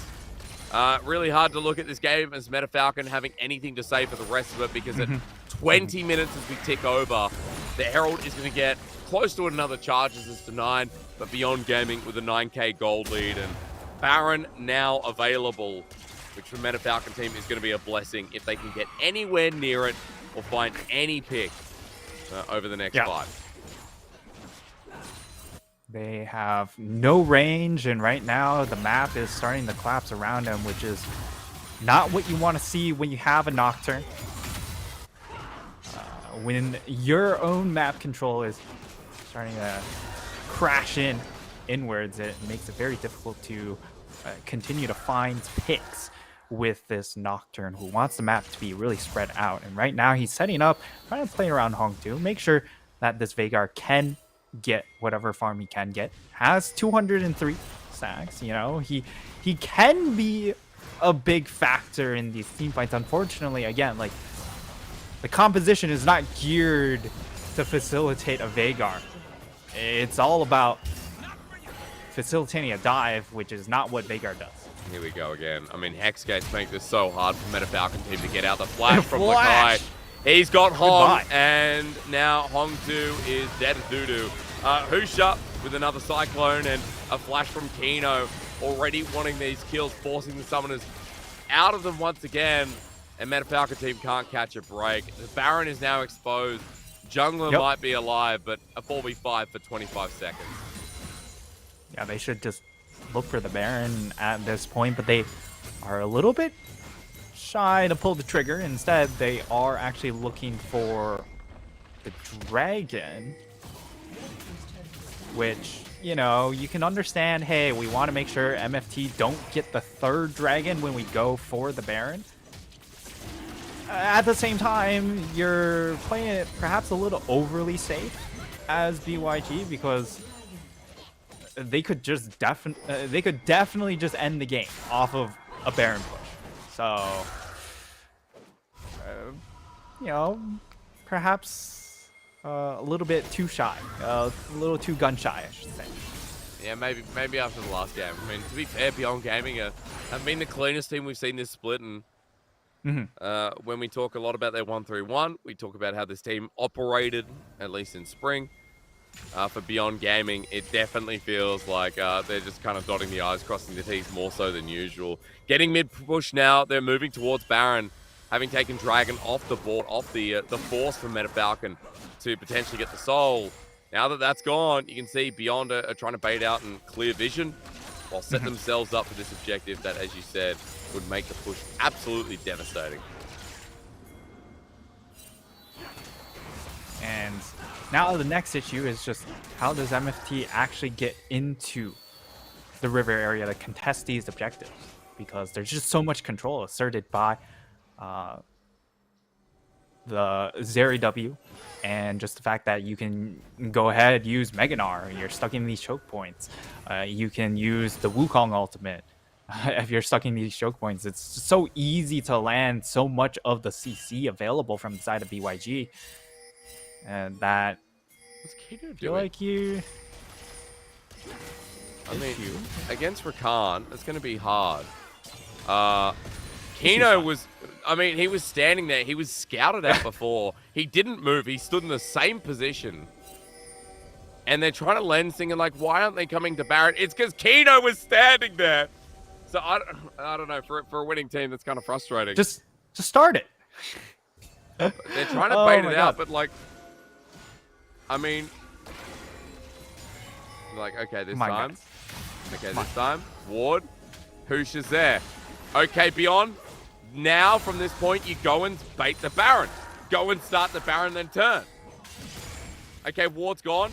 Go and start the Baron. Let's go and start the Baron. Let's go and start the Baron. Beyond. I mean, they're calling it every time. We've been they have a ward in the back of the pit. Their blue trinket isn't actually getting turned off by the control ward, right? This is a big drop of the ball.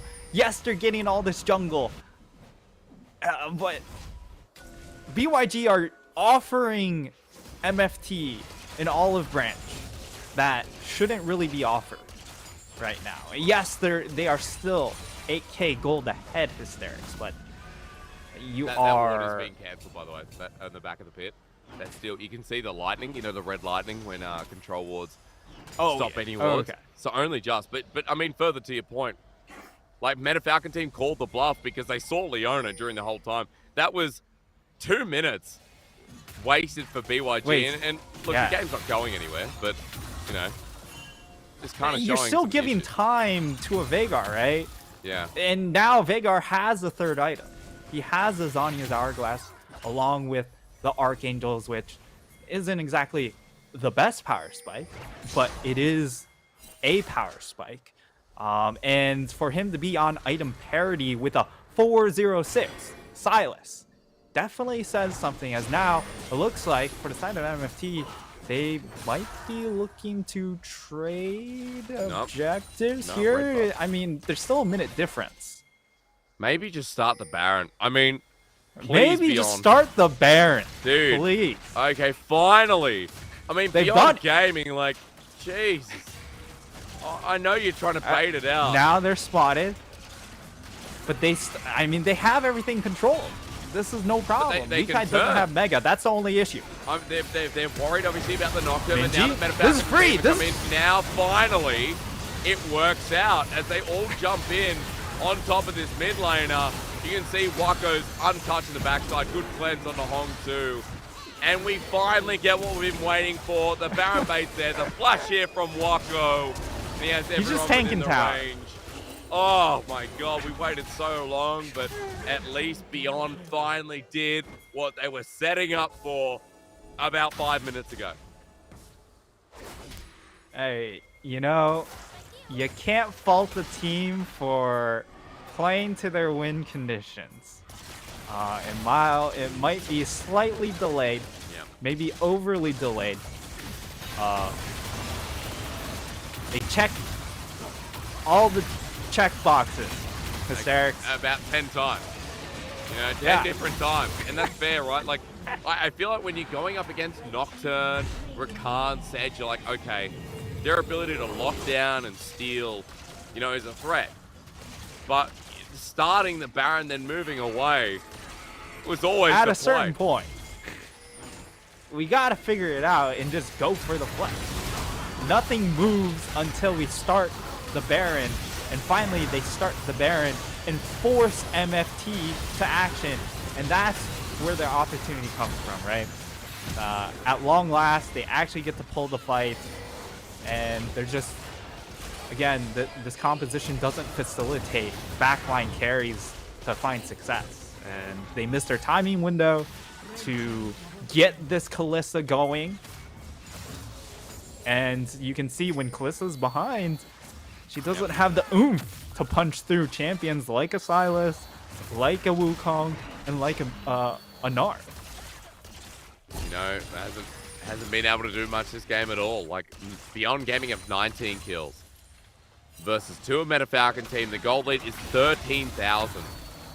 And Beyond still, I mean, a 13k gold lead with no inhib turrets, by the way. It's just an astounding game with how much they've taken away, but I guess, yeah, being critical of Beyond right now because this game's still going. It looks clinical from here on, but I'm kind of wondering how they close it out. It's going to tell us a lot about what form Beyond are in because of how much we're questioning them, you know, considering their last couple of losses. Right now, struggling to push into the base. The one thing you can say about MFT is at least there's some kind of wave clear here with this Vega, and you know, he does have a bit of range to play with himself. Yeah, but unfortunately the rest of the squad don't have that same range, so they need to look to try and find a pick, split this fight. Cleanse again, this time sorry QSS as they go for the all-in, double paranoia. As look, there's no Nara in the fight. And AoE's given over to Hong too. The Fate's called a save issue. Lakai jumps on in and there's no wave. I mean, Beyond Gaming are low. I don't know if you can keep sieging. Next wave is coming in though. And they are getting some health bars back over on the side of MFT, but they don't have the ultimate econ to force this fight. Well, Hong2 backed away. I mean, surprised. At least inhibitors go down. Wait, did you go? The Wukong's out here? I went all in. And yeah, with no Wukong, I mean, he wants to come back in. There's the ult shock again, and Wako is in the middle without a cleanse, so has to play it safe. Gets the jungler. 665 just walks up to a Zeri. This game is interesting, and with a double kill going over, it's going to be over soon. Beyond, I thought they were going to stop there, but never mind. Beyond have all 5 members. They might be low, but the damage is now out of the equation. A 30-minute win, however slow it may have been, is still a win for Beyond to put them back to the top. Beyond Gaming, they clear any problems that MFT might have brought to the table. And this was always going to be a difficult draft to execute over on the side of MFT, right? Because they have a Kalista lane with a scaling support in Rakan who doesn't have a whole lot of lane pressure, and that's not what you want when it comes to having a Kalista support. And then they also have a bit of a curveball in the Nocturne, which unfortunately just didn't have a lane to really play around. So all across the board, it was a bit of a disjointed composition crafted by MFT, and Beyond Gaming, while it was perhaps a little bit too slow and methodical for our tastes, it was still a very clinical win without a lot of fumbles coming in from their end. Yeah, like dotting the I's, crossing the T's, dotting the J's, dotting, you know, the French A's. Make sure, like, go through everything, go through every letter and make sure. Exactly. It's, yeah, methodical, yeah, somewhat. I mean, lacking a bit of confidence, but also you can see with Nocturne still paying the respect to 665. But just a funny way for that game to end where, you know, finally we get to the Baron. Finally there's a turn from BYG. And, you know, actually starting the Baron and threatening. It's like, okay, Beyond are doing it, then we have to walk in. Just don't know why they didn't do it earlier. I don't know. I'm asking a lot of questions. It's still a win. It doesn't matter.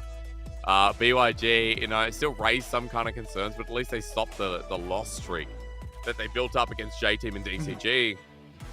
But I still wonder where this team sits because, you know, Meta Falcon team in that game, as you said, the draft was, you know, a little bit different and it was hard to pilot.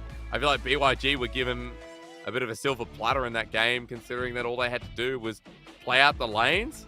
And if the lanes went even or even not that far behind, things were okay. Yeah, there wasn't that hard of a win condition outlined for MFT. They have really all the strong champions on the patch, right? So it was just all about, hey, make sure we don't get dumpstered in lane, make sure we don't get picked off by the Nocturne ultimate. And after a certain point, it almost becomes foolproof for them, right? They get onto the objectives first because MFT, they can't even force their way in. They don't have a way to face check bushes very easily, although Issue certainly gave a good go of it, right? With how much frustration Beyond Gaming were trying to lock him down around that Baron area. But all in all, Kalista from behind is not the move. And then when you have a Veigar that you don't have any pieces to help keep him safe, that's also not the move. It's not. Yeah, I don't know. Like the tools, right? The tools that were there, the logic solid, but for Meta Falcon team, you know, no one's really safe. Even though Jewish team and Sem9 have both lost today, no one's really safe when we look at, you know, them picking up their first win of the split, and Meta Falcon team and Impunity still sit at 3. So, yeah, definitely not out of the woods. Yeah, Falcon team do have some hard matchups coming up with CFO a Duish team will be on the lineup, but then it's J Team, DCG. Like, they have to go through the Titans again as they get to their second last week in the split. Yeah, and only one loss when you are that 3-win team going up against one of those 1-win teams. If you drop a game against one of them, all of a sudden it's just 3 wins to 2. Right? The gap just instantly closes very quickly. So for MFT and Impunity, they need to be able to get wins where they can. Otherwise, those 7 and 8 seed slots are very much in jeopardy. Yeah, true. You're not you're not safe. Yeah, damage numbers are there, right? Like, let's be real. Zeri did a lot. They gave open that pick. That was the crazy thing. They gave open Zeri, Silas, Wukong. Yet no one gets this comp. That's like Exodia. Yeah. It's only missing like Renata, right? But yeah, you know, or that was banned. Came up to Kalista Renata, yeah.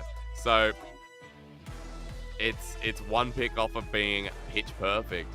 I don't know. I got a lot to say about this one because I just feel like from the draft it was just perplexing to see so many things given away that are first pick or ban in a lot of other regions too. And as we go to MVP, let's be real. Minji, Wako, yeah, it's going to be Wako.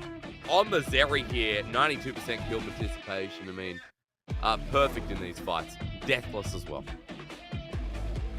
And it's just the pick, right? This is why Zeri is OP. If you can't burst her out and lock her down and kill her in just like half a second, she'll just run circles around you. Right? Unfortunately, they weren't even able to get close to this Zeri, even with a Nocturne and a Sejuani too far behind to set up those flanks that can pick off a Zeri, and Wako just runs wild. Well, Wako, I think, still the person we talk about quite a lot on Beyond Gaming. You know, we mentioned solo lanes, like Hooch is having a good split. It always comes back to Wako and Kino, and this bottom lane seems to be pushing them ahead as well. For Beyond, it's going to be a fun story to kind of watch this team play out, especially with the form of Husha and the form of Wako as we just saw. But that's Beyond done and dusted. We don't have to talk about them anymore. We don't have to look at that game anymore, Nightstar. Instead, we get to go towards the last game of the night of CFO and Impunity with heads held high, because Impunity are looking to break that 3-loss streak. CFO are on a win streak themselves. Like, I don't know what you say here. I don't know what you say. It should be a really good game to finish Find out off, after the break. That's right. We will after this. CTBC Bank is Taiwan's top financial institution, but we're not stopping there.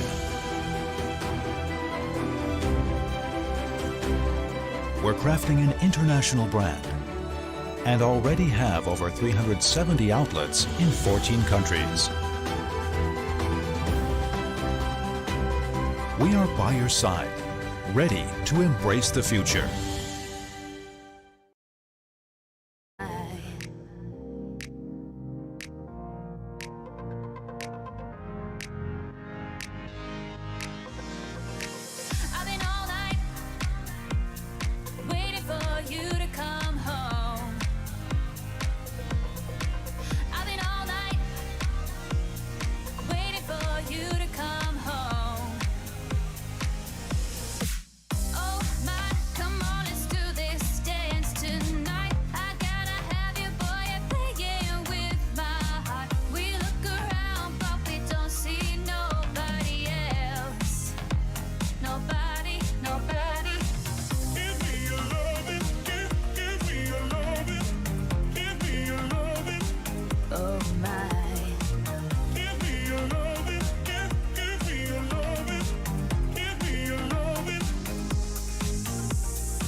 Like you, been let down each time that I've tried to find another, but I always come back to you.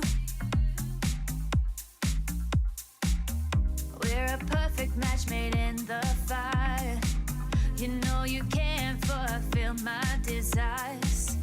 Many try, but I only got you in my eyes. In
Are you bitter?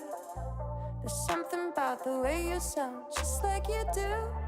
Devil, sinner, to everyone, know what you become. Just a bit of time until they get you. Honey, just another reason that you won't be with me. Anything you take, yeah, you take, it's gonna break. I won't lie to you, don't need your love in my hands. Your love in my hands, your love in my hands. Tearing down the bridges and you know that I can't. 'Cause this is all that I am, I need your love in my hands. I won't lie to you, don't need your love in my hands. Your love in my hands, your love in my hands. Tearing down the bridges and you know that I can't. 'Cause this is all that I am, I need your love in my hands. Are you bored? You're acting like there's something else you're looking for. So do you miss my love? Just a bit of time until they get you. Just another reason that you won't be with me. Anything you take, yeah, you take, it's gonna break. I won't lie to you, don't need your love in my hands. Your love in my hands, your love in my hands. Tearing down the bridges and you know that I can't. 'Cause this is all that I am, I need your love in my hands. I'm chasing all my demons away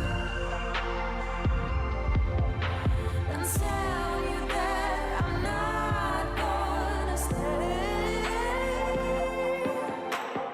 I won't lie to you, don't need your love in my hands. Your love in my hands, your love in my hands. Tearing down the bridges and you know that I can't. 'Cause this is all that I am, I need your love in my hands. I won't lie to you, don't need your love in my hands. Your love in my hands, your love in my hands. Tearing down the bridges and you know that I can't. 'Cause this is all that I am, I need your love in my hands. I won't lie to you, don't need your love in my hands. Your love in my hands, your love in my hands.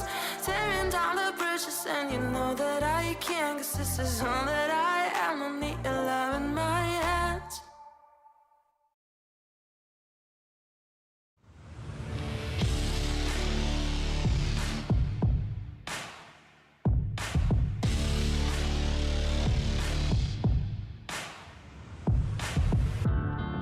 I'm taking my pain away.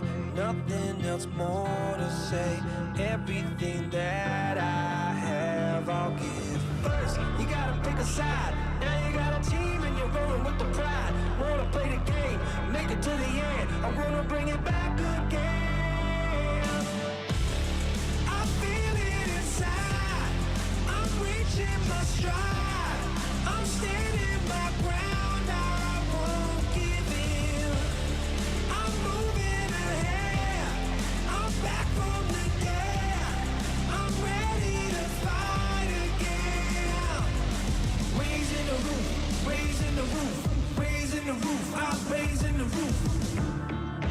All the mistakes I made, now I can change my fate. No one can take this heart away. First, you gotta pick a side. Now you got a team and you're rolling with the pride. Wanna play the game and make it to the end. I'm gonna bring it back again.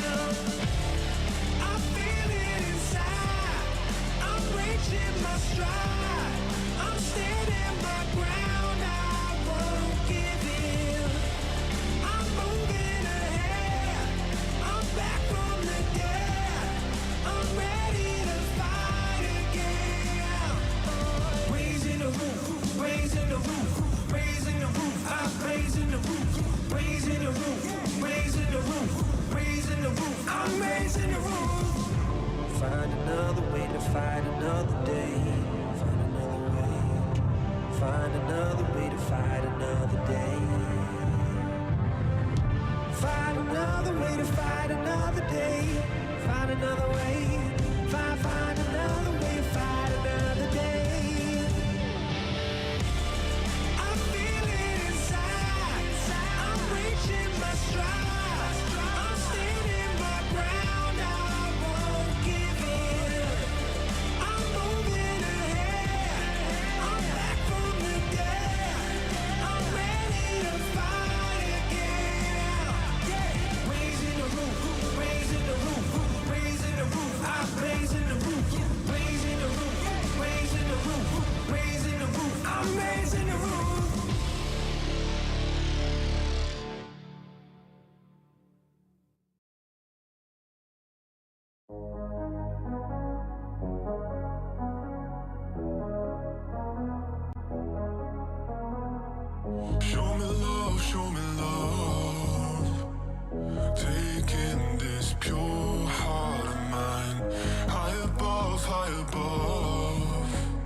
Ladies and gentlemen, welcome back. It's our final game of the night here. My name is Asterix. I'm joined by Nightstar. Remember, we're sponsored by CDBC Bank.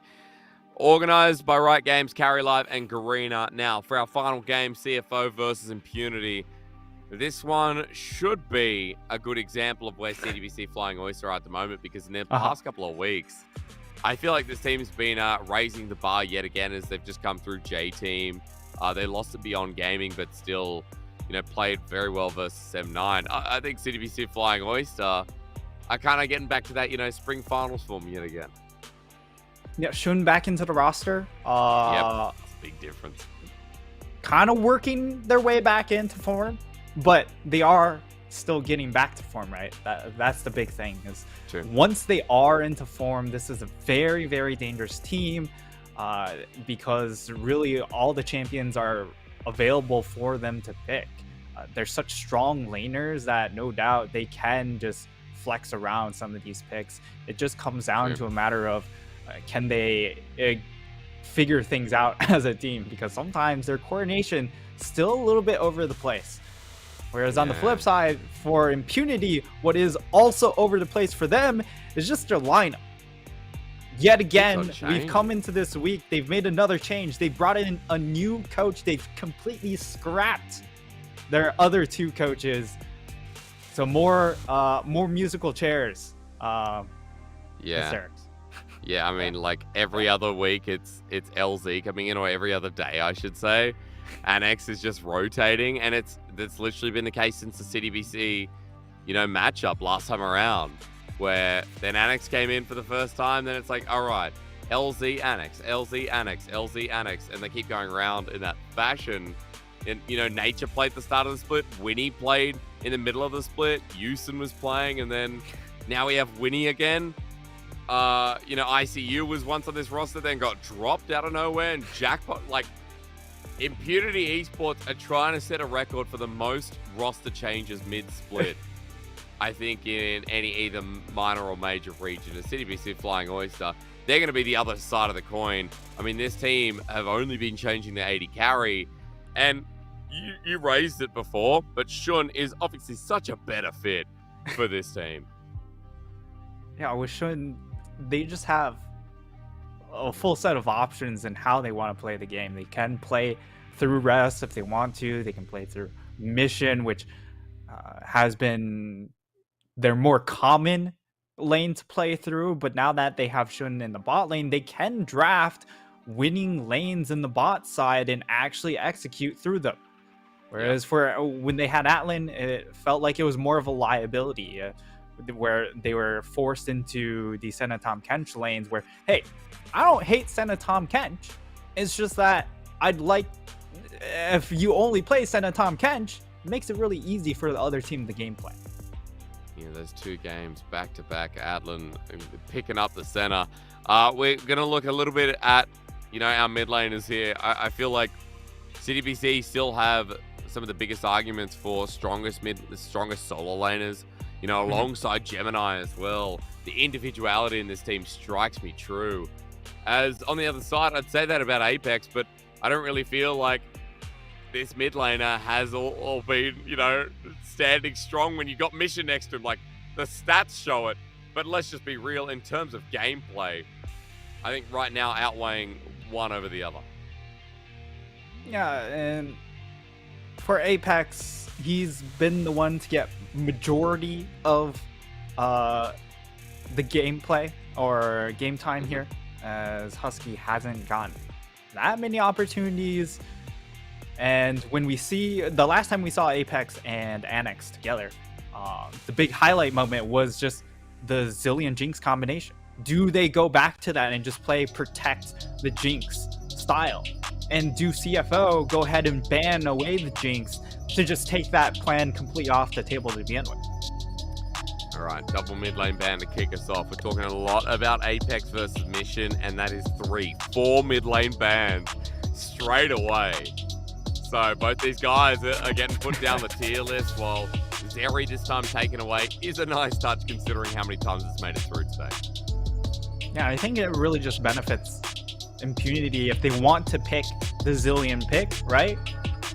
Taking off as many mid laners as possible to force Mission to go down his tier list. That can help out getting a softer matchup. But it's not going to be that angle. They immediately lock in the Kalista. So for CFO, I think it's just going to be Aphelios Renata here just to answer back. Makes a lot of sense here. Or at the very least, get the Renata on this rotation. Yeah, so you take away the Nara at the same time too would be cool. For someone like Rest, just looking through his champion pool now, he's played so much of the Nara. Looks like Aphelios, yeah, will be the takeaway as you pointed out. Renata, you mentioned, is up and available. It would be a crime not to see Koala, which is already his most played champion, pick up something that is just so good in the 2v2 lane and such a great denial. Yeah, it denies away the classic lane dominate duo, and also... No way. Okay. Really? You give away Kalista Renata. All right, it has to be an insta-lock, although, you know, for Impunity, for the most part, their support pool has just been across all three champions, or all three players has just been, I was going to say Nautilus, but apparently Renata doesn't exist, Hysterics. Huh, okay. Apparently it doesn't. Houston, you know, has played it once, but looking at Winnie, it doesn't 4 games exist, of Nautilus. Yeah, it doesn't. It literally doesn't exist. I mean, it's insane. It is still one of the strongest champions in the game. And teams have just gone past it completely. Expect Renata bans now as they prioritize jungle, top lane. We have Poppy, Trundle, you know, Talia, Nah. That was what it cost. Well, now I'm expecting support bans, solo lane bans here for CFO as they stop Jackpot from pulling out anything wild against this Nah. Banning away the Irelia. We'll see if they go ahead and go for a double ban. GP definitely could be a big factor. Does very well against the Aphelios, right? Throw down an ultimate on top of Aphelios, and Aphelios does struggle to try and play the game. Kind of goes both ways though, right? If you have the GP ultimate, then GP barrels, makes it very difficult for the Kalista to try and hop around these fights. And CFO, they go ahead, ban away the Amumu. So this clearly sets up for CFO to get Renata R4. Surely. Yeah. Yeah, because Amumu is the other takeaway when, you know, Renata gets picked up. Okay. Pull out the Amumu. Galio taken away This from is a Mission. 5 ban towards Mission. Makes sense. I mean, 32% of his team's damage. Corky's what he's played. He's played Syndra, though. Let's be fair. No one else is playing Syndra except for Mission. But the Renata. The Renata's like, yeah. The Renata was set up, as you said. You've taken away a Mumu, but they're just like, we don't care. Impunity, just get Renata. But you could have had... I don't know. This has sort of been the critique of CFO and also Impunity, is that their drafts get really, really strange with their priorities.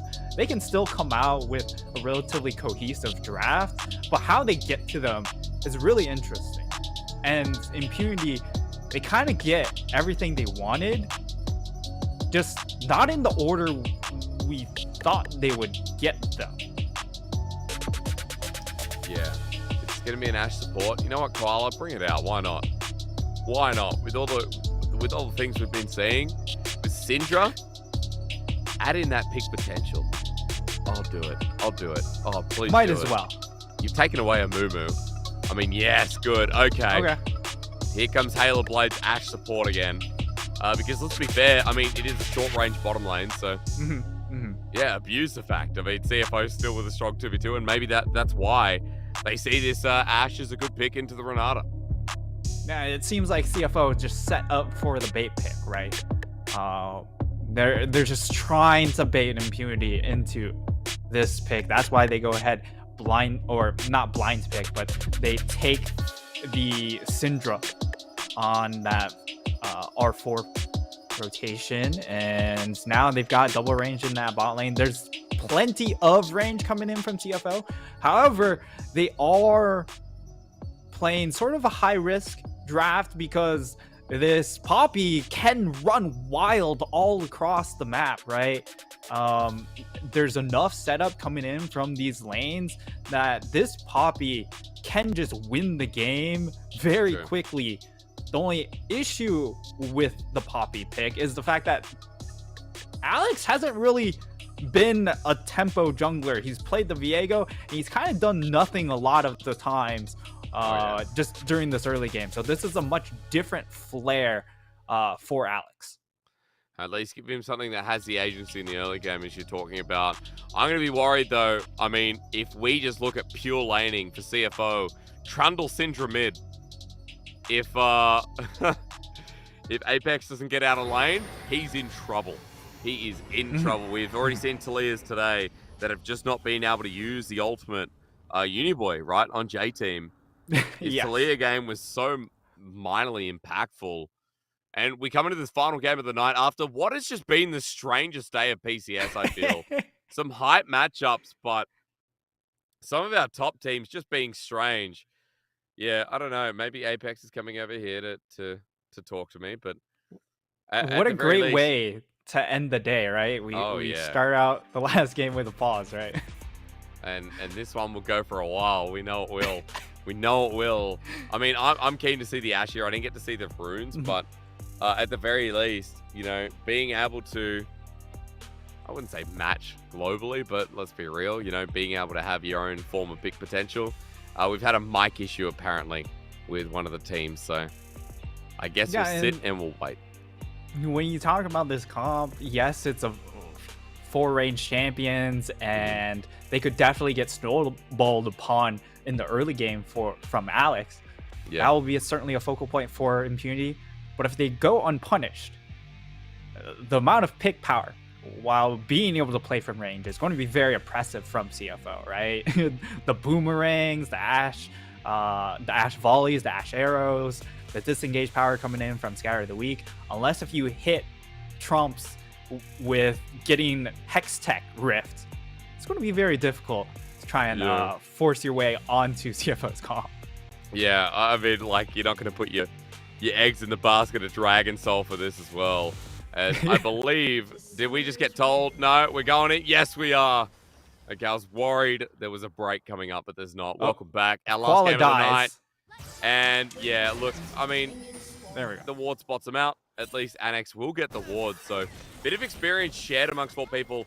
In the last game, or the game before, Nightstar, I actually found out, thanks to Dagda giving me a DM, I found out the Swain, who mission's okay for now. I remember we saw a Swain in mid get level 2 very early. And, you know, it was the ward in jungle from, what game was it? What game am I thinking about? Was it the J-Team? That was the DCG. J-Team. Yeah. So they left the ward clutch for him to get the experience because it's around about who's around it. As Gemini mission will focus on the game at hand. Try to walk in. I mean, this brush setup is great. How long do they wait? I think you just go for the invade. You commit at this point, right? Top doesn't need to TP. I guess not. Okay, I guess not. Late jungle start. I mean, Alex is going to be leaving. Look at where Trundle is. Trundle will have the first start here.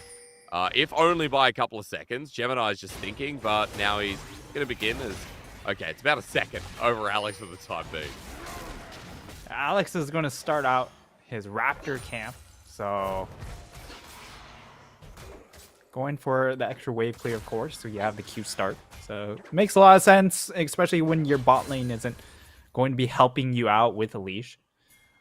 And this bot lane will be really important to watch because Koala has gone for the Halo Blade, so definitely allowed to trade power, and this was very intentional lead up for this bot lane matchup for CFO, right? They had the opportunity to deny away the Renata pick, which has been incredibly powerful, still very strong into an Aphelios, right? Because if the stars align and you land the ultimate onto Aphelios, because he doesn't have cleanse, he could easily just two-shot his entire team. Because they're all ranged champions during extremely fragile. So he gets 2 or 3 crits with Inferno. Goodbye, CFO. You just died to your own AD carry. True. I mean, Sean can do a lot of his own work to his own team, as you said. I want to take a step back because I feel like seeing Ash support yet again for some people might be confusing. I feel like this champion's been in a good position in the support role for at least a year. Halo Blade's been adapted by some of the pros. Over in LPL 2, I think Ming actually picked it up. As I'll pause on that because Gemini is actually going to move into the enemy jungle on top of Alex. Looking for the Smite Steal here where he's already got the blue buff, but instead we'll just take away the Scuttle himself. So Gemini takes this while Alex eventually gets his own blue. I'm going to come back to this Night Star because it's something that I play a hell of a lot. No, I'm not, because Mission's going to get knocked back in. And Apex with some really good trades. Great scatter of the week from Mission on the way out. And now I am. Yes, I'm committing. Halo Blade is so good against short-range matchups, dude. Let me tell you, early damage from Ash plus utility you get on auto attacks is just so insane. Like, as long as you don't get handshaked, Koala will have a great time. Yeah, and if it's a matchup that you can't exactly walk up to, you just run comment, right? So, in lane, Ash is such an annoying champion to deal with. And he's really proving a point here. Fortunately, though, Annex is pretty experienced, so he still chugging through his potions, but keeping up in the CS. We'll have to go ahead and start a recall, though, and that's going to give a little bit of room here, but he immediately picks up the life steal to add extra sustain and try and keep himself propped up, but doing a good enough job in the farming department to get that life steal along with really everything else he wanted, the extra utility he has. Oh, good seismic shove. Meanwhile, in the mid lane, Mission has to flash away, but the shove flash from Alex. Maybe looking for a different angle. Apex flashed as well as the threaded volley hits max range, but that's double flash from mid jungle. I mean, both poorly executed.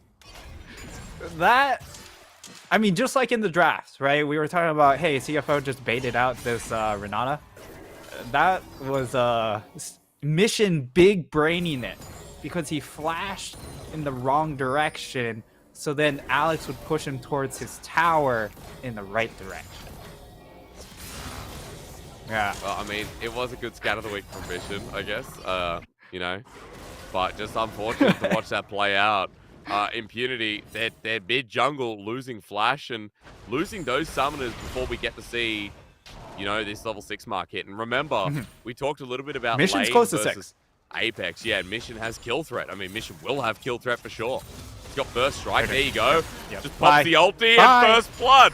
Mission dead though. Really good seismic shove in return. Yeah, that's actually a really great answer coming in from Apex, but that was so easily planned from Mission. He knew his level 6 timing, goes ahead, uses the minion dematerializer to hit the level 6 spike right there. Dematerializes the cannon minion and instantly just goes ahead, presses R. Easy does it. And Apex, fortunately, he reads the situation well enough that he hits that seismic shove back to at least trade back, but it does mean that, his lane state isn't going to be great. So now he's in a position to just say, hey, screw it. Got ultimate. Let's attack the side lanes. Yeah, needs to get a move on. I will note the push in where the wave was, as you were saying. Mission denied a full wave of minions against Apex, so there is going to be a CS lead in the mid lane. But as you said, moving to one of the side lanes, going to bot nice and early here for Impunity's mid laner. And you can see already, I mean, Mission not having the ult, not as much pressure as good trading here from Shun down bot side. But Impunity want to make this dive happen. Alex, without the Keeper's Verdict, though, needs to kind of change fast because it feels like it is another element of the dive here for Impunity on their turf. And Jackpot making his way down into that top river does spot out Gemini, which means that, hey, they could set up for a top play. I will definitely respect that, especially with Mission leaving his lane. And now it looks like CFO, they want to try and steal away the blue buff. Unfortunately for them, blue buff not available. And that means I think Impunity are going to try and set up for a blue buff fight. Yeah, Jack's moving down again. Mission having his ult back up, though. A lot of fear coming through. The pings are actually going through with potential of topside, but Shun and Koala are doing well enough. I mean, look at the slows. They just run them down, and without those ultis for the turn, there's nothing Impunity's bottom lane can do. Yeah, and you talked about, hey, for this Ashe-Renata matchup, if you miss the handshake, it's kind of donezo. And that's exactly what happens when he misses the handshake, and then Ashe just goes to town. And CFO, they can just run you down, essentially. Wow. This is going to be so many plates as well. I mean, the perfect guns for turret plating. Cash. And with an Ashe, yeah, lots of it. So much. Like, you'd be surprised how fast Ashe support pushes out turrets too. So, thanks so much. Shun gets so much. 3 plates taken with a 15 CS lead. And meanwhile, CFO aren't even committing to that side of the map with a great killer, a Mega Gnar, a flash gone too. It's all going down for Impunity. They can dive. Poppy is not there to try and support this. So if Mission gets here fast enough, they could still look to dive. And now they're actually going to turn and go for a pick. Weaver's Wall needs a sudden shove. A good hit up from Jackpot here against the wall. Comes together. Chain. And Impunity with the 3-man light it all up together. Gemini now running away with the Subjugate, has to burn his own flash as Rest just used the Mega Gnar, so he won't be able to contribute too much. So good response here from Impunity with a great roam time from our Apex as we see it in chat across the arrow ball. Doesn't quite land, but damage still done, right? Because Shun is just able to get 4 plates. When so much attention is being drawn up in this top side, trying to, you know, get this Jax going. And for good reason, for the side of Impunity, right? You want to get this Jax off to a right foot. You can easily snowball this matchup if Poppy's able to get in position, and you know a dive is trying to get forced by Mission. But because it gets to be an isolated bot 2v2, Shun, Koala, this is why you have Shun, right? You just hard stomp lane. And that's exactly what they are doing. Out to a 2-wave differential along with 4 plates to their name. This is incredibly terrifying Aphelios coming into the mid game. It's just what we expect from Shun. I mean, this is the more reliable AD carry in my mind. I feel like for CFO, Atlan didn't have amazing performances, and as you said, the drafting capabilities just don't feel as there. I mean, I feel like now you have 3 very strong lanes. The CDBC Flying Oyster, and hence why this team is looking like a top-tier team again. As, you know, against Impunity in this early game, it has been more about CDBC Flying Oyster.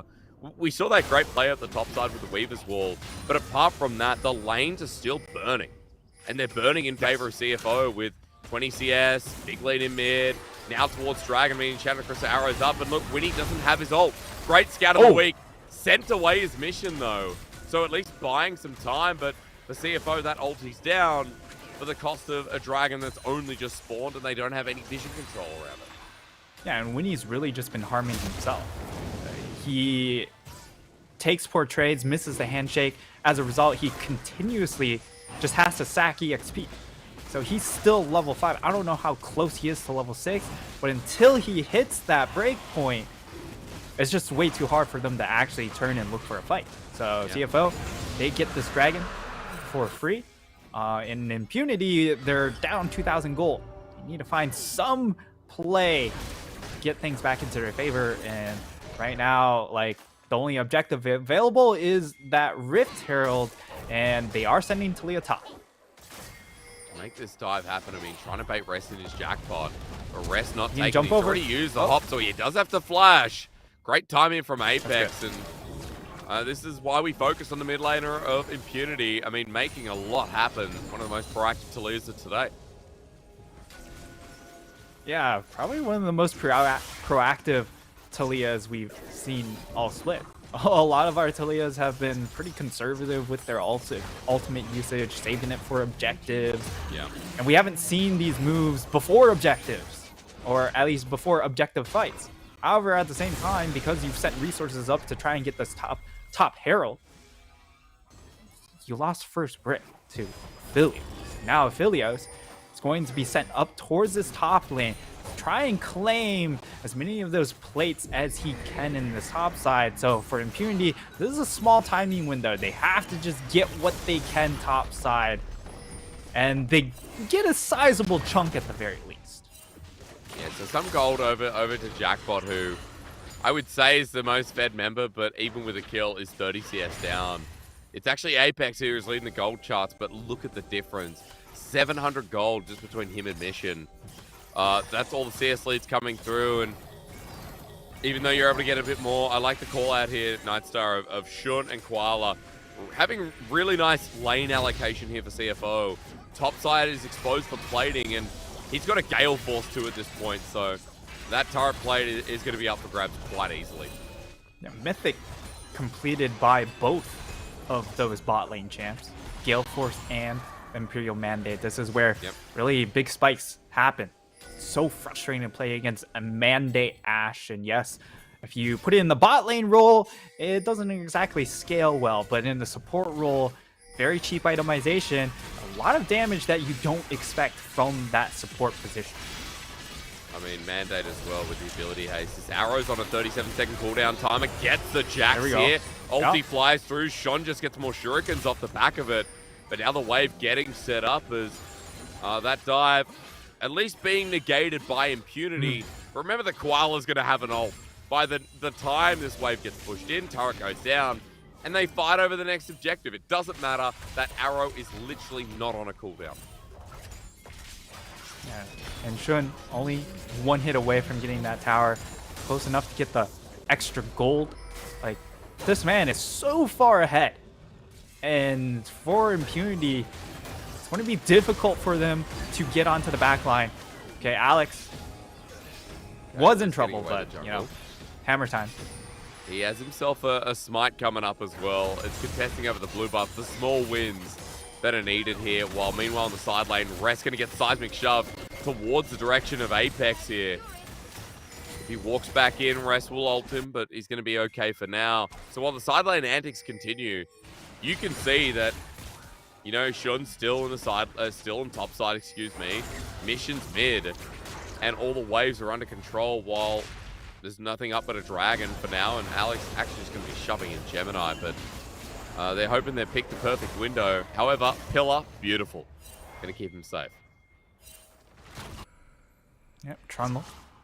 Pretty good against these champions that don't really have a lot of hops. As boom! Got him. Cleanse. Okay, well, with Mission in Big range, value. you got to respect it. I mean, that's the power of Ashe.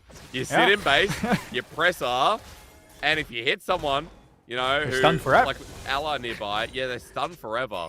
You get so much free damage off. It's just such a good pick. People need to play it in solo queue. It feels like free low if you can aim. Yeah. As we do get a return tower at the very least. It's going into the hands of Jackpot. Again, we kind of highlighted this is sort of their win condition, which unfortunately kind of leaves Annex out to dry on this Kalista pick, which Kalista from behind is definitely a different animal than Kalista from ahead.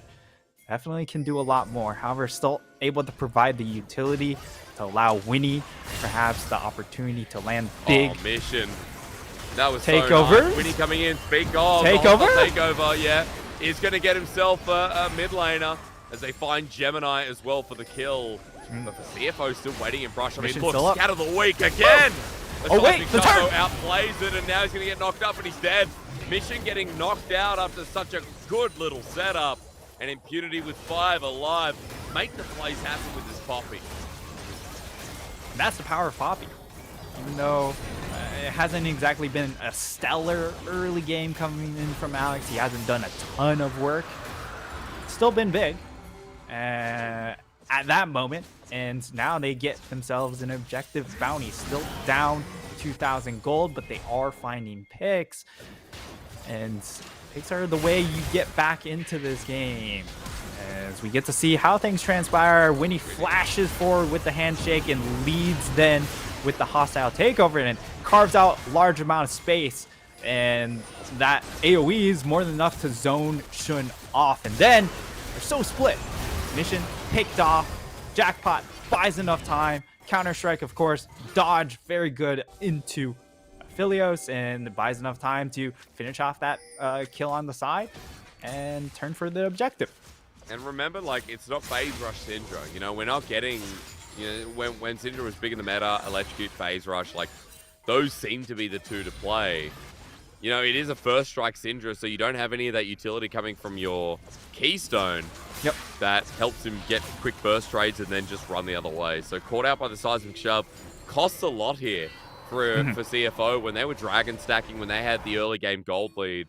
Impunity now taking one off of them and slowing down that early Mountain Soul for things like the Gnar, the Trundle.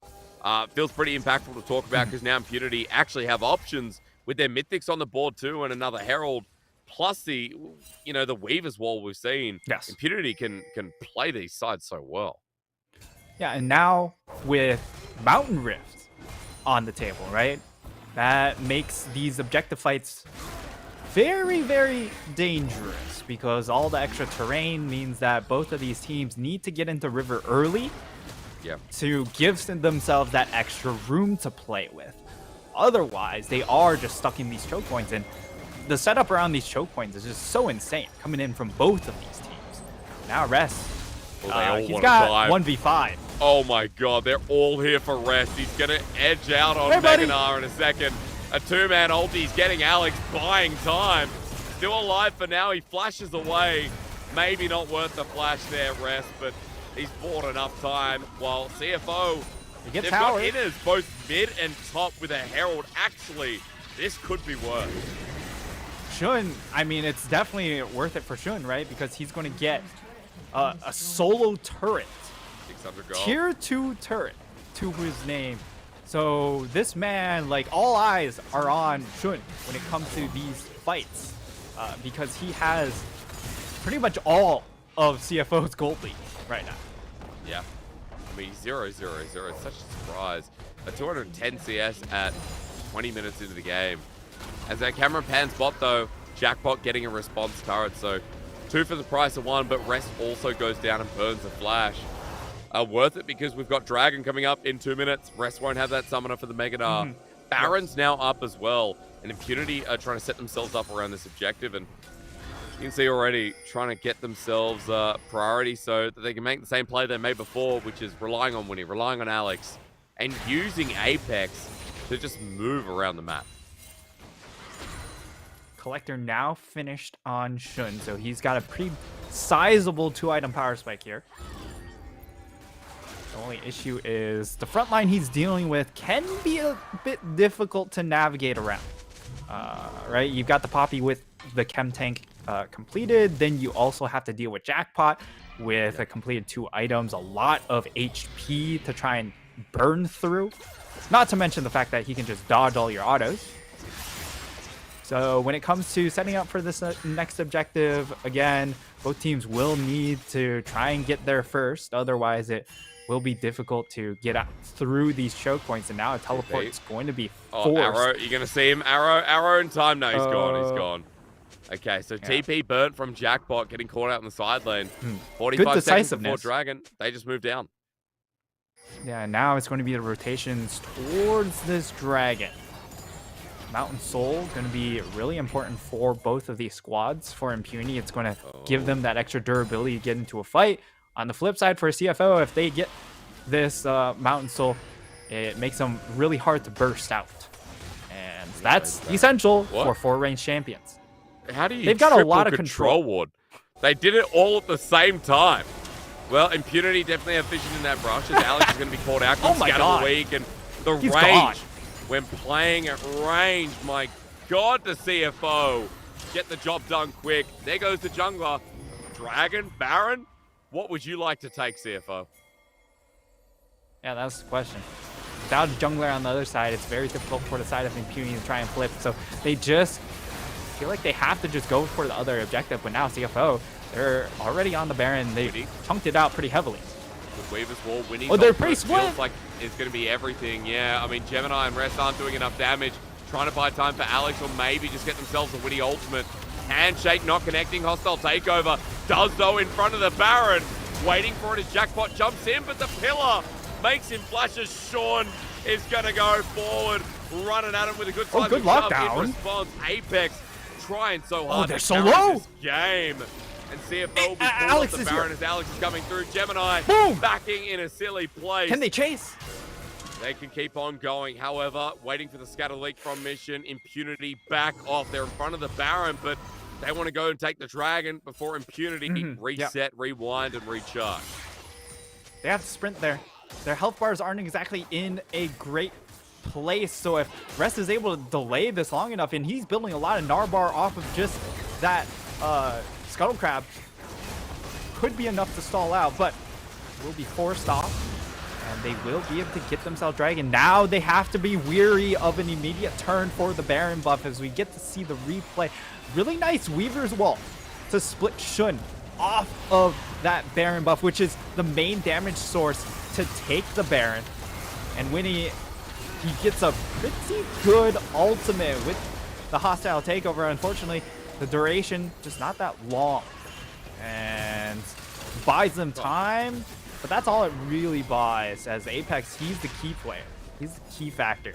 Landing that seismic shove, game-changing to how the rest of the fight goes.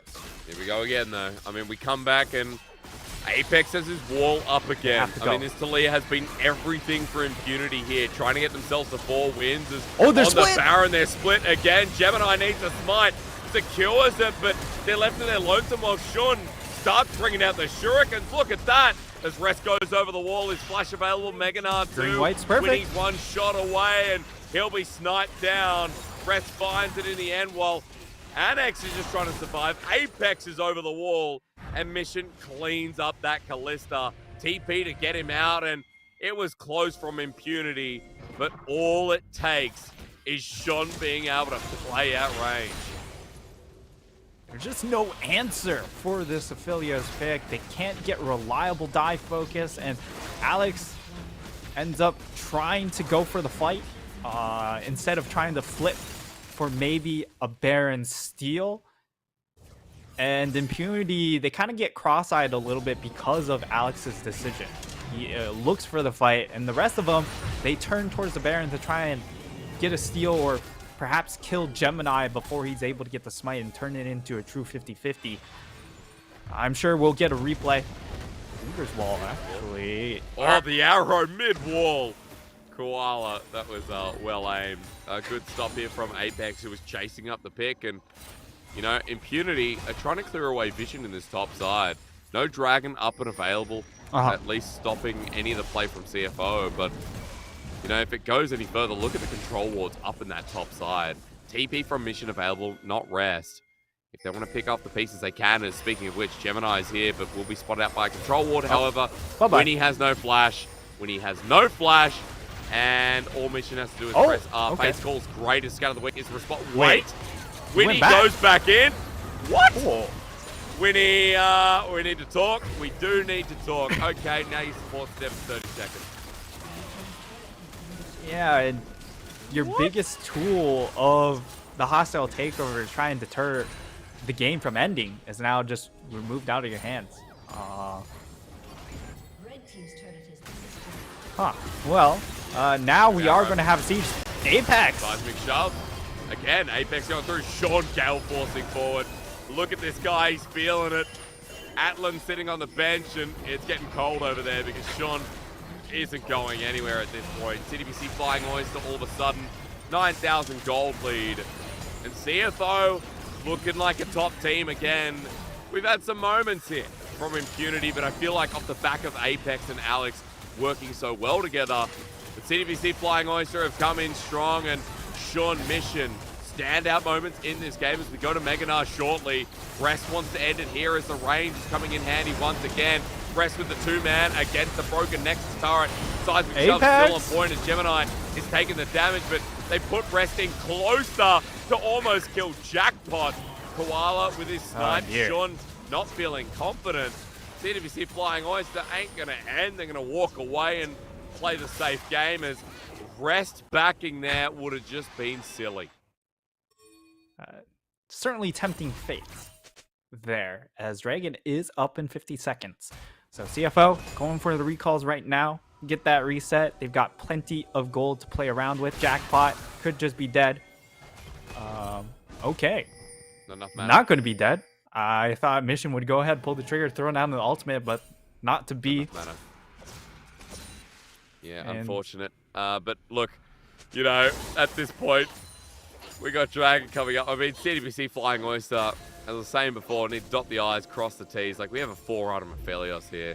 No Infinity Edge, but who cares? Double. He's got GA. Yeah. Collector, LDR. Not going anywhere. And the means to end this one right here. Here we go. Rest once again jumping forward. He has Flash available. And with the whole team coming in, he's ready to send it down. I mean, just wait for Sean. That's the person we'll see who will go force forward yet again.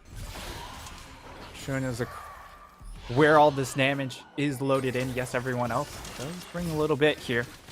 It's all about him. For Impunity, they need some sort of big CC to land. Level 2 hostile takeover. That could make a difference. But well, has to go. How can CFO get in range of it? One person, but it's only the Ash, and Winnie's dead yet again as Jackpot jumps in. No one touching Sean. No one is hitting Aphelios. A free ulti. He's rocking the Viper skin and even playing like him as well. Flashing forward. Range comes through clutch. Sean is 7-0-2. And CDBC Flying Oyster will move up towards that big old bubble at the top of the standings after what has just been a great win streak to watch. A massive win for them as they take care of business against Impunity.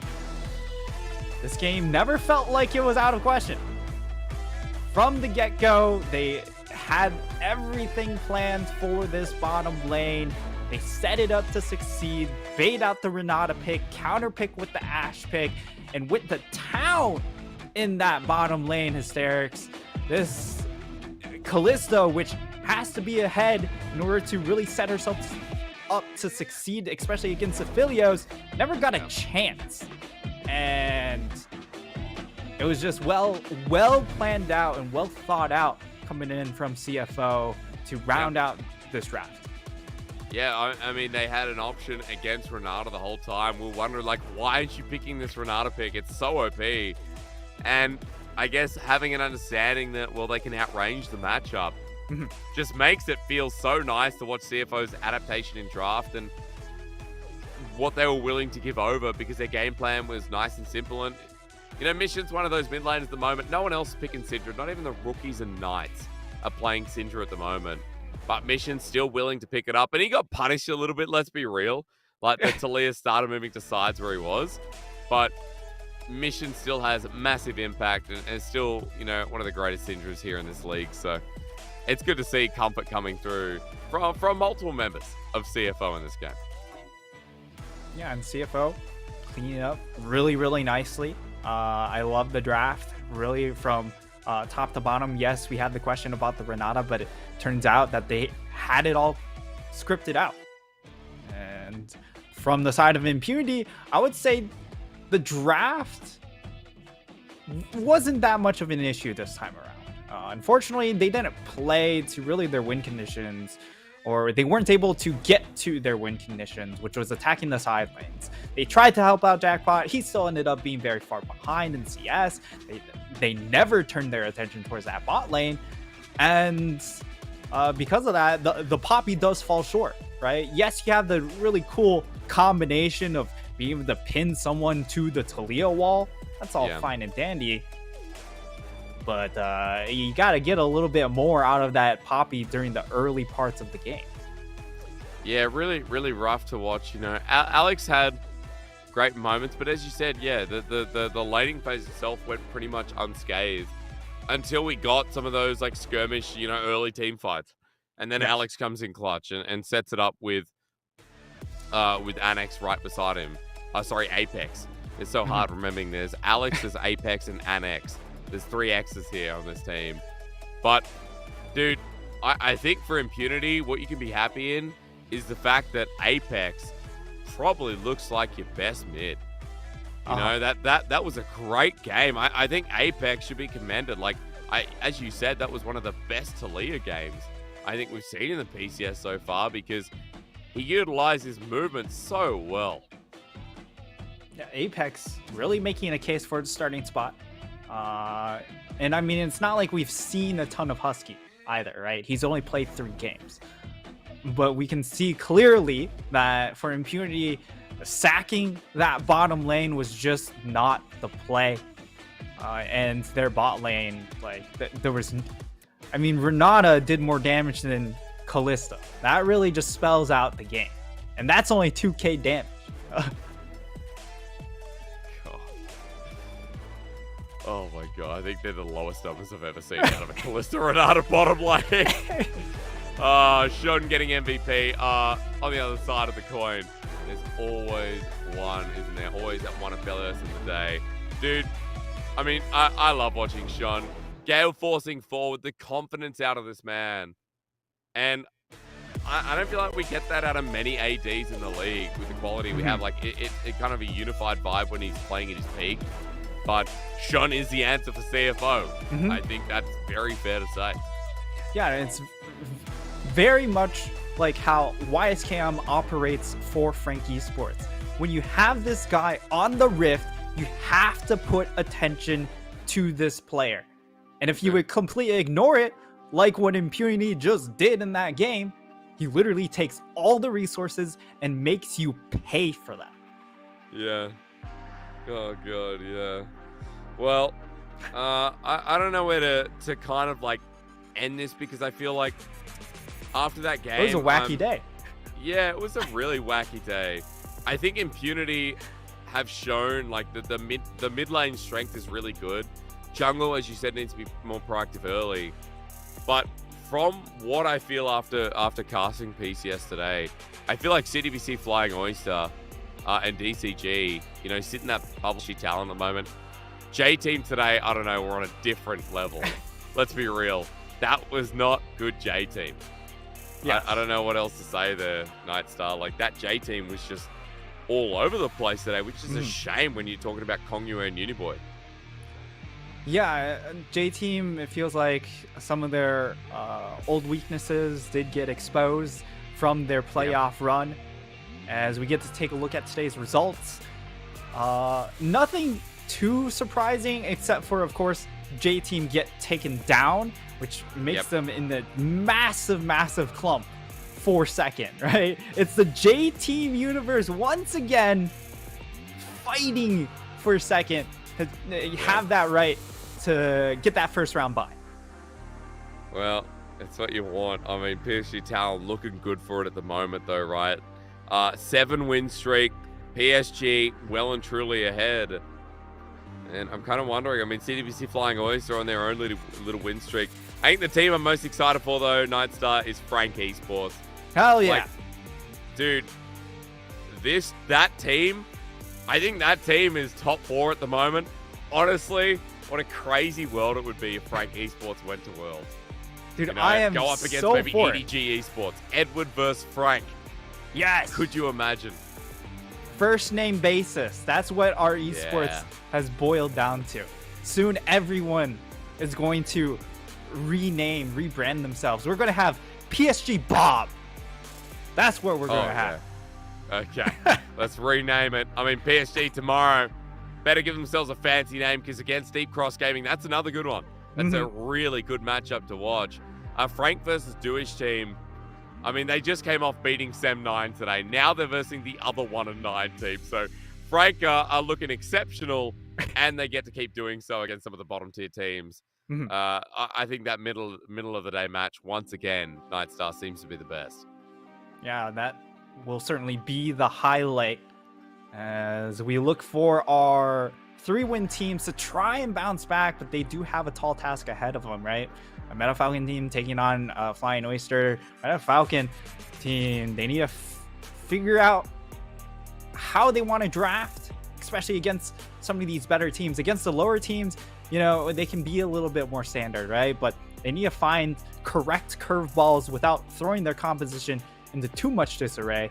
And for Impunity, like, they need a little bit more agency this team needs to find an actual way to throw their weight around the map, because right now they're letting the game happen too much without trying to say something in the game. Yeah, and with the level of experience, you'd expect that there'd be a bit more direction. But I feel like, you know, the only thing I can relate this team to is maybe like a BLG, where BLG had, you know, Uzi, Crisp, Fofo. A lot of names. You know, yeah, like Breeze was in there. Yep. So you have so many names who maybe not to that caliber, but still, like, you know, Apex, Annex, and Alex are all people that have been in, you know, premier positions before, have been, you know, world championships, like MSI. Like, these are big players. I just feel like there should be experience, maybe different directions going at once, I feel. But yeah, overall, Nightstar, I feel like what we've learnt today is that Break Esports looks so fun to watch. CDBC Flying Oyster are still looking great, and PSG Talon don't look like they're slowing down anytime soon. So, boy oh boy. Is there anything you need to add before we round out today? Anything that gives us spice that you feel like you have to share? Well, I haven't been proven wrong on putting Impunity 10th on my list so far. So, there we go. Okay, thank you for that. A great way to end out. Big thank you to Nightstar. Thank you to our English production, as always. It's going to be bye for now, but not forever. PCS will be back with you tomorrow. Wait for that PSG game with DCG. That will be something worth tuning into. Until then.